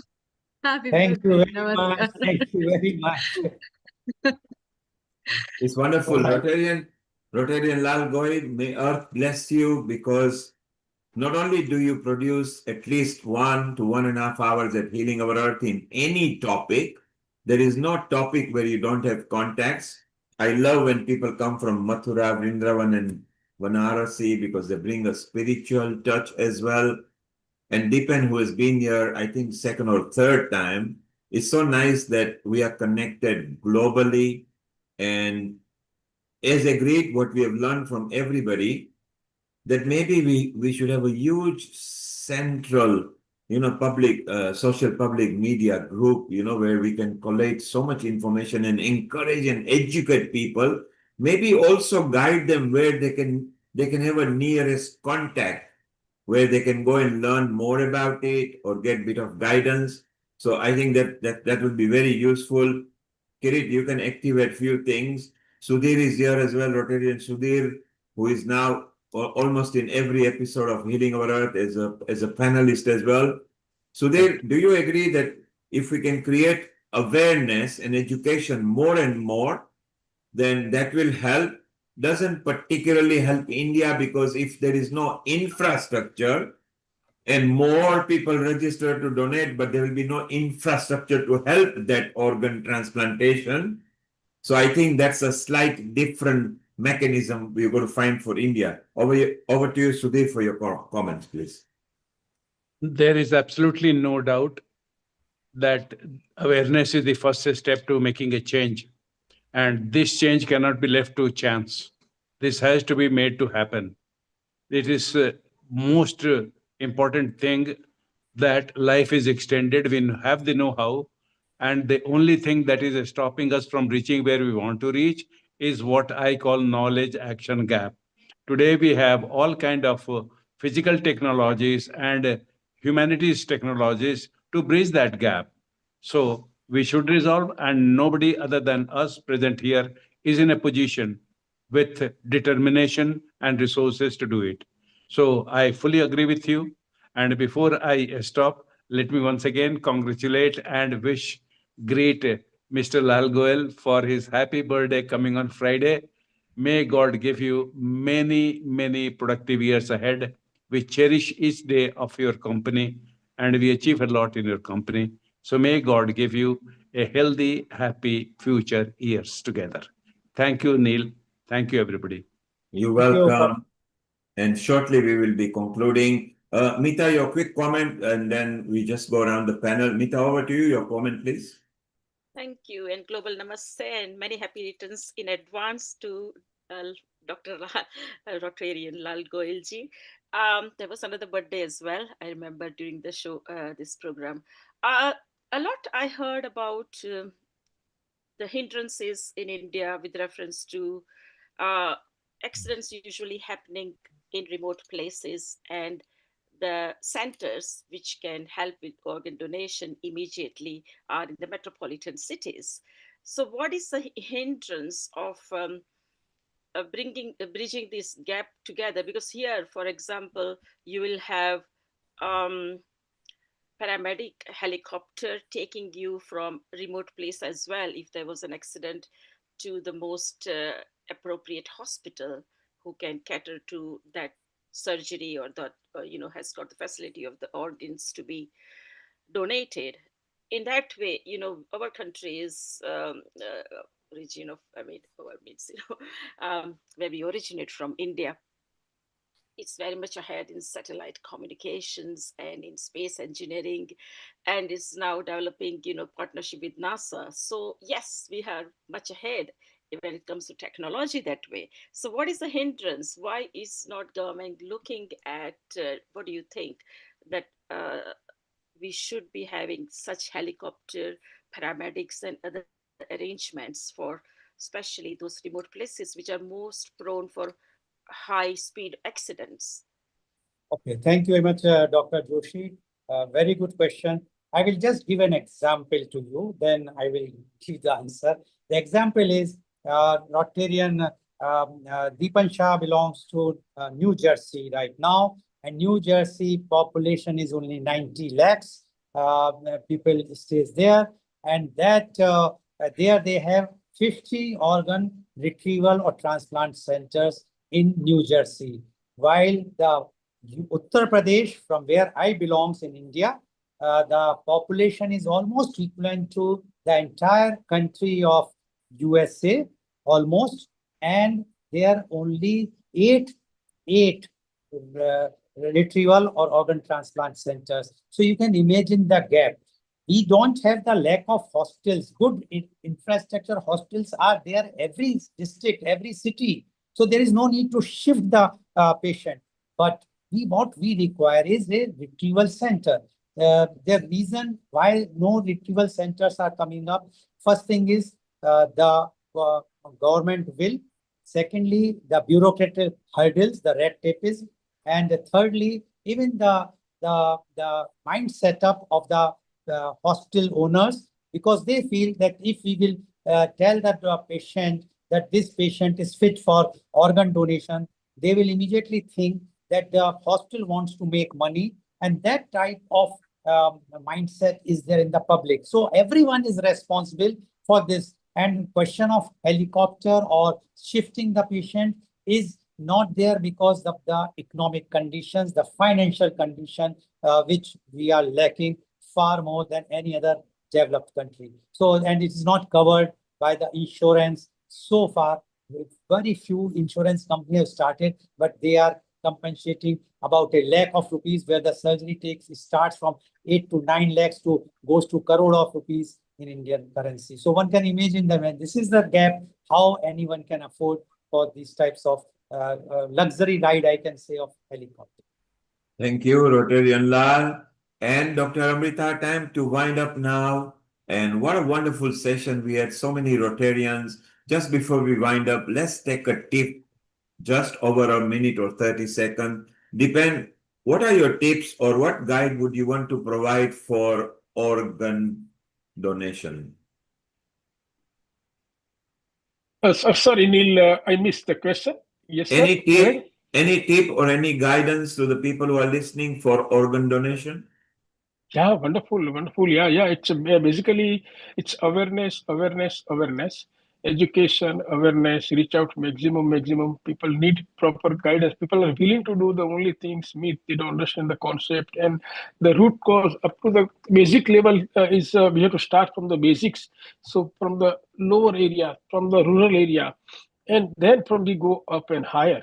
Because as we mentioned, as Mr. Goel mentioned also, okay, biggest challenge in India or anywhere, but India, I'm right now focusing on India. So they have a awareness issue is too much, and people don't have they don't have clarity about organ tissue, and this is one can start from the everyone's involvement. Government cannot do anything.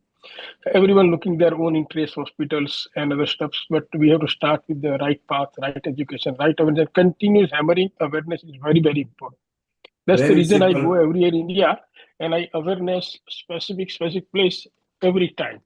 Now they are masters wherever I go. So that's only one thing I can give you advice. So Deepan is very clear. If you don't know much about it, at least make people aware or make them aware where to be aware from or get educated. So awareness. Education. Spread the message as best, as fast as you can. Thank you. Kirit, your message. Yeah, thank you. It's been a remarkable Organ Donation India Day today and the awareness. But I think what's coming out of this is what you said, Neil G, is that we need to create this network of the case studies, the donors, the recipients, and get them to come together. And through that, we will be able to then get the message out wider field. So that's what's coming out today. And we can start that through the Rotary, but we can do it wider in terms of all the contacts, because it's important to get the message out, and that will change people's minds. And so let's do it. We have agreed. In fact, Rotary are part of Healing Our Earth. They first approached us in the first pandemic year, where then I said, let's give you exclusivity, where they brought in so many people, and ever since so many Rotarians are part of Healing Our Earth. So Amrita, you, Kirit, and Nishit, if you could form, maybe let's start with a Facebook group page, which there are plenty, but they are on a protracted basis. If we can do one centralized consortium we're doing, and Healing and Rotary can do it together, we will propagate it and give Rotary a plug on it, definitely. So let's do it. It's a perfect time. Deepan, you can help in America. We got so many countries who are connected to us. Let's just do it, because this is a good cause, and who knows whose life we may save. Over to you, Rotarian Lal Goyal, and your comment, please. Thank you, Neil Kumarji. First of all, I would like to thank Healing Our Earth to give this platform. And this shows like everybody has mentioned about the awareness. Awareness starts if we will give time. But the unfortunate part in India is that the media houses are not giving that much time. They can give time only on this type of occasion like Indian Organ Donation Day, etc. But what about other days? Why they are not coming out with this? Secondly, as rightly Mr. Rotarian Deepan Shah said, awareness. But to create awareness, where if we are talking to those remote areas or those cities, even Class A cities, Class B cities, The remote question is infrastructure. So the emphasis has to be done, all the stakeholders, whether the government or the bureaucrats or the politicians or the NGOs or the civil society, educationists, philanthropists have to come together and create such an environment. They should understand one thing, which I would like to just say, that as per the latest survey done in Bangalore, which is like a Silicon Valley of USA, 20% of the population of the IT people are suffering from organ failure. This is a very, very alarming thing. The young generation has to understand this message to go to them, that this is not for the elderly persons like us. This is very important for them because we have completed our life, we are on bonus, but they have to have full life. And if they will not change their lifestyle, because the lifestyle has to be changed, that is also a very, very important message. Please keep your organs healthy.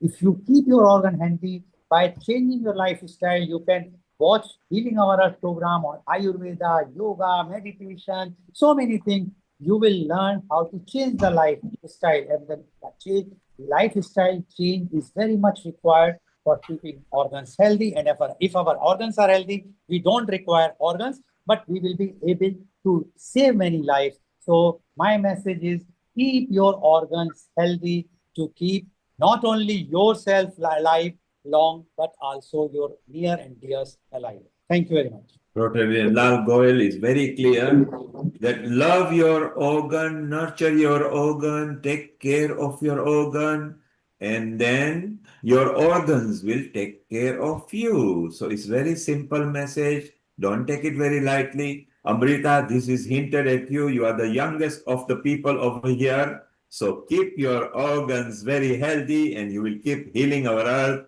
very healthy too. So let's take a comment again from Lata. You've been listening. Your quick comment on what you have learned today on organ donation. Good evening, everyone, and a global namaste. What I've got, the message coming clear is that it's a very emotional and sensitive operation, and it should be tackled with a lot of delicate sensitivity and the emotional understanding of all the implications that are involved.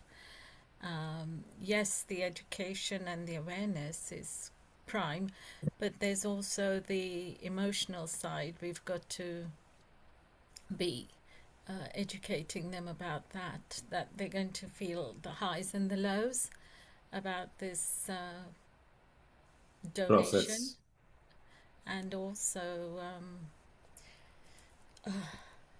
we've got to all take care of our, well, if you're talking about kidneys, take care of our alcohol consumption. We need to be moderate and sensible about that so that we can keep those healthy. By being wise, we can look after our gift from the divine. Our organs are very, very precious, and we need to treat them with due respect and due care. Thank you. So Lata say organs are very precious. Take care of them. Just resonating what Rotarian Lal said. Final two comments, one from Dr. Lakshmi and one from Rotarian Sudhir, and we conclude. So Dr. Lakshmi Vyas, organ donation. You are a lead in the Europe, the Hindu section. Do you think the Europe people are doing much notice and educating people for organ donation? Namaste to all of you. Yes, problem of organ donation is really very difficult to solve. Recently, Bob Blackman conducted a discussion in the parliament on organ donation, and everybody was talking, but nobody was forthcoming with anything positive. So, it stops somewhere, a full stop, and it doesn't move ahead. So I would say that there are discussions going on organ donation all over, but the people who are willing to donate are very, very few. So can we have something like we register for example, me and my husband, we have registered so that, you know, after we pass away, our body will be taken away for donation. So after the death, you are anyway, your body is useless, so can't we donate? So this, at least this portion of whatever happens, we can spread. So they can register once they die, their body is taken over, and it helps a lot of people. So at least let us discuss and promote this aspect of organ donation. Thank you. Donate. Thank you, Dr. Lakshmi Vyas. So, Kirit, there you got two testimony from Dr. Lakshmi Vyas and Mr. Vyas. They will be writing up to you on a Facebook and supporting that, yes, we should do that. For GDPR, for data protection, we cannot hold a register on behalf of a government or an organization until this is a parastatal, but it doesn't matter. It will not stop us creating a testimony page and a Facebook group page, because today everybody has agreed that they will support. Sudhir, your last comment before Nearby, just a quick comment. Dr. Vyas, in the UK, we are now automatically going to be donors unless we opt out. As long as you've just said the conversation with your next of kin and your family, so they don't override your decision. So automatically we are going to be donating our organs, whichever are healthy. So thank you. Very good. And that was a huge move. That was a huge move. There was education going as well. So, Kirit, as I said that maybe Thailand, Swittings and Bob Blockman, of course, they are of a different party now, but we might be able to find a method. And when Rotary Lal comes, it's a good time to start it. We need to kickstart with one person from the House of Lords and one from House of Commons. Well, as you know, Dola Poppet from House of Lords, Gadia, Rami Ranger, they're all part of Healing Our Earth. Let's get the momentum going. Let's support Rotarian Lal Goyal because his heart is completely in this and he's flexible. He hasn't got an ego that he needs to be up there. What he wants an ego of is that the organ donation is actually at the forefront. So let's just support people who are of a like-minded situ. And as Dr. Lakshmi Vyas said, maybe she can carry it for us on the Europe part through the community engagement. Kirit, so if we can get the Parliament, our Lords and MPs, 22nd to the 28th of September, here in England, UK, we have Organ Donation Awareness Week. So if we can get something organized between now and then, it's a bit short notice, but let's try and do something around that. Well, let's get one of them. And you've obviously got, because it's a UK one, the date is reserved in the Healing Our Earth calendar anyway. So we do want to, and of course, Rotarian Lal Goyal will be part of that too. So Amrita, Rotarian Lal Goyal mentioned that learn bit of Ayurveda, learn bit of Indian knowledge system, learn and love your organs. So next week is a special Ayurveda episode at Healing Our Earth, isn't it? Tell us a bit more about it and then you can wind up. Thank you, Neil Kumar. Thank you, Kirit Thai, and thank you, Rotarian Lal Goyalji. Yeah, I have been listening the hours today to know more about what's going on. I'm pretty impressed with a lot of people, they have been doing in this noble cause. And very rightly said, Rotarian Lal Goyalji, as a lifestyle counselor, I often recommend people lifestyle choices and how well they can lead their lives. And wherever possible, I give a lot of talks on educating people regarding how precious their life is in terms of medicine and kind of diseases we have and disorders that, and especially the NCDs, the non-communicable diseases that come from one end, but that can be very fatal and can give you a life-changing experience in these ways where you lose your kidneys, you are damaging your liver, sometimes your lungs and the heart. And then once it happens with them, that becomes a complete change in their life. And pretty much I have also noticed with this lifestyle things and the stress growing, a lot of women who are not married at right age, and with the hormonal disturbances in them, they are also developing a lot of other problems in different multiple organs apart from uterus, which is one of the leading causes again for the organ damage. And we, because of our food choices, because of our habits that we are lived in, and whatever personally we tune ourselves into in terms of how we sleep, how we eat, how we think, how we live, how we sit, how we talk, how we, whatever we are using as personal choices, right from the cosmetics to the hair oil, to the hair colors, to the clothes, every simple thing matters in your lifestyle. And that any small thing can be a very big leading cause to some disaster. So understanding the right approaches and the natural ways of living and understanding the rhythm of life in a natural way may help you in saving your and many other people's life. And that's why right lifestyle choices, from the very basic stuff of getting up on time, understanding your nature's call, utilizing your times, and understanding how beautiful the plate of your life is from the plate of your dining table, is also very important. And that's why today's episode, I humbly want to thank each and every contributor who has contributed to make this episode very successful. The next very episode in the next week, we are having an Ayurveda special episode, which is based on medicinal wealth and wellness. And the coming week, we all are together to celebrate Hare Krishna, and the Janmashtami bells, along with the Independence Day. So keep watching, keep tuning in, Healing Our Earth at our channel, as well as various partner channels where we seek entertainment as well as fun and education with you all. Thank you so much, everyone, for joining in, and let's wind up with Gayatri Mantra. And Amrita, just before you wind up, a last tip from our panelist, who is always there with a smile. And I think originally Rotarian Lal Goyal brought him in one episode, I think quite a long back, and he is there every week there. Rotarian Sudhir, your tip for organ donation or education or awareness tip, anything you want to say, please, over to you.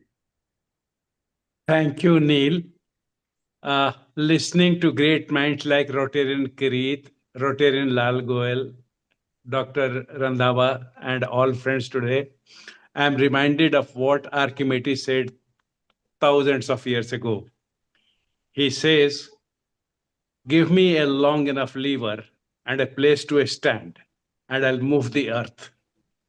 The determination which Rotarian Lal Goyal and Rotarian Kirit have shown is the long lever we need, and the network, Neil, you proposed combining Rotary Club of Organ Donation International, E-Club of Organ Donation, and our Healing the Earth.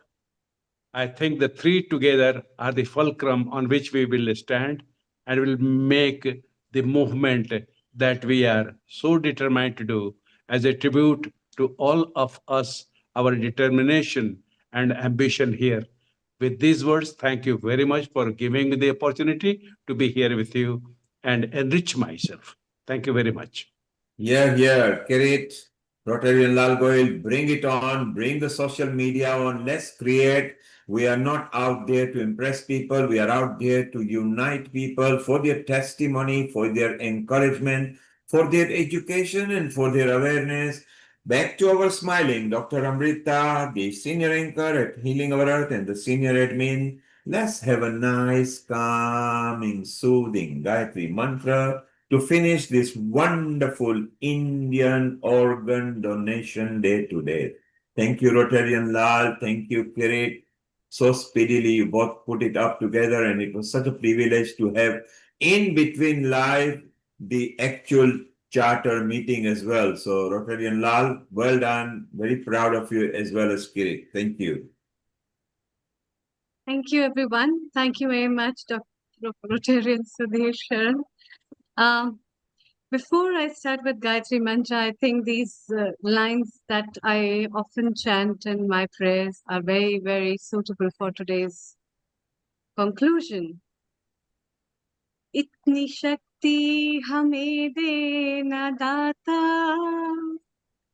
मन का विश्वास कमजोर होना, इतनी शक्ति हमें देना दाता, मन का विश्वास कमजोर होना, हम चले नेक रास्ते पे हमसे भूल कर भी कोई भूल होना, इतनी शक्ति हमें देना दाता, मन का विश्वास कमजोर होना। ओम भूर्भुवः स्वः तत्सवितुर्वरेण्यं भर्गो देवस्य धीमहि धियो यो न प्रचोदयात्।